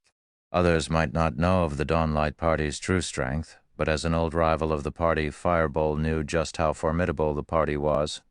It was especially so for the party's leader, Sky Pivot. Sky Pivot was so strong that if he disregarded caution and unleashed his full power, not even the top 10 experts of Seven Luminaries Town would dare to provoke him. The Summoner class might seem to primarily rely on summoned creatures as their main method of attack, but Sky Pivot wasn't just a summoner. It was also a spirit controller. And while the spirit controller hidden class might not be considered a peak class, it was an advanced class that strongly complemented the summoner class. As a spirit controller, Sky Pivot could devour the souls of creatures to strengthen himself. When combined with his summoner class's ability to merge with his summoned creatures, Sky Pivot could easily transcend tiers normally, though. Sky Pivot would rarely ever use this move. Fireball only happened to see Sky Pivot using it once during their previous joint dungeon raid. If it wasn't for the Dawnlight Party being put at risk of annihilation, Sky Pivot might not have used that move at the time. While Fireball was anxiously keeping Kang Sha in check. Standing atop the illusory griffin, Moon Bamboo and the others instinctively drew their weapons and fixed their gazes on Kang Sha with great caution. Who is this young lady? Why is her aura so terrifying? Moon Bamboo was greatly shocked by Kang Sha's presence. If she didn't know any better, she would have thought she was facing a demon god. As an expert with Tier 6 intermediate concentration, Moon Bamboo could remain calm even if she faced a genuine Tier 6 god. Yet even though she was currently facing a young lady of the same tier, her heart pounded with great anxiety. This was simply unbelievable. How many monsters are there hidden in the greater god's domain? Billowing Water was at a loss for words. Originally, she believed she had already reached the apex of the greater god's domain, thinking that few experts among the younger generation could rival her. However, upon arriving in the inland region of the western continent, her assumption was quickly proven wrong by Black Flame, ranked 11th on the Sacred Glory list. And now she was again proven wrong by Kang Sha, whom she had never even heard of until today. Moreover, these unknown experts she encountered seemed to be getting younger and younger while Moon Bamboo, Billowing Water, and the others were recovering from their shock. Kang Sha suddenly retracted her imposing aura, transforming back into a harmless-looking girl. I was just playing a small joke with Big Brother Black Flame, leader. Why are you taking it so seriously? Kang Sha said, chuckling softly as she looked at Fireball's nervous expression. A joke? Fireball looked at Kang Sha's playful expression in exasperation. You nearly scared me to death. Just a moment ago, he was only a moment away from taking preemptive action against the Dawnlight Party. After all, Kang Sha was a member of the Fire Demon Party. So long as she made a move, it would be equivalent to the Fire Demon Party making a move. And, since they were going to engage in a battle with the Dawnlight Party, it was only natural for them to take the initiative and finish the fight before it could escalate. Otherwise, if Sky Pivot unleashed his full power, the Fire Demon Party would suffer significant losses. Rather than focus on me, I think we should prioritize dealing with the Holy Race experts first, leader. Kang Sha said as she looked at the Holy Race experts who were less than 200 yards away. True. Nodding, Fireball turned to Sky Pivot and said with a serious look, This is your last chance to submit, Pivot. Otherwise, We won't help you afterward." "Aren't you being a little overconfident in yourself, Fireball? You'd be better off focusing your concern on yourself. Don't let me see you failing to even make it to the entrance later," Sky Pivot said, chuckling. While he did not know the exact strength of the current Fire Demon party, he was well aware that the current Dawnlight party was significantly stronger than before. In addition to 3 half-step Tier 6 players, the party also had Billowing Water, whose basic attributes had already reached the standard of Tier 6 players. With such a formidable lineup, breaking through the Holy Race's aerial encirclement would be a piece of cake. "Let's go, leader," Kang Sha said to Fireball after taking one last look at Shi Feng. "Since party leader Pivot has already made his decision, we will wait for the Dawnlight party inside the city." Kang Sha was personally interested in Black Flame and originally intended to eliminate him herself. However, when she thought about how she might risk exposing some of her strength, she decided to leave this matter for the Holy Race players to handle. "All right, then. Suit yourself," Fireball said as he looked at Sky Pivot's confident expression. Then he directed the Void Manta to fly toward the several dozen approaching flying mounts. A moment later, the Void Manta, under Fireball's control, abruptly turned into a blur and swiftly flew past the approaching Holy Race experts without attracting attention. It was as if none of the Holy Race players noticed the Fire Demon party, and they simply let the party fly past their shoulders. "What's going on?" Moon Bamboo couldn't help but be dumbfounded by how easily the Fire Demon party had gotten past the Holy Race experts. Why did those Holy Race experts let them pass just like that? A mental combat technique, that's a mental combat technique. She has actually mastered a high-ranking mental combat technique. No wonder Fireball was so confident. Sky Pivot exclaimed. "Who is this young lady?" Mental combat techniques were extremely rare in God's domain, their rarity comparable to fragmented divine artifacts. Some of the stronger mental combat techniques could even rival divine artifacts in rarity. As for the difficulty of mastering a mental combat technique, it was several times greater than mastering offensive and defensive gold combat techniques. However, so long as a player managed to master a mental combat technique, they'd be nigh invincible among players of the same tier. "The Holy Race experts look furious, leader. I'm afraid it might be difficult for us to break through," Moon Bamboo commented, when she saw how all of the approaching Holy Race experts had already unleashed their holy auras. It was obvious that the Holy Race experts had realized how the Fire Demon party had played them and were prepared to face another mental combat technique. What made Holy Race players stronger than human players was their mastery of Holy Aura. So long as they activated their Holy Auras, their strength would undergo a tremendous transformation. Even in a competition of raw strength, Moon Bamboo, who was a half-step Tier 6 Guardian Knight, would be outmatched. Splashing Fire and Budding Leaf also couldn't help but grow nervous. Previously, they had planned to take advantage of the Holy Race players' unpreparedness to swiftly break through. But now, all of the approaching Holy Race players had used their Holy Auras. In such a situation, their chances of breaking through became highly uncertain. Meanwhile, Fireball, who was close to reaching the city, couldn't help but chuckle when he turned back and saw the Holy Race experts closing in on the Dawnlight party. He had tried to advise Sky Pivot, but it's a pity the other party refused to heed his advice and conceitedly believed that he could break through the Holy Race army with just a couple of half-step Tier 6 players. However, as the Void Manta was about to reach the city walls, Fireball suddenly heard a deafening thunder echoing from behind him. Immediately afterward, the sky darkened, and mana in the vicinity vanished completely. When Fireball turned around, he saw a swordsman standing at the edge of a patch of darkness. As for the 1,000 or so Holy Race experts who had been closing in on the Dawnlight party, they had all vanished from the sky as if they had never appeared. Goddess-ranked mana technique, Sword of Space. "Let's head over as well," Shi Feng said as he sheathed the Shadow Incinerator. Chapter 3510, Chapter 584, Tier 6 Realm. Chapter 584, Tier 6 Realm. Chapter 584, Tier 6 Realm. They're gone.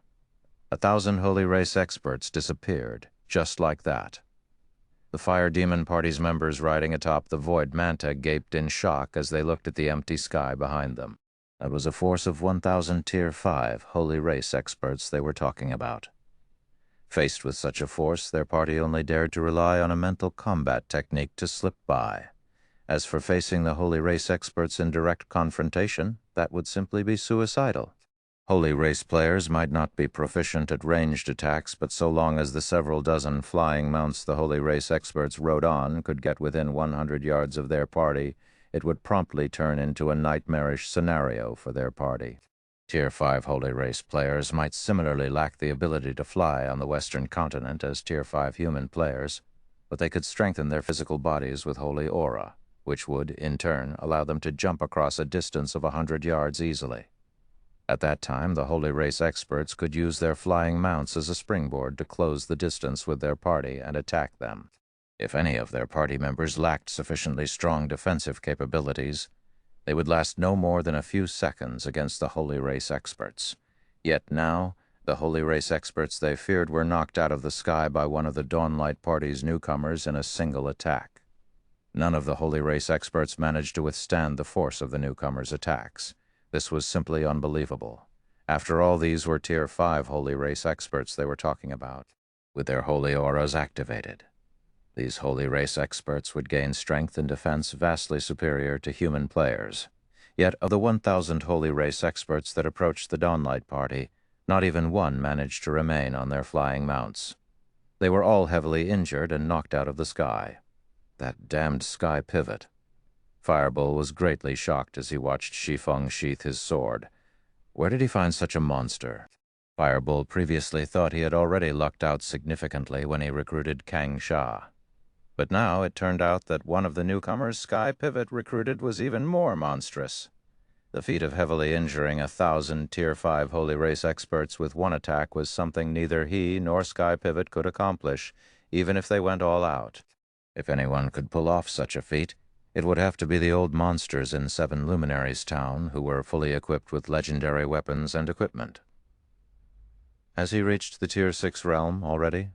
At this time, even Kang Sha couldn't help but look at Shi Feng in surprise. Very few human experts in Seven Luminaries Town had reached the Tier 6 realm. Each of these experts was fully equipped with legendary weapons and equipment, and they rivaled Tier 6 Holy Race experts. Currently, in a situation where none of the players operating on the Western continent had reached Tier 6 yet, experts who had reached the Tier 6 realm undoubtedly stood at the apex among the Western continent's experts. Even the Holy Race's various powers wouldn't dare to provoke such existences casually. On the other side, Sky Pivot and the others also couldn't help but look at Shi Feng in astonishment. In fact, the shock they experienced was even greater than what the Fire Demon Party's members experienced. The Tier 6 realm. I must be dreaming. Our party actually has an expert of the Tier 6 realm. Sky Pivot, Moon Bamboo, Budding Leaf, and Splashing Fire gaped in shock as they looked at Shi Feng. Experts of the Tier 6 realm stood at the absolute apex of the current Western continent's players. Unlike the four of them, who could only rival the Tier 6 human players outside the Eternal Realm, experts of the Tier 6 realm could rival Tier 6 Holy Race players. In the current situation where none of the Western continent's Holy Race experts had reached Tier 6 yet, a human expert of the Tier 6 realm could go unopposed on the Western continent. Even the Holy Race's expert teams would have to avoid these human experts. It would be akin to a group of Tier 5 human players outside the Eternal Realm coming across a Tier 6 human player. Even if the Tier 5 players had the advantage in numbers, they would be nothing more than a group of ants in front of the Tier 6 player. It wouldn't be difficult for the Tier 6 player to crush the group of Tier 5 players. How much strength has he kept hidden? Billowing Water was at a loss for words as she looked at Shi Feng. Originally, she thought that after obtaining a bronze mana purification technique, she had reduced the gap in strength between her and Shi Feng. She had even been confident that she could surpass Shi Feng once she fully mastered the bronze purification technique. Yet it turned out that her imagination couldn't be any further from reality, while she was preparing herself to die at the hands of the Holy Race experts. Shi Feng heavily injured all 1,000 Holy Race experts with a single attack. Not only did the strength gap between them not reduce, but it had grown even larger instead. The city gates are open, leader. Let's quickly enter the city.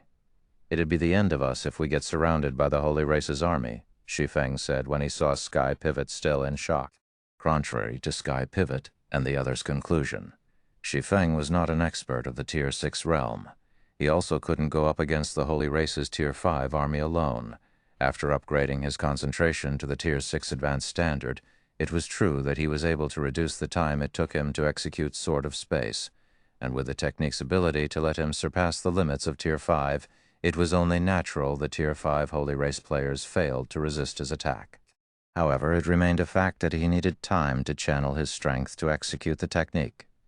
Previously, the Holy Race expert's approach had given him ample time to execute Sword of Space. The fact that they came in a single direction also made it convenient for him to target them all. But had the Holy Race experts approached from all directions, he would only be able to strike down a portion of them, and he wouldn't have the time needed to execute Sword of Space a second time before he came under attack. And if several hundred Tier 5 Holy Race experts attacked him, Shi Feng doubted he would fare any better than Sky Pivot. Right, let's hurry on over. Sky Pivot snapped out of his daze and hurriedly directed the illusory griffin to fly over to the city gates. Divine scripts and runes covered the towering city hovering above the plane of fallen gods' central region, and they protected the city from trespassers. If players wished to enter the city, they could only do so via the gates, which were devoid of any divine scripts and runes. Currently, the gates were open, and the Holy Race players had yet to establish a proper defensive network, so it was the perfect opportunity for them to enter the city. But if they dragged their feet and allowed the Holy Race's army to set up a defensive network, they shouldn't think of entering the city anymore. At that time, not even a force of multiple experts of the Tier 6 realm should think of barging into the city. Meanwhile, after the Dawnlight party slipped into the city, the Holy Race experts who were knocked out of the sky started to cause a commotion on the ground. Our luck is simply terrible, Commander Heads. We didn't complete even one of the tasks Lord Thunder assigned us. What are the chances that we would meet an expert who has mastered an extremely powerful mental attack and an expert of the Tier 6 realm? If the other legions learn of this, they'll probably laugh their heads off, a level 163 team leader of the Holy Race said in exasperation as he watched the Fire Demon party and Dawnlight party flying into the nameless city. Royal Thunder was of extraordinary origins, and countless players wished to get into his good graces. Yet, even though their legion had secured a good opportunity to perform, they ended up wasting it. Our luck is terrible. The middle-aged man who Royal Thunder previously tasked to eliminate the surrounding human parties suddenly laughed as he watched Shi Feng disappear into the city. Then he said, "I don't think so at all. On the contrary, I think we are incredibly lucky. That man is no expert of the Tier 6 realm." We're lucky? And how is that man not an expert of the Tier 6 realm? His sword heavily injured all of our brothers. Had we not joined our holy auras together in time, that attack might have killed us all, another team leader said in confusion. That attack has naturally reached the Tier 6 realm.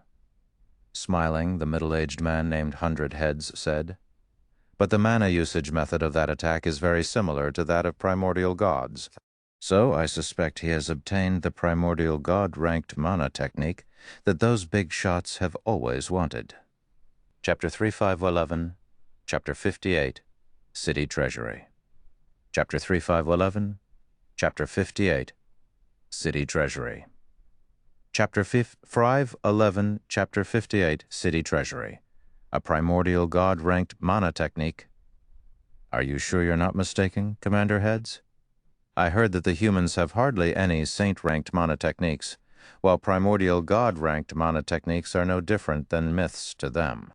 When the team leaders of the Legion, led by Hundred Heads, heard his conjecture, they quickly voiced their doubts. The Holy Race and the human race might be from different factions and completely different worlds, but the Holy Race still had a certain degree of understanding regarding the human race. Meanwhile, according to their understanding, saint-ranked mana techniques were considered by humans to be the best mana techniques available, whereas primordial god-ranked mana techniques didn't even exist for humans. Otherwise, human players wouldn't be so weak on average. No. I'm certain the attack he used is a primordial god-ranked mana technique, 100 Heads firmly stated. Have any of you recorded the battle just now? I'm going to send it to Lord Thunder. I did. But will you send it to Lord Thunder, Commander? Wouldn't we be in for dire consequences if it turns out not to be a primordial god-ranked mana technique? A team leader voiced his concerns anxiously. While the mana techniques created by the humans' primordial gods could only be used by human players, the strength of primordial gods was evident. In a one-on-one situation, not even their holy ancestors could be a match for the humans' primordial gods. So, one could say that primordial gods were extremely skilled in using their available strength. It was also why the holy race's many powers had offered lavish rewards for anyone who could get their hands on the humans' primordial god-ranked mana techniques. These powers intended to use these mana techniques as a reference to enhance their holy power usage. However, primordial god-ranked mana techniques were simply too difficult to come by. Even after scouring the entirety of their own greater god's domain, they failed to find even a trace of a primordial god-ranked mana technique. Hence, if they were to present a clue that could reliably lead to the procurement of a primordial god-ranked mana technique, they would have made a huge accomplishment. And should this clue lead to the acquisition of an actual primordial god-ranked mana technique, the various powers would definitely reward them handsomely. But conversely, if the clue provided was false, they should also be prepared to face the wrath of the various powers. Don't worry, I'll take full responsibility, 100 Heads stated after he obtained the battle video from one of his subordinates. Then, he proceeded to forward it to Royal Thunder without hesitation. At the same time, he mentally added, "But I'll also take full credit for it."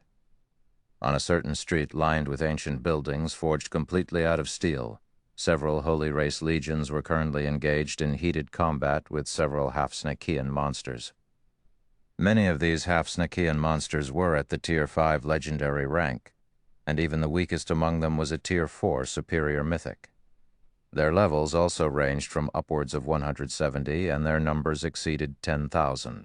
These half-Snakens would also come together to fight using combination combat techniques, making it difficult for even individual and small parties of Tier 5 players to fight them.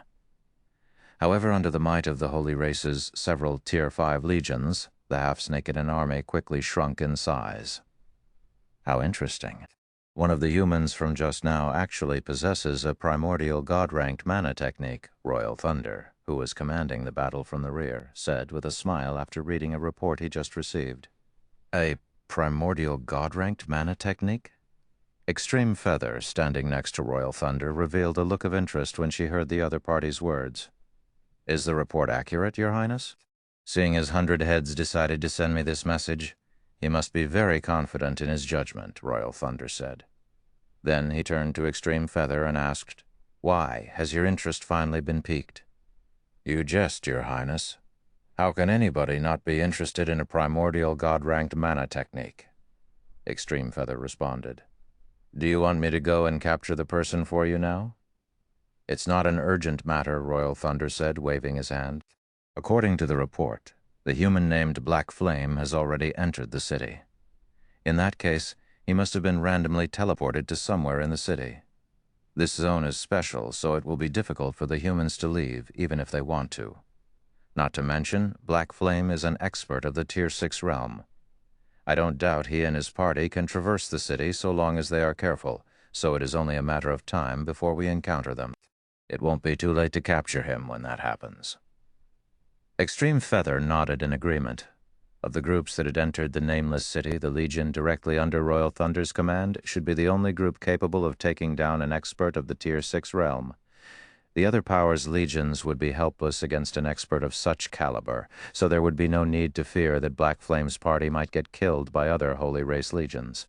In addition, the nameless city was a special zone that allowed players to leave via the designated exit found in the city's depths. If players couldn't find the exit, they would be trapped in the city for the rest of their lives, and not even in death could they leave the city. Thus, so long as their legion blockaded the city's exit, they were bound to be able to intercept Black Flame's party. Meanwhile, as Royal Thunder had predicted, the Dawnlight party was currently cautiously making its way deeper into the city. "The monsters here feel endless. We can't even finish a wave before another one comes at us. Splashing Fire complained, his scalp tingling when he saw another group of several hundred half-snakekin monsters charging at their party. We'll die from exhaustion at this rate. Don't complain and be grateful, Fire, Moon Bamboo, who was fighting against a legendary ranked half-snakekin chieftain, said to Splashing Fire. It is only thanks to guild leader Black Flame that we can enter the city. The drop rate of these monsters is more than double that of the monsters outside. There are also no holy race players here to harass us. Even if we end up dying a dozen times here, we will still end up making a huge profit once we leave. Everyone else nodded in agreement. Normally, they would be forcibly teleported back to the Eternal Continent if they were to die on the Western Continent. However, when they entered this nameless city, they were informed that they would be resurrected inside the city should they die in the city. This point alone already made it worthwhile for them to face the endless hordes of monsters. Not to mention, the monsters inside the city had a significantly higher drop rate. Even though they had only killed a few waves of half-snakekin monsters thus far, they had already acquired one combat secret treasure and several common secret treasures. They had even obtained as many as 2 common mana purification techniques. Common purification techniques might be widely available in 7 Luminaries Town, but they were far from worthless. At present, players seeking to exchange a common purification technique would have to fork out a combat secret treasure. The average party would also need 3 or 4 days to get its hands on a common purification technique. In contrast, their party had already obtained 2 common purification techniques and 1 combat secret treasure after just 10 minutes of grinding. We won't have to worry about dying from exhaustion, Shi Feng said as he joined the conversation. Then, while observing the surrounding half-snakekin monsters, he continued. Half-snakins are nocturnal, and their senses are heightened at night. So long as we persist until daylight, we should be able to eliminate a wave of these monsters before another wave discovers us. Half-snakins weren't particularly rare monsters in God's domain, so everyone quickly recalled the habits of half-snakins after hearing Shi Feng's explanation, and they couldn't help but sigh in relief. This meant that so long as they rested during the day, they should have no trouble surviving in the city. Subsequently, time passed and 5 days went by in the blink of an eye. Throughout these 5 days, the Dawnlight Party ceaselessly fought at night and rested during the day to recover their stamina and concentration. Meanwhile, not only did every party member level up to 163 and beyond, but the party also obtained over 200 combat secret treasures and over 1,000 common secret treasures. In addition, the party also obtained over 70 common purification techniques and 6 bronze purification techniques. Even after evenly distributing the loot, every party member still managed to fully equip themselves with combat secret treasures. Brother Black Flame, I think. I found the city's treasury. Sky Pivot, who was in the midst of scouting the city via his summons, suddenly said in the party chat. Chapter 35112. Chapter 586. Level 180 Gorgon Queen. Chapter 3512. Chapter 586. Level 180 Gorgon Queen. Chapter 586. Level 180 Gorgon Queen. The city's treasury? Did you really find it, leader?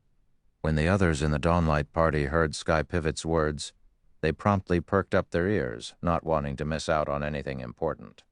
They had gained a massive harvest in the past 5 days, which was easily more than they had gained over the past 2 months of exploration. If they were to show up in the current 7 Luminaries Town fully equipped in combat secret treasures, they would instantly become the center of attention. Not to mention, they could also use their excess secret treasures and mana purification techniques to trade with the 7 Luminaries Alliance. It should be known that the 7 Luminaries Alliance was incredibly wealthy.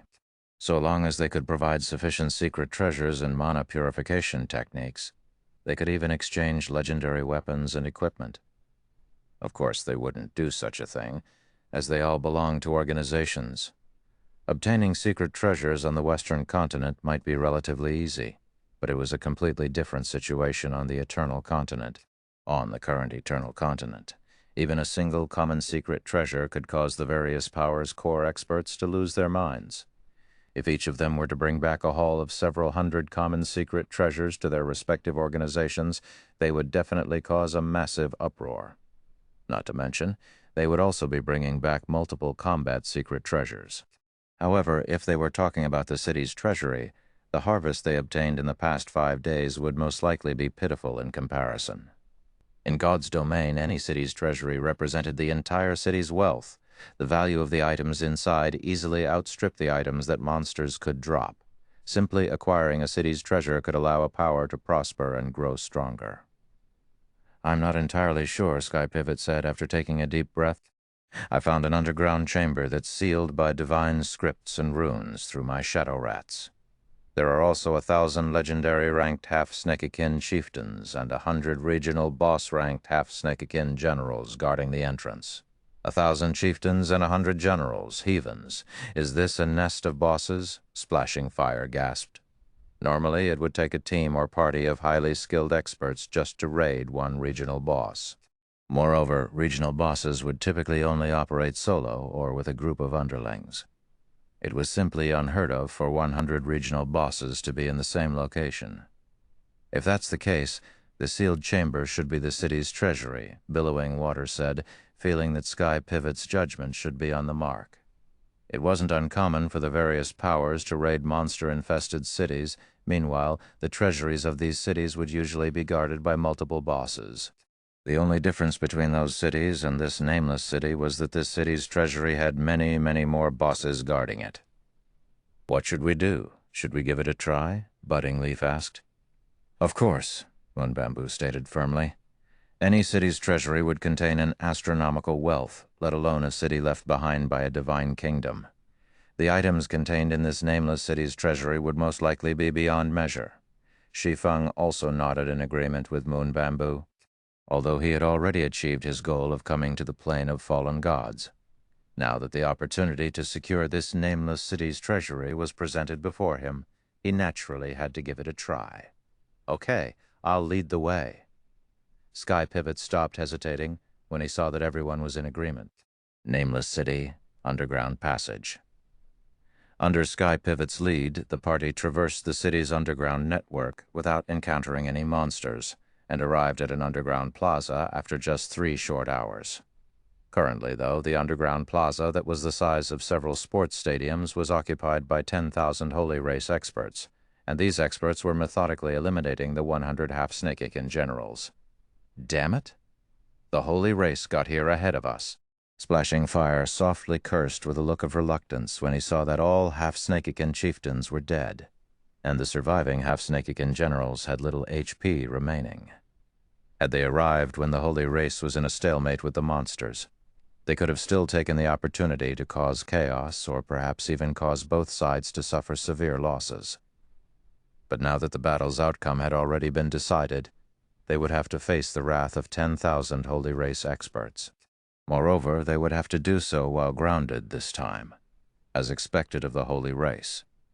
Their overall strength is far superior to that of human players, Shi Feng thought as he observed the Holy Race experts in the underground plaza.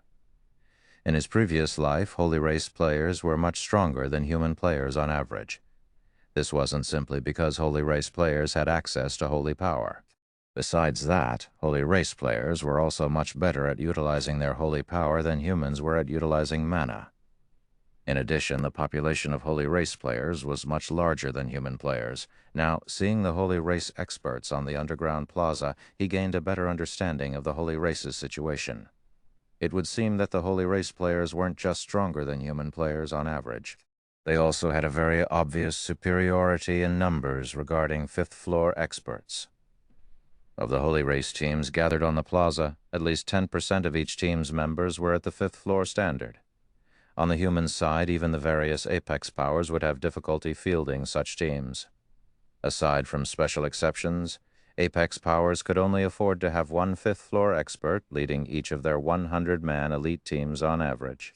However, of the Holy Race players gathered on the plaza, the majority of them only came from ordinary powers among the Holy Race. At best, these powers were equivalent to the humans' ordinary hegemonic powers. What a coincidence, Pivot. You guys made it here as well. Suddenly, a wild and deep voice entered the ears of the Dawnlight Party's members. A moment later, a translucent silhouette appeared not far away from the team, and it belonged to none other than Fire Bull, the leader of the Fire Demon Party. "You guys are as good at hiding as always, Fire Bull," Sky Pivot commented when he saw Fire Bull and the rest of the Fire Demon Party suddenly appearing out of nowhere. "It's a pity that neither of us is fated to have this treasury." "Even if you came when the fight just started, it wouldn't have mattered," Fire Bull said, nonchalantly shaking his head. Then he shifted his gaze toward an expressionless woman standing on the plaza and continued, "Do you see that beauty single-handedly suppressing a half-Sneakekan general over there? So long as she's here, none of us stand a chance." "Is she very strong?" Billowing Water asked as she followed Firebull's gaze out of curiosity. "Strong?" Firebull looked at Billowing Water in exasperation. "The word strong doesn't come anywhere close to describing her. She was previously responsible for single-handedly annihilating the team led by one of Seven Luminaries Town's old monsters. That's not your average 20-man team we are talking about. That's one of the town's top 3 teams. Even the team's weakest member is at the half-step Tier 6 standard. Yet, even the whole team working together failed to survive against that woman. Moreover, from what I heard, nobody on the team survived more than one move against her." "She annihilated such a team by herself," Billowing Water was shocked. "So she's Extreme Feather, the Angel of Death?" When Moon Bamboo looked at the expressionless woman on the plaza, she disgruntledly said, "But so what if she is? How would we know if we can't gain anything if we don't give it a try? So long as the regional bosses die, the Treasury's seal will be lifted. We are already inside a city zone. Once the seal is lifted, we can simply charge into the Treasury, grab an item, teleport away with a random teleportation scroll, and quickly locate the exit. If we do that, how can she, a Holy Race player who can't use any skills or spells, catch up to us? Because Holy Race players utilized Holy Power instead of mana, they lacked the means to achieve instant teleportation. So long as their mana didn't get sealed, they could easily escape from Extreme Feather and the other Holy Race players." "Oh, right," Firebull exclaimed in realization. "How can I forget they lack the means to stop us from teleporting? So long as we use a random teleportation scroll, we can easily escape." Following Moon Bamboo's words, everyone present quickly came to a realization and simultaneously turned to the now unsealed treasury, excitement filling their eyes. While they might not be able to monopolize the entire treasury, they could still make a fortune if they could obtain some of the treasury's items. Immediately, Sky Pivot, Firebull, and everyone else took out a Tier 4 random teleportation scroll from their bags. They were ready to charge into the treasury and activate the scroll at a moment's notice. However, before Sky Pivot and the others could take action, a lithe figure with a serpent's tail suddenly slithered out of the unsealed treasury's doors. Upon seeing this lithe figure, everyone, including the Holy Race players intending to rush into the treasury, froze and shuddered. This was because the monster that came out of the treasury was nothing like the half-Snakean monsters that guarded the treasury. Instead, it was a level 180, Tier 6 divine monster, a Gorgon Queen. Chapter 3513, Chapter 58, 7 Primordial Godkin. Chapter 3513, Chapter 58, 7 Primordial Godkin. Chapter 58, 7 Primordial Godkin. Impossible. Why is a Primordial Godkin here? When Sky Pivot and Firebull saw the lithe figure that emerged from the treasury, their jaws dropped, and their minds couldn't help but doubt what their eyes were seeing. Gorgon Queen, Primordial Godkin, Divine, level 180 HP. Gorgons were descendants of gods. However, they weren't particularly rare in the greater gods' domain. The Gorgon race even occupied an entire realm to themselves, and said realm was currently one of the 12 sanctuaries. In terms of life rating, the Gorgons were only slightly inferior to dragons and evenly matched with angels. Because of this, any Gorgon that successfully reached the Tier 6 divine rank would instantly become an opponent that most Tier 6 players would actively avoid. As for Gorgon Queens, who inherited the bloodline of primordial gods, they were regarded as primordial godkins and possessed talent far above other Gorgons. Needless to say, Gorgon Queens were extraordinarily powerful. They were so powerful that one of them was even regarded as one of the greater god's domain's 22 taboos. How dare you, insignificant ants, set your sights on my race's treasures? I will let all of you know the severity of your sins. The Gorgon Queen bellowed as she glared at the holy race players before her. Immediately afterward, an invisible ripple of energy spread from her. When the ripple spread across the plaza, nearly 90% of the holy race players on the underground plaza collapsed on the spot. Then their bodies quickly turned to stone and disintegrated into dust. What? This abrupt development dumbfounded the remaining holy race players. It should be known that everyone present had seen Tier 6 divine monsters before, yet even with their experience, they still couldn't comprehend what they just witnessed. With only her gaze, the Gorgon Queen had erased nearly 10,000 Tier 5 experts. How could this even be within the realm of feasibility? What an incredible mental attack. Shi Feng was greatly shocked when he saw the thousands of holy race experts turning to dust. He had slain Tier 6 Gorgons in his previous life, but none of them could even come close to matching the Gorgon Queen before him.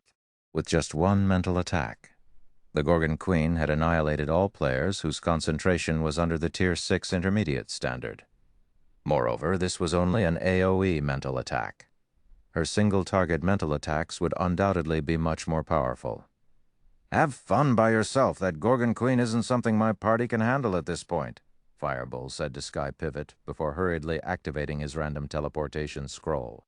When he saw how effortlessly the Gorgon Queen had annihilated thousands of holy race experts, he dared not remain in this place for even a moment longer. "We're leaving as well," Sky Pivot promptly said in the party chat. "All of us will be at risk of permanent death if that Gorgon Queen notices us." Hearing Sky Pivot's command, Moon Bamboo, Budding Leaf, Splashing Fire, and Billowing Water did not hesitate to activate the random teleportation scrolls in their hands. After seeing the Gorgon Queen's display of power, none dared to try their luck anymore. Mental attacks were largely similar to soul attacks in God's domain. In other words, mental attacks could be used to damage souls. Meanwhile, if players had their souls annihilated, they would have to bid goodbye to God's domain forever. With such high stakes, nobody would dare to bet whether the Gorgon Queen could annihilate their souls. The surviving holy race experts were no different in this regard, and many chose to retreat without hesitation. "Damn it."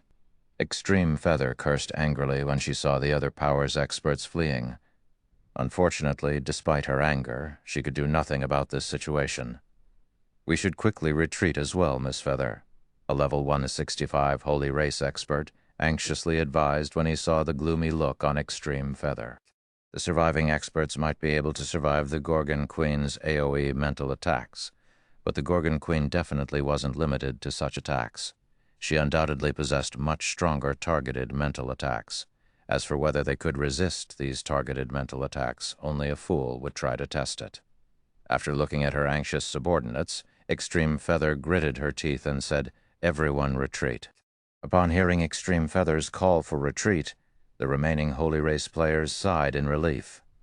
For a moment there, they had been incredibly worried Extreme Feather would command them to throw their lives away.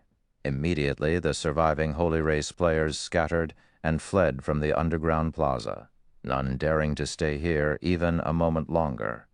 You want to escape?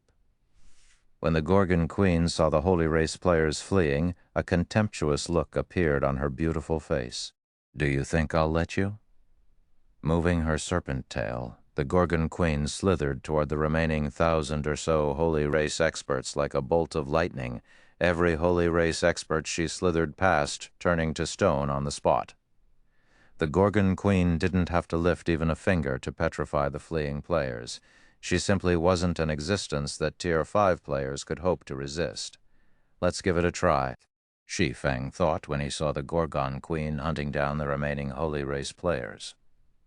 Immediately, he equipped the Mental Dominator title and charged toward the treasury. Even though he had never fought a Gorgon Queen before, he was still more or less aware of their capabilities. It wasn't an exaggeration to say that players would die on the first exchange if they didn't have sufficiently high concentration. Even if players possessed heaven-defying basic attributes, it still wouldn't matter. Normally, players would need to have Tier 6 advanced concentration at the very minimum to go up against a Tier 6 Gorgon Queen. Otherwise, they wouldn't even be qualified to stand before a Tier 6 Gorgon Queen, let alone fight one. They would simply be petrified on the spot. Currently, Shi Feng's concentration had already reached the Tier 6 advanced standard. If he utilized mental condensation, he could push it slightly above the average mark of the Tier 6 advanced standard. And once he factored in the mental dominator's tidal effect of weakening all mental attacks he received by 20%, he should have no trouble resisting the Gorgon Queen's targeted mental attacks. How dare he? Extreme Feather, in her escape, noticed Shi Feng charging for the treasury, and this discovery instantly filled her with rage. After all, it was evident that Shi Feng was utilizing them as distractions for the Gorgon Queen. Despicable ant. That's not a place you can set foot in. The Gorgon Queen also noticed Shi Feng's actions, and true rage colored her eyes for the first time. Immediately, she gave up chasing after the several dozen holy race experts before her and turned around to go after Shi Feng instead. Good, Extreme Feather inwardly celebrated when she saw the Gorgon Queen going away. Not once in her life had anybody dared to take advantage of her. If not for the threat of the Gorgon Queen, she would have definitely taken care of Shi Feng herself. Chapter 3514, Chapter 58, War Goddess vs. Gorgon Queen. Chapter 3514, Chapter 58, War Goddess vs. Gorgon Queen. Chapter 3514, Chapter 58, War Goddess vs. Gorgon Queen. The underground plaza was spacious, but Shi Feng wouldn't need more than 3 seconds to cross it and reach the treasury, thanks to his basic attributes having reached the Tier 6 standard. Despicable ant, die. But when Shi Feng was only halfway to reaching the treasury, the Gorgon Queen suddenly appeared next to him as if she had just teleported. And she looked at him with a pair of eyes that seemed like it could pierce the soul and mesmerize anything in the world. At this moment, even while standing nearly 700 yards away, Extreme Feather could feel her soul shuddering. Without a doubt, the mental attack the Gorgon Queen used this time was on a completely different level than the one she used previously. In fact, the mental attack had instantly petrified the several dozen holy race experts within a 200-yard radius of the Gorgon Queen. However, what happened next caused Extreme Feather's eyes to go wide. Impossible. Extreme Feather couldn't help but doubt her eyes when she saw Shi Feng pausing for only a moment before continuing his charge toward the treasury, based on her senses. Extreme Feather felt that there was a huge possibility the Gorgon Queen's second mental attack could petrify even her. The experts petrified by the Gorgon Queen also served as a good measurement. Each of those petrified experts possessed concentration at the Tier 6 intermediate standard. It was also why they had survived the Gorgon Queen's first mental attack, while those who only possessed Tier 6 basic concentration didn't. Now, though, these experts with Tier 6 intermediate concentration had died after merely getting struck by the ripples of the Gorgon Queen's second mental attack. Even though Extreme Feather had Tier 6 advanced concentration, she highly doubted she could survive if she were the target of such an attack. And even if she could survive it, she would most likely be put in a daze for a long time. Yet what was up with Shi Feng? Despite being the target of the Gorgon Queen's single-target mental attack, Shi Feng only froze briefly before he resumed charging toward the treasury. He made it seem as if the Gorgon Queen's mental attack was only a tickle that only managed to distract him for a moment. The attack utterly failed to cause any substantial harm to him. At this moment, Extreme Feather wasn't the only one stunned by this outcome. The Gorgon Queen similarly did not expect her attack to have so little effect, and she was so surprised that she forgot to chase after Shi Feng right away. As for Shi Feng, he kept on dashing for the treasury with a frantically beating heart.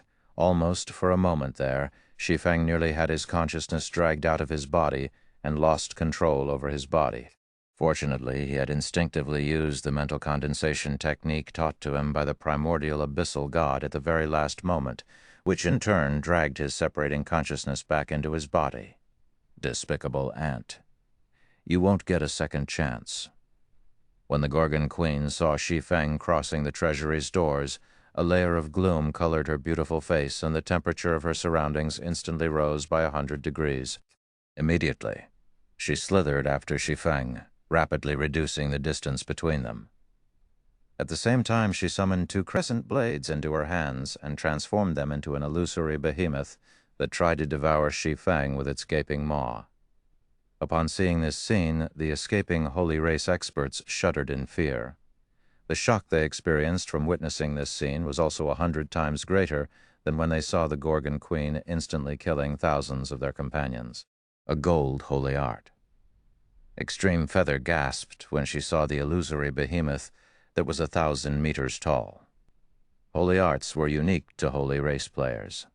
They were similar to the combat techniques of human players, and they could be categorized into 3 ranks: bronze, silver, and gold. Holy arts were incredibly difficult to use. Because of this, players who could make use of bronze holy arts would already be considered experts among holy race players, while those who mastered a silver holy arts would be treated as core members if they joined a power. As for gold holy arts, they were so complex that even Extreme Feather had only mastered 1 thus far. However, in exchange for their complexity, gold holy arts were incredibly powerful, and Extreme Feather couldn't even begin to imagine how powerful one could be in the hands of a monster of the Gorgon Queen's caliber. War Goddess Summoning. Heroic Pledge. When Shi Feng sensed the behemoth appearing behind him, he promptly activated the Feather of Oath's skills without hesitation. He did not dare attempt to endure the Gorgon Queen's attack himself. Unlike everyone else present, he was the Gorgon Queen's primary target. When the Gorgon Queen summoned the illusory behemoth, she also launched a mental attack at him. In such a situation, he was already fortunate he could retain his consciousness. He didn't have any spare energy to retaliate against the illusory behemoth. Subsequently, a Tier 6 war goddess appeared between him and the illusory behemoth, and she stabbed at the behemoth with the spear she wielded, the weapon expanding in size as it closed in on the behemoth. Boom! A deafening explosion rocked the entire underground plaza and created a hole through the roof of the plaza, the hole extending all the way to the surface. The explosion also gave everyone present a mild concussion. He blocked it? When Extreme Feather saw Shi Feng standing inside the treasury unharmed, she couldn't help but be greatly shocked. She never thought the Gorgon Queen would fail to kill Shi Feng time and again. Moreover, even the war goddess summoned by Shi Feng had only stumbled a few steps back after blocking the Gorgon Queen's attack. 1 item, 2 items, 3 items. In the blink of an eye, Shi Feng had already moved several items from the treasury into his bag space, the sight causing the Gorgon Queen's gaze to turn even colder. "Despicable ant! Do you think a war goddess is enough to stop me?" the Gorgon Queen bellowed. "Disappear from this world!" After saying so, the Gorgon Queen began chanting an incantation composed using an ancient language, her voice echoing throughout the entire Nameless City. Immediately afterward, both the Nameless City's mana and holy power began gathering around the Gorgon Queen. Tier 6 super spell, Chaos Spear. When Shi Feng sensed the frightening amount of energy gathered around the Gorgon Queen, he understood that he was about to overstay his welcome. Immediately, he took out a Tier 4 random teleportation scroll and used it to teleport out of the Nameless City. However, even after teleporting out of the treasury, Shi Feng still wasn't assured, and he promptly used world-breaking teleportation to return to the Eternal Continent's Crystal City of Secrets, thoroughly vanishing from the Western continent. At the same time Shi Feng disappeared from the treasury, the Gorgon Queen also finished the final verse of her incantation. Subsequently, a spear radiating the aura of death formed in her hand, and she threw the spear at the location where Shi Feng previously stood in the treasury. When the Chaos Spear arrived at where Shi Feng disappeared from, it traced the spatial ripples in the area and instantly appeared at the location where Shi Feng had randomly teleported to. Immediately afterward, it followed the spatial ripples there and disappeared once again. The next time the Chaos Spear appeared, it had already arrived above the Crystal City of Secrets. Following its appearance, a mighty aura of death enveloped the entire Crystal City, causing all players within the city to shudder in shock and fear. Before the Crystal City's players could react, the Chaos Spear fell from the sky. Chapter 3515, Chapter 589, King's Treasure. Chapter 3515, Chapter 589, King's Treasure. Chapter 589, King's Treasure. What's going on? Someone's actually attacking the Crystal City? What? Chaos Spear. Who's using a Tier 6 super spell on the city? It's over. We're all done for. When the Chaos Spear's dominating aura spread across the Crystal City of Secrets, many of the city's players failed to recognize the super spell, and they couldn't help but fall into confusion and bewilderment. As for the players who did recognize the Chaos Spear, fear and despair overwhelmed them. Chaos Spear, Tier 6 super spell known for rivaling the attacks of ancient gods. One strike from a Chaos Spear could obliterate an entire city and its surrounding region. Even Tier 6 MTs with their life-saving skills activated would get killed on the spot if struck by a Chaos Spear. In the current situation, where none of the Crystal City's players had even reached Tier 6, there was a considerable chance the Chaos Spear could annihilate everyone's souls, permanently removing them from God's domain. However, before anyone could think of a response, the Chaos Spear had already made contact with the city's defensive magic array. Boom! A deafening thunder shook the sky, and a powerful impact spread across a radius of several dozen kilometers. The sky also shattered like glass, making it seem like Armageddon had arrived. However, when the thunder dissipated, both the Crystal City and its inhabitants remained intact, and the players in the city couldn't help but look up in disbelief. This was because what originally should have been a devastating attack ended up getting neutralized by the countless divine scripts that hovered above the city. The Chaos Spear didn't even cause the city to vibrate, let alone damage any of the city's infrastructure. All the Tier 6 super spell managed to accomplish was put on a flashy fireworks show.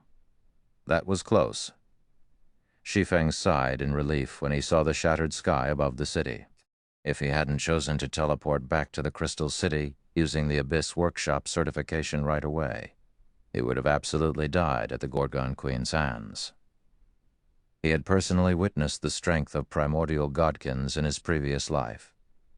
Random teleportation scrolls might work against the average Tier 6 divine monster, but the concept of distance was of little significance to a monster of the Gorgon Queen's caliber. It was also why so many experts had died at the hands of the Greater God's Domain's 22 taboos. Similar to the space-crossing attack he had previously executed in the miniature ancient world, the only way to stop the Gorgon Queen's attack would be to block it. Fortunately, he had the Crystal City of Secrets to fall back on. The Crystal City of Secrets was one of the Eternal Continent's 7 great cities. In his previous life, the Crystal City stood firm even in the face of the Holy Race's all-out invasion. Apart from a large number of powers and experts operating in the city itself also had various defensive measures created by ancient gods. Even if a group of ancient gods were to attack the city, it would take them a considerable amount of time to tear down the city's defenses. While Shi Feng was feeling relieved, the rest of the Crystal City erupted into chaos. Everyone started discussing the Chaos Spear that attacked the city and the Crystal City's defensive measures that stopped the Chaos Spear. Many powers also promptly mobilized their forces to investigate why the Crystal City would be suddenly subjected to such a powerful attack. In God's domain, NPC cities might face occasional monster hordes and siege battles for no reason, but they would never be subjected to an ancient god's attack out of the blue. After all, existences capable of launching such attacks all stood at the apex of God's domain. Even a simple action from these existences would be considered a major event, let alone launching a direct attack on the Crystal City of Secrets. It should be known that the Crystal City had many Tier 6 NPCs garrisoning it. Moreover, these weren't your average Tier 6 NPCs. Even the weakest among them was equipped with a legendary equipment set. Paired with the city's magic array, even Tier 6 Saint-ranked experts shouldn't think of stirring up a scene in the city. While the Crystal City's various powers were frantically investigating the unexpected event, Shi Feng quietly returned to Zero Wing's residence. The residence had undergone significant changes while Shi Feng was away. Not only were there many more guild members coming and going from the residence, But the equipment standard of these guild members had also improved substantially, with many of them having 2 or 3 common secret treasures equipped. Compared to most of the Crystal City's experts, who only had 1 common secret treasure equipped, Zero Wing's members were in a vastly better state. They were already close to matching the various pseudo-Apex Powers members. You, newcomers, have some good luck. Boss Fury's group will be coming along with us to the underground Crystal Palace this time, and they'll be taking us to explore the level 165 zone. The level 165 zone?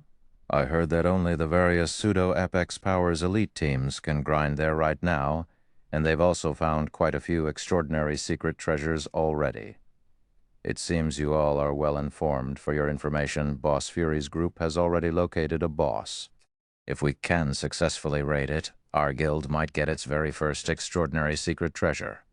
Zero Wing will become the 6th guild to own an extraordinary secret treasure at that time. Everyone involved in the raid will earn a ton of GCPs. Currently, a team of players was gathered in the residence's courtyard, and one of the guild's veteran members proudly introduced the objectives of the team's upcoming operation, the veteran member's words stirring the excitement and expectation of the guild's new members. Ever since the first extraordinary secret treasure appeared in the underground Crystal Palace, every power operating in the Crystal City had ramped up their efforts in exploring the secret land. However, even until now, only a few teams could explore the secret land's level 165 zone. A team not only required players with sufficiently high combat and equipment standards to raid the level 165 zone's bosses, but it also needed enough players capable of blocking the bosses' attacks. Otherwise, the more fragile members of the team would get annihilated in no time. Currently, only a handful of teams operating in the Crystal City could accomplish such a feat. So long as Zero Wing could do so, the guild would have a stable source of extraordinary secret treasures in the future. 6th, Shi Feng couldn't help but smile when he overheard the conversation of the players in the courtyard. It seems Fury and the others are making great progress. The underground Crystal Palace's level 165 zone was already an area where only Tier 6 players could delve in. Apart from the various pseudo-Apex powers, it would be incredibly difficult for any other power to explore the level 165 zone at this time. The fact that Zero Wing could already begin exploring the level 165 zone showed that the guild's teams could already rival the various pseudo-Apex Powers teams. If Desolate Fury and the others could successfully explore the level 165 and acquire an extraordinary secret treasure, Zero Wing would become an attractive choice for the Eternal Realm's various independent experts. It would undoubtedly elevate the guild's status to a whole new level. Zero Wing also wouldn't need to rely on the secret crystal trading firm's privileges to retain its members anymore. After Shi Feng entered the guild hall, he made his way to an underground secret room and activated the room's defensive barrier. It was to prevent players outside the room from affecting or spying on the situation inside. I took such a big risk this time. I even had to return ahead of time. Let's hope the treasury's items won't be too disappointing. After taking a deep breath, Shi Feng opened his bag space and took out the 5 items he looted from the Nameless City's treasury. As soon as Shi Feng took out the 5 items, the space within the room began to shake, and cracks appeared in the room's defensive barrier. At the same time, streams of eternal energy began flowing out of the void and into the room.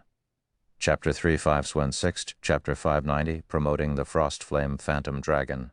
Chapter 3516, Chapter 590, Promoting the Frost Flame Phantom Dragon. Chapter 590, Promoting the Frost Flame Phantom Dragon. What dense eternal energy! Shi Feng was stunned by the huge streams of eternal energy flowing out of the void previously, when the Dawnlight Party killed the half-Snakekin general on the Plane of Fallen Gods. The eternal energy that the regional boss's loot gathered was already very astonishing. However, compared to the phenomenon before him, it was utterly insignificant. It should be known that the secret room's defensive barrier could withstand attacks from Tier 5 players. Yet the barrier was cracking simply from the eternal energy in the room. In addition, when he inhaled, he could feel a refreshing feeling spreading throughout his mind and body. However, Shi Feng didn't dwell on this phenomenon for long as he quickly appraised the 5 items. He worried that the room's barrier might break if he wasted any more time. If that happened, the situation inside the room would become exposed. After taking about a minute to appraise the 5 items, Shi Feng couldn't help but be stunned once again. No wonder that Gorgon Queen tried so desperately to kill me. After seeing the items he had looted, Shi Feng quickly understood why the Gorgon Queen looked so incensed when she saw him looting the treasury. If he were in the Gorgon Queen's shoes, he too would probably wish for nothing more than to kill the thief. Of the 5 items he looted, 4 were incredibly rare, fragmented divine artifact-ranked materials, and they were 2 bottles of divine water of life and 2 bottles of soul essence. Divine water of life was the superior version of the water of life. Not only could it be used to resurrect dead NPCs, but it could also enhance the essence of NPCs.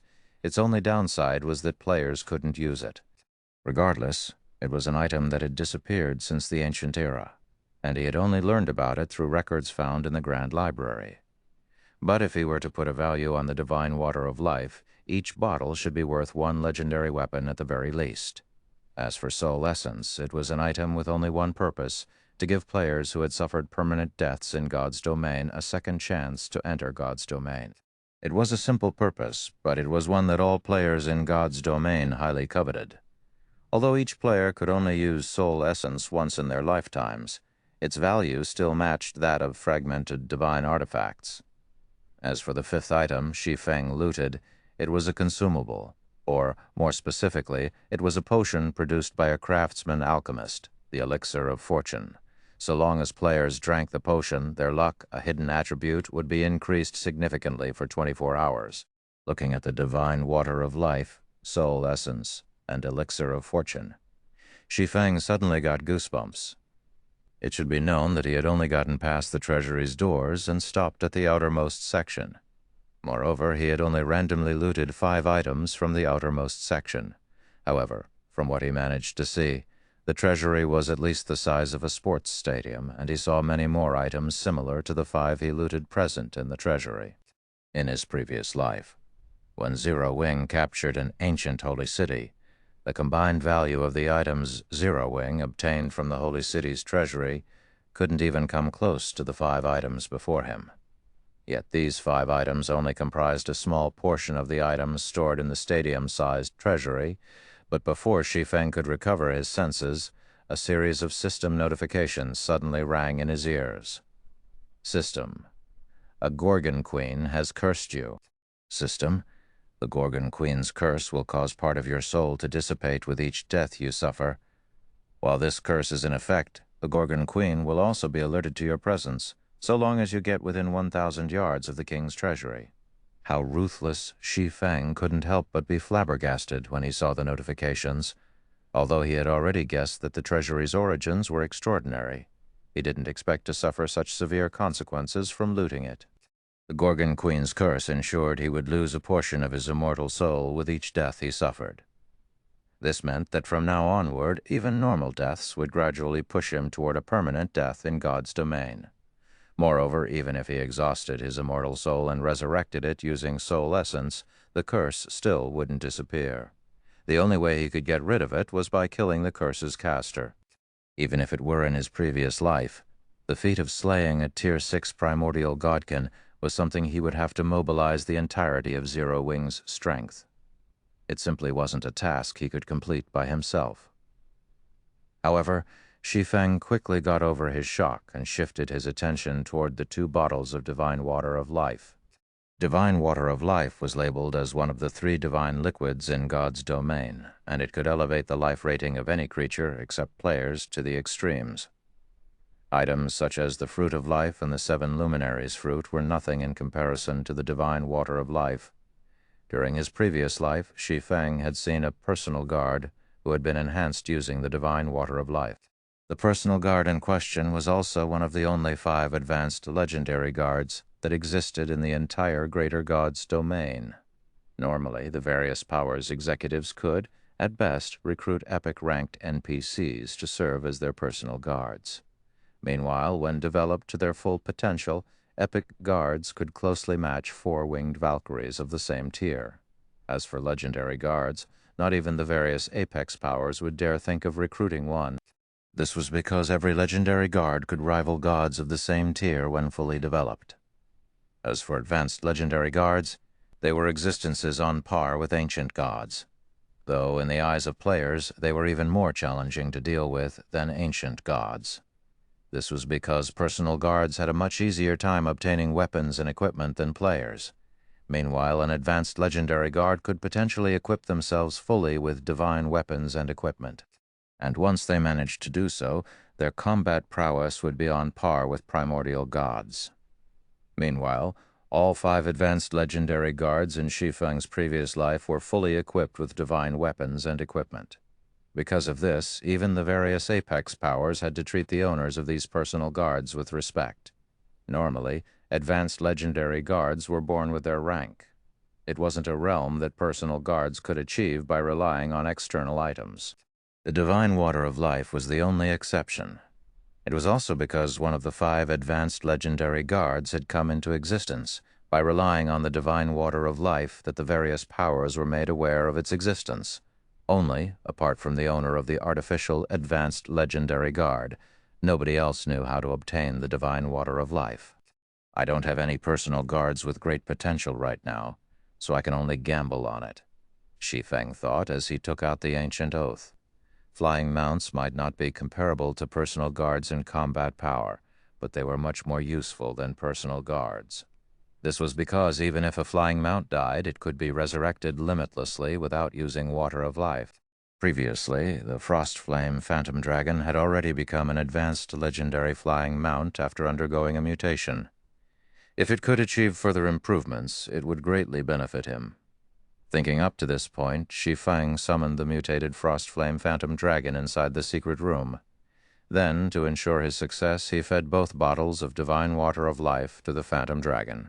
Upon consuming the 2 bottles of light blue liquid, the Phantom Dragon let out a resounding roar and its body began radiating a multicolored brilliance. For a moment, it looked like the Phantom Dragon was transforming into a dragon of light. Its size also started to grow at a visible rate. 10 seconds later, the Phantom Dragon had grown to a length of 100 meters. If not for the secret room having an adjustable space, it would have been impossible for the room to fit the Phantom Dragon. After 1 full minute had passed, the multicolored brilliance radiated by the Phantom Dragon dissipated, revealing a body that measured 300 meters in length. The Phantom Dragon was several times larger than before, and its every action caused the secret room's space to tremble. Chapter 3517, Chapter 591, Frightening Divine Flying Mount, Chapter 3517, Chapter 591, Frightening Divine Flying Mount, Chapter 591, Frightening Divine Flying Mount. TL Notes. Please regard all instances of divine dragons in the main story as sacred dragons from now on. Did it reach Tier 5? Shi Feng couldn't help but be surprised when he felt faint pressure coming from the Frostflame Phantom Dragon. This was something he had not experienced even when he faced the half-snake in general. Moreover, the Frostflame Phantom Dragon no longer looked like a flying mount, but rather an actual dragon instead. Thinking up to this point, Shi Feng hurriedly checked the pendant in his hand. He wanted to check to what extent the Frostflame Phantom Dragon had been upgraded. Unlike other items that raised the user's life rating, the Divine Water of Life did not have a usage limit. So long as one had enough Divine Water of Life, one could continuously use it to improve a creature's potential to the extremes. Only, the higher a creature's potential, the more Divine Water of Life would be needed to improve its potential. Ancient Oath. Can be used to summon a divine-ranked Tier 5 Frostflame Dragon as a partner to fly and fight freely in the sky. If the Frostflame Dragon dies, it will need 60 natural days to return to life. Additional effect. Grants the Ancient Oath's wielder 15% of the Frostflame Dragon's basic attributes. A Tier 5 divine-ranked dragon? The stats that appeared before Shi Feng stunned him momentarily. Be it flying mounts that were pure-blooded dragons or divine flying mounts, both were things he had only ever heard about through rumors thus far. As for a divine flying mount that also happened to be a dragon, this was the first time he had ever heard of one existing. Flying mounts could be categorized into 4 major ranks: common, extraordinary, legendary, and divine. These ranks represented a flying mount's potential. It also represented the difficulty of upgrading their tiers. Generally, a legendary flying mount would have a chance of getting promoted to Tier 6, while advanced legendary flying mounts would have a considerable chance of getting promoted to Tier 6. As for divine flying mounts, they were fated to get promoted to Tier 6. In other words, he was now in possession of a dragon that was fated to reach Tier 6. If news of this spread, it would absolutely shake the entire greater God's domain. Dragons were an apex race in God's domain, and their average life rating was essentially unmatched at the same tier. Even the average Tier 6 dragon could closely rival Tier 6 gods in combat power, so having a dragon as a flying mount would undoubtedly make him envied by all players. In addition, the existence of flying mounts was akin to tools, so unlike NPCs and contracted beasts, the concept of a true death did not exist for flying mounts, and they could be summoned limitlessly. Players also wouldn't have to go out of their way to level up their flying mounts, as mounts leveled with their owners. More importantly, players would get to share a portion of their flying mounts' basic attributes, and any player would drool over a dragon-class bonus.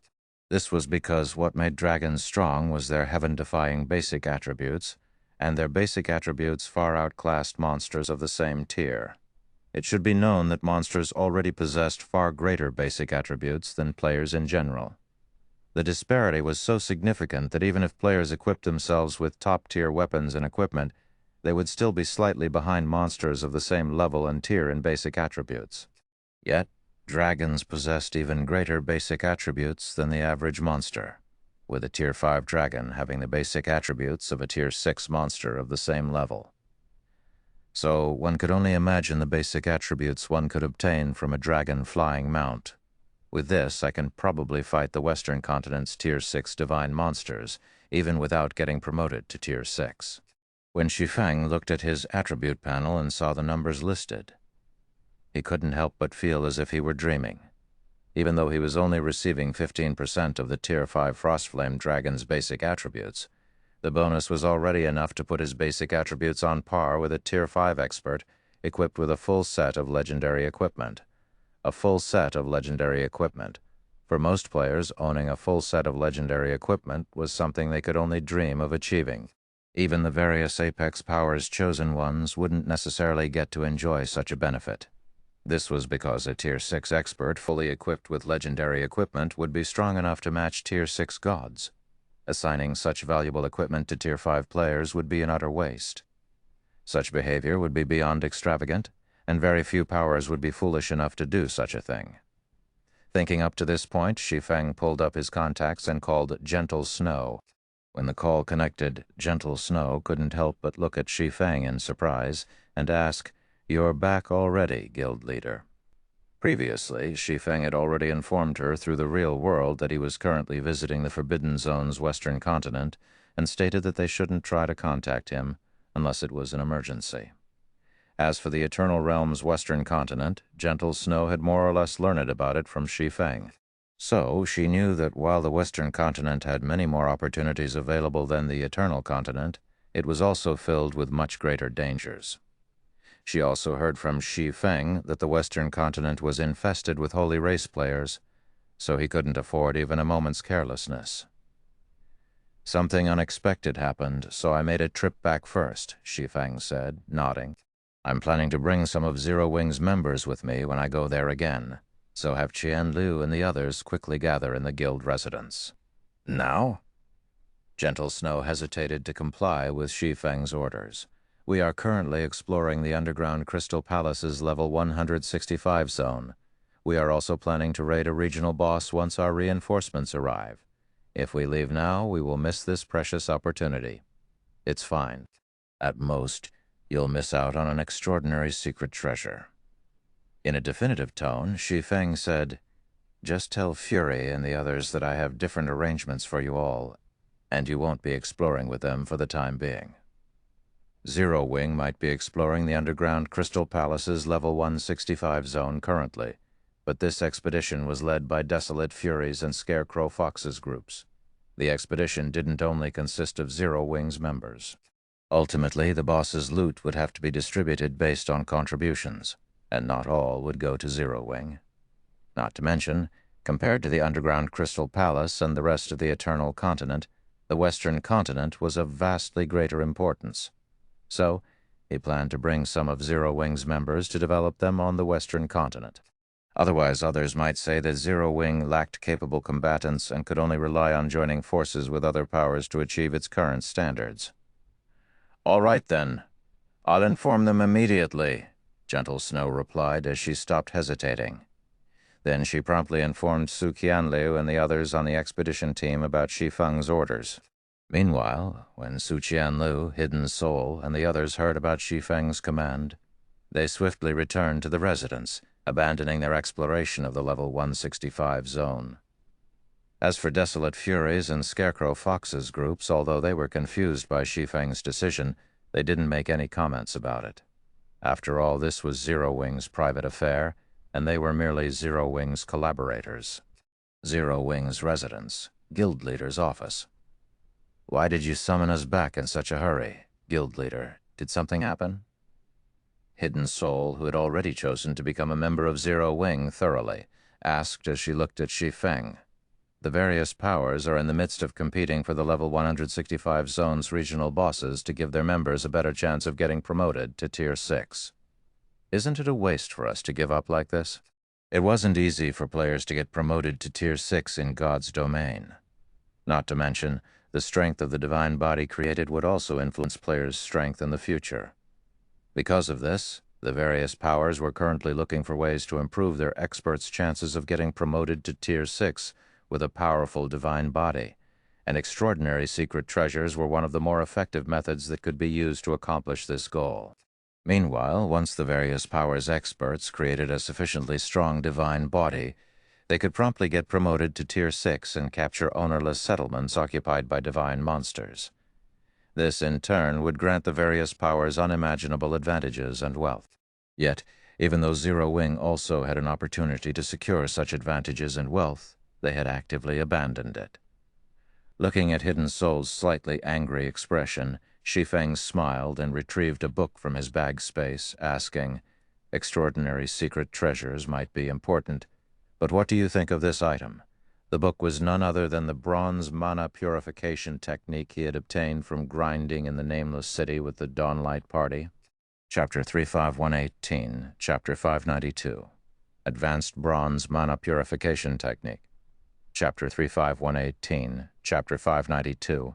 Advanced Bronze Mana Purification Technique. Chapter 592. Advanced Bronze Mana Purification Technique.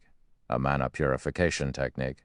Hidden Soul couldn't help but grow confused when she saw Shi Feng taking out a book. However, upon inspecting the book, whether it was Hidden Soul or Gentle Snow and the others, everyone was surprised. There existed very few methods that players could rely on to improve the strength of their mana in God's domain. Typically, they could only rely on the effects of special weapons and equipment to do so. However, every one of these items was worth a fortune. If the weapon or equipment happened to be at the fragmented legendary rank, it would be worth more than even the average legendary weapon and equipment.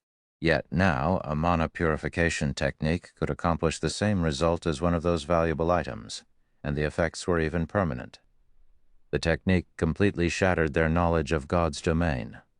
Moreover, the bronze mana purification technique before them was simply heaven-defying. It could actually elevate the strength of their mana by 1 tier, instantly granting them access to mana that was typically only available to Tier 6 players. "Where did you get this thing, Guild Leader?" Gentle Snow couldn't help but ask. Mana was the foundation of human players. Meanwhile, the stronger their mana, the easier a time they would have when constructing their divine bodies. It was also why the various powers were desperately looking to obtain extraordinary secret treasures before having their experts get promoted to Tier 6. Otherwise, with the wealth the various powers possessed, even the average upper-ranking hegemonic power could have produced a group of Tier 6 experts by now. They wouldn't have needed to bother hunting for high-ranking secret treasures. However, even in the case of extraordinary secret treasures, a player would need to be fully equipped with them to elevate their mana's strength from Tier 5 to Tier 6. "The Western Continent," Shi Feng frankly stated. "This is also why I called all of you back." "The Western Continent?" Hidden Soul's gaze grew passionate when she heard Shi Feng's answer. If we can secure a large number of these bronze purification techniques, Zero Wing will absolutely become the #1 guild in the Crystal City, or possibly even the whole Eternal Realm. Having stronger mana meant being able to construct stronger Tier 6 divine bodies. Compared to the bronze purification technique, extraordinary secret treasures were greatly inferior. Don't get excited too early. Bronze mana techniques aren't so easy to obtain. I'm only taking you there to try our luck, Shi Feng said, shaking his head and chuckling when he saw everyone's excitement. The drop rate for bronze purification techniques was incredibly low. Even in the Nameless City, after grinding with the Dawnlight Party for 5 days, he had only received 1 for his share. It was simply impossible for Zero Wing to distribute bronze purification techniques to its members in large quantities. The only reason he was bringing along Hidden Soul and the others was so that they could try their luck before the upcoming city battle began. After all, he had promised Red Frost to help her recover her peak strength before the city battle, and a common purification technique was probably not enough to let her do so. A bronze purification technique would be needed at the very least. Subsequently, everyone split up to make the necessary preparations as they waited for the Abyss Workshop Certification's world-breaking teleportation to come off cooldown. Then, as soon as the skill was ready, Shi Feng brought Hidden Soul and the other core members of Zero Wing to the Western Continent's Nameless City. After 12 hours had passed, the Nameless City had already recovered its initial calm. Such rich, eternal energy. I feel like if I could train here for a long time, reaching the 5th floor standard would no longer be a dream. The instant Hidden Soul and the others arrived in the Nameless City, they felt invigorated. As for Wu Xiao Xiao and Midsummer, who had experienced the 100 refinement building in the past, they found the Nameless City's environment incredibly familiar. We're limited on time. I'll aggro the monsters while you all find opportunities to deal damage, Shi Feng said as he looked at the intoxicated members of his team. After saying so, Shi Feng leaped several hundred yards away and charged toward the nearest half-Sneakigan monster. At the same time, he took out the Feather of Oath and summoned 6 Tier 5 war goddesses to fight alongside him. Unlike before, he no longer intended to hold back when fighting the half-Sneakigan monsters.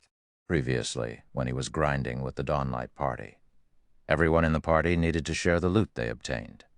Had he expended 7 Luminaries crystals to summon war goddesses back then, he would have incurred a huge deficit. But now that everyone on his team was a core member of Zero Wing, all of the loot would belong to Zero Wing, so he naturally didn't need to continue conserving his strength. Meanwhile, with the help of the 6 Tier 5 war goddesses, Shi Feng was able to kill the half-Sneakigan monsters several times faster than the Dawnlight Party, even without the help of Hidden Soul and the others. Needless to say, the efficiency increased even further when Zero Wing's members joined in. Although Zero Wing's members initially suffered a lot against the half-Sneakigan monsters' mental attacks, thanks to the 6 war goddesses' assistance, they never got into life-threatening situations. And because of the monsters' loot, everyone's morale grew as they fought. Normally, they would need to kill hundreds of monsters in the underground Crystal Palace for a common secret treasure to drop. In comparison, they would see one dropping here every dozen or so half-snakeskin monsters they killed. They would even occasionally see combat secret treasures dropping.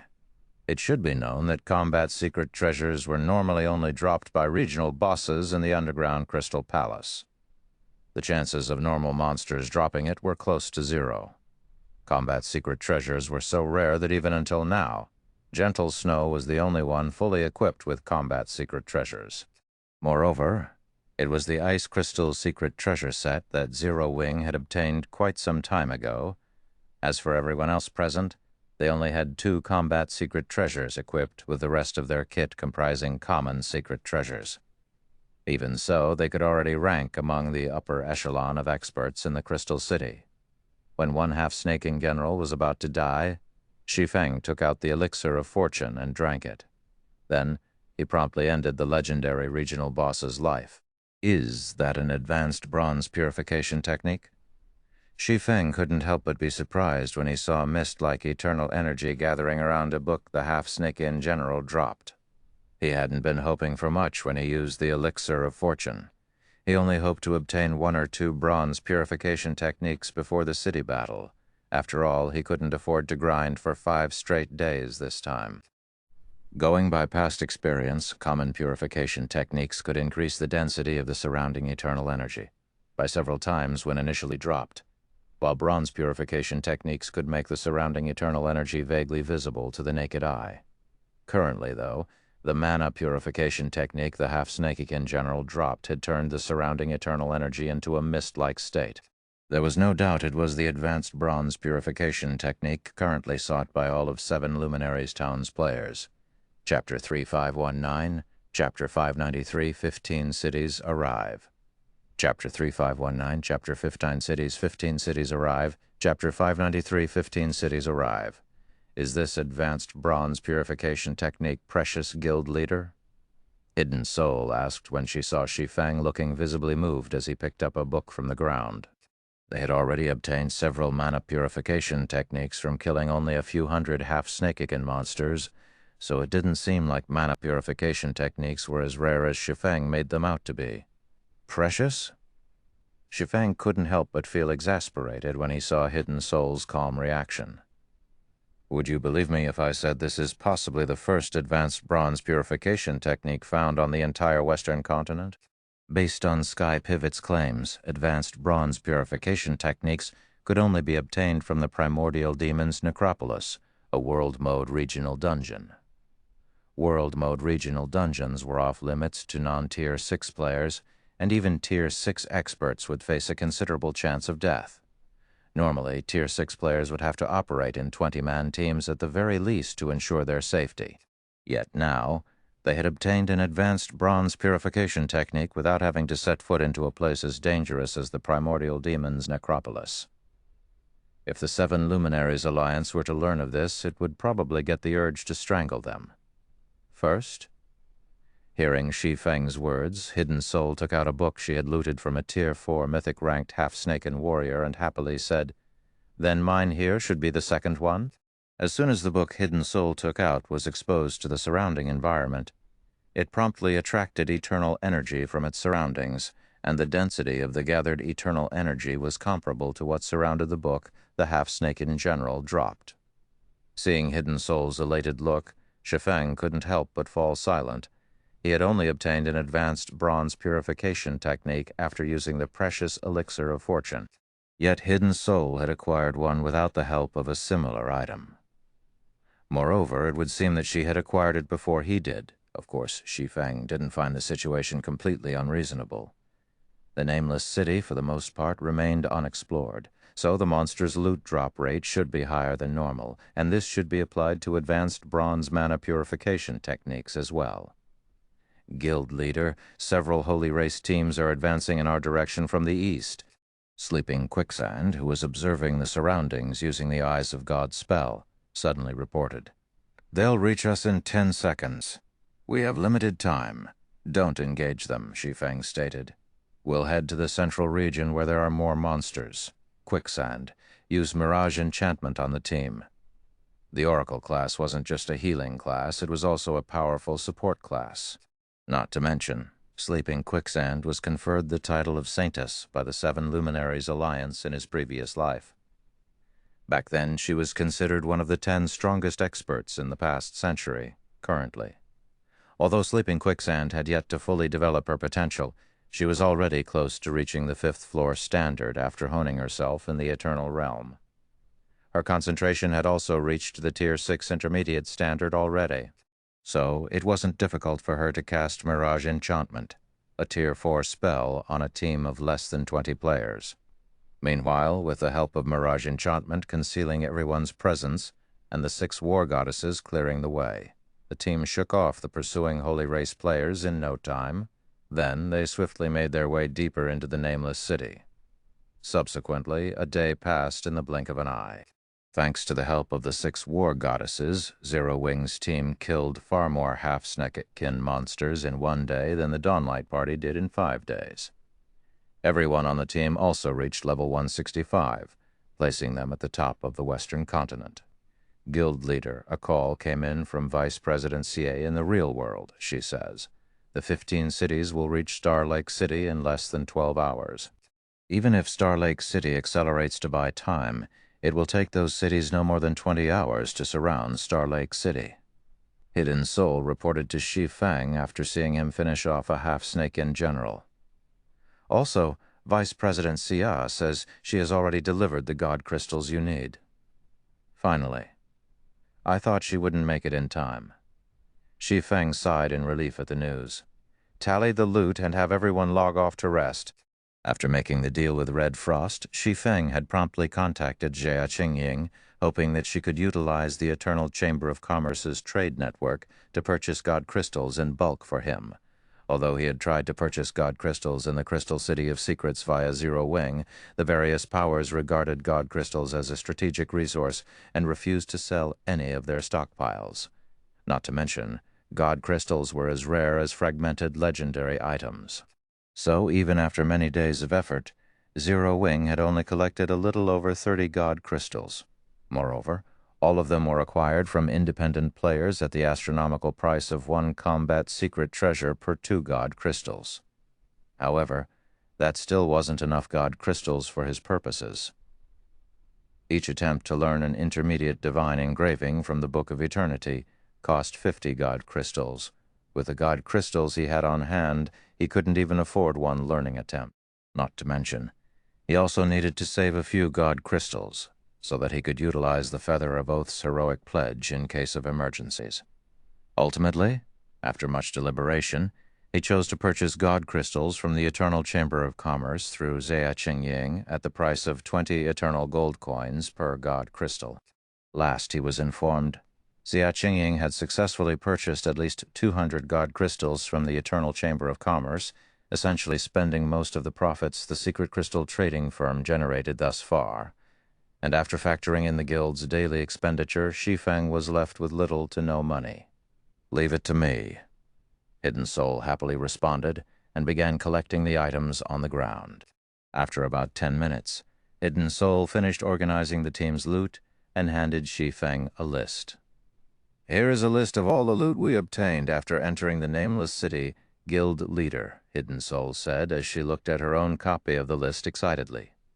"Thus far we have collected 1,227 common secret treasures, 232 combat secret treasures, 143 common purification techniques, 26 bronze purification techniques, and 10 advanced bronze purification techniques.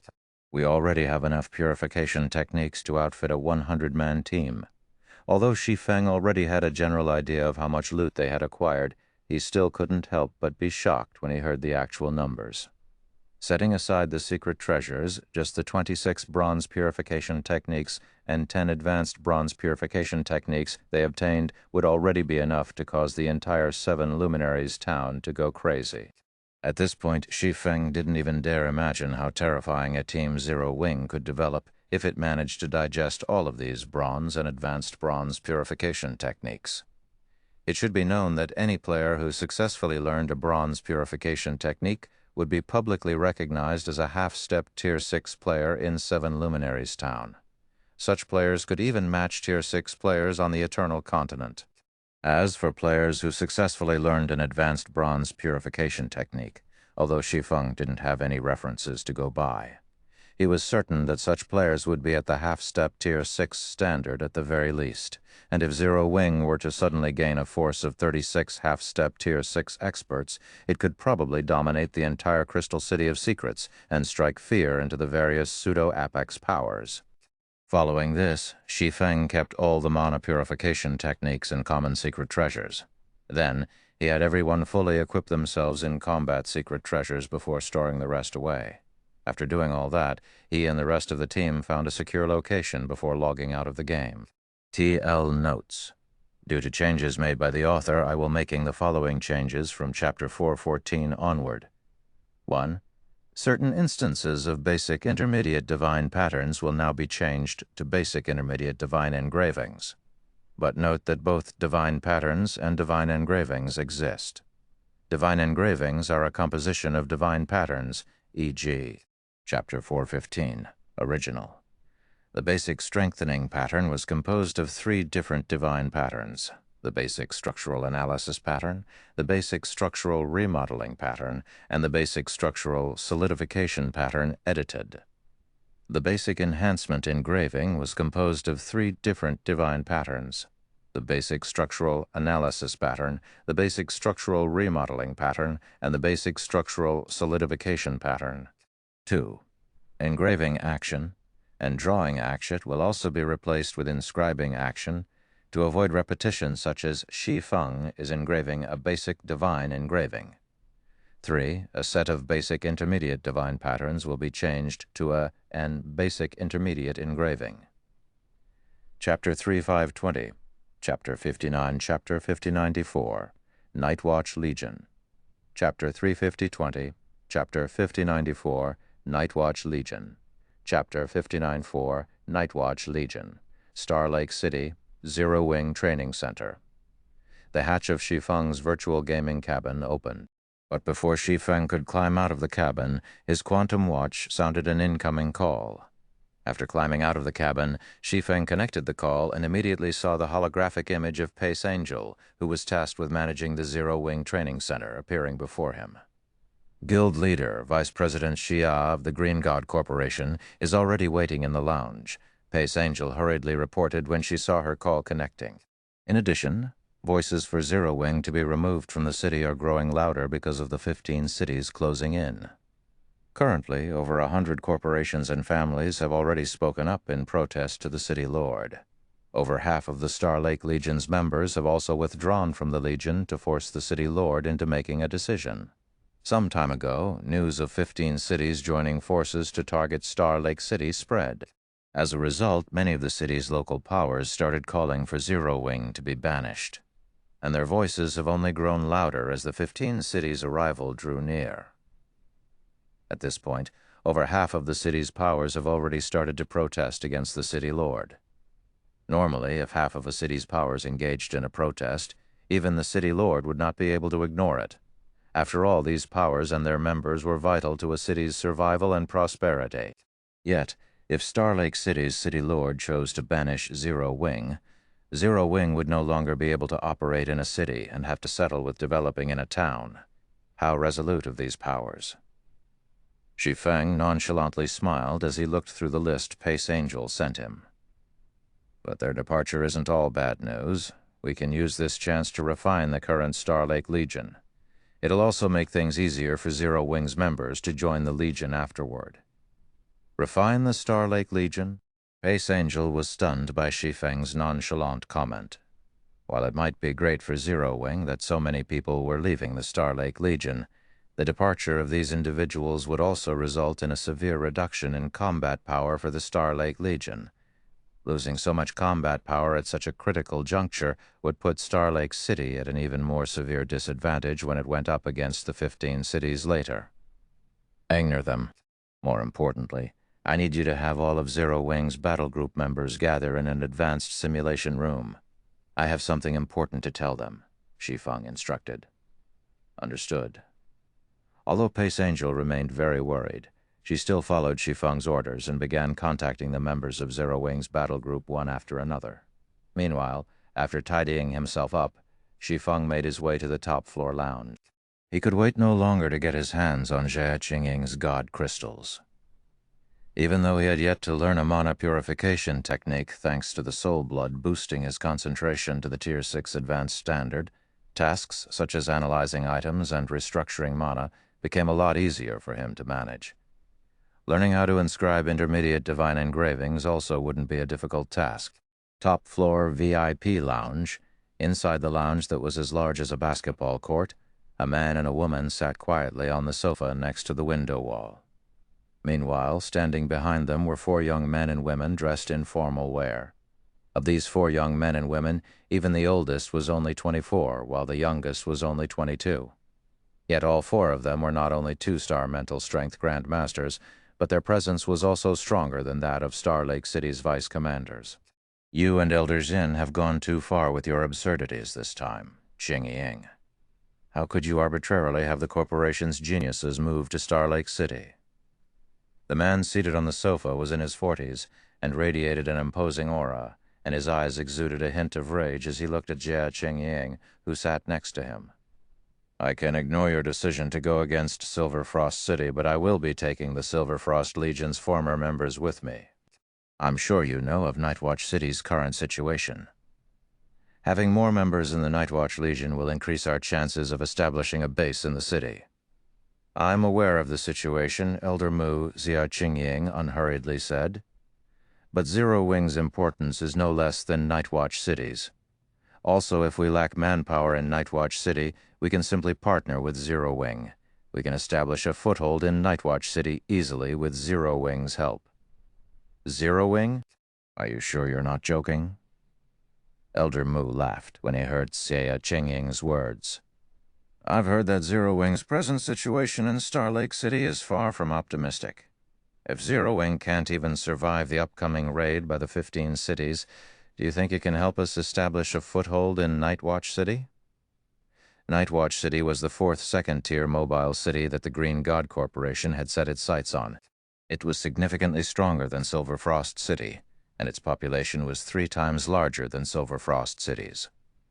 Occasionally, it could even link up with first-tier mobile cities. Many of the Starlight Realm's upper-ranking hegemonic powers sought to establish a foothold in Nightwatch City, but failed to do so. As for the Green God Corporation, it had only received an opportunity to do so thanks to one of its special connections. Even so, the chances of success weren't optimistic. If the Green God Corporation could successfully establish a foothold in Nightwatch City simply by relying on an up-and-coming guild like Zero Wing, it would definitely be regarded as a legendary tale on the Starlight continent. Do you think I would joke around with the corporation's future, Elder Mu? Jia Qingying asked as she rolled her eyes at the imposing man beside her. Mu Huangwu. He was one of the Green God Corporation's few 3-star mental strength Grand Masters. He was also the corporation's youngest 3-star Grand Master. If not for Mu Huangwu being obsessed with combat and personal improvement in God's domain, he would have long become the #1 candidate for the Green God Corporation's president. You might be serious, but who can guarantee Zero Wing has that capability? Mu Huangwu responded without any reservations. Black Flame, the person ranked 11th on the Sacred Glory list? You can rest assured on this point, Elder Mu. The strength Zero Wing has kept hidden far exceeds your imagination, Jia Qingying said confidently. If Zero Wing fails to help us, I will personally lead a team to Nightwatch City, and I won't ever leave the city until the corporation succeeds in establishing a foothold. Jia Qingying had a very optimistic view of the Divine Engraver subclass. If Shi Feng could make good on his promise and nurture several bona fide Divine Engravers, the Green God Corporation could easily rely on these Divine Engravers to establish a foothold in Nightwatch City. While Jia Qingying and Mu Huangwu were talking, the lounge's doors suddenly opened, and in came Shi Feng. Apologies for the long wait, Vice President Jia, Shi Feng said when he saw that Jia Qingying had brought along with her Mu Huangwu, a famous individual from the Green God Corporation. However, although he was surprised by this development, he maintained a calm expression as he continued, If I'm not mistaken, you seem to have something else to discuss other than our transaction. Mu Huangwu was famous in Shi Feng's previous life.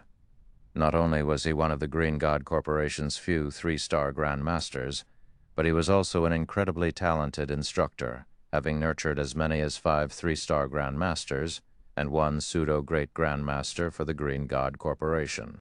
If not for the Green God Corporation being limited on resources, these numbers might have even doubled. You are as straightforward as always, Guild Leader Shi. Jia Qingying faintly smiled when she saw Shi Feng walking over. I have already brought the things you asked for, and indeed, besides our transaction, I have another big business proposition for Zero Wing. A big business proposition? Jia Qingying's words piqued Shi Feng's curiosity. May I know what it is? Nightwatch City. Jia Qingying stated as she raised her hand and sent an electronic document to Shi Feng. Here is all the information on Nightwatch City. On behalf of the Green God Corporation, I hope to seek Zero Wing's cooperation in securing a foothold in Nightwatch City. Nightwatch City? Shi Feng immediately had his interest piqued. After all, Nightwatch City was one of the few places in his previous life that auctioned Stardew regularly. That is indeed a big business proposition. Nightwatch City will be holding its annual membership test in a few days. I hope to borrow Zero Wing's strength to help the Green God Corporation's members join the Nightwatch Legion's ace battle groups. In return, Zero Wing will receive half of the city contribution points these members receive in the future. What do you think?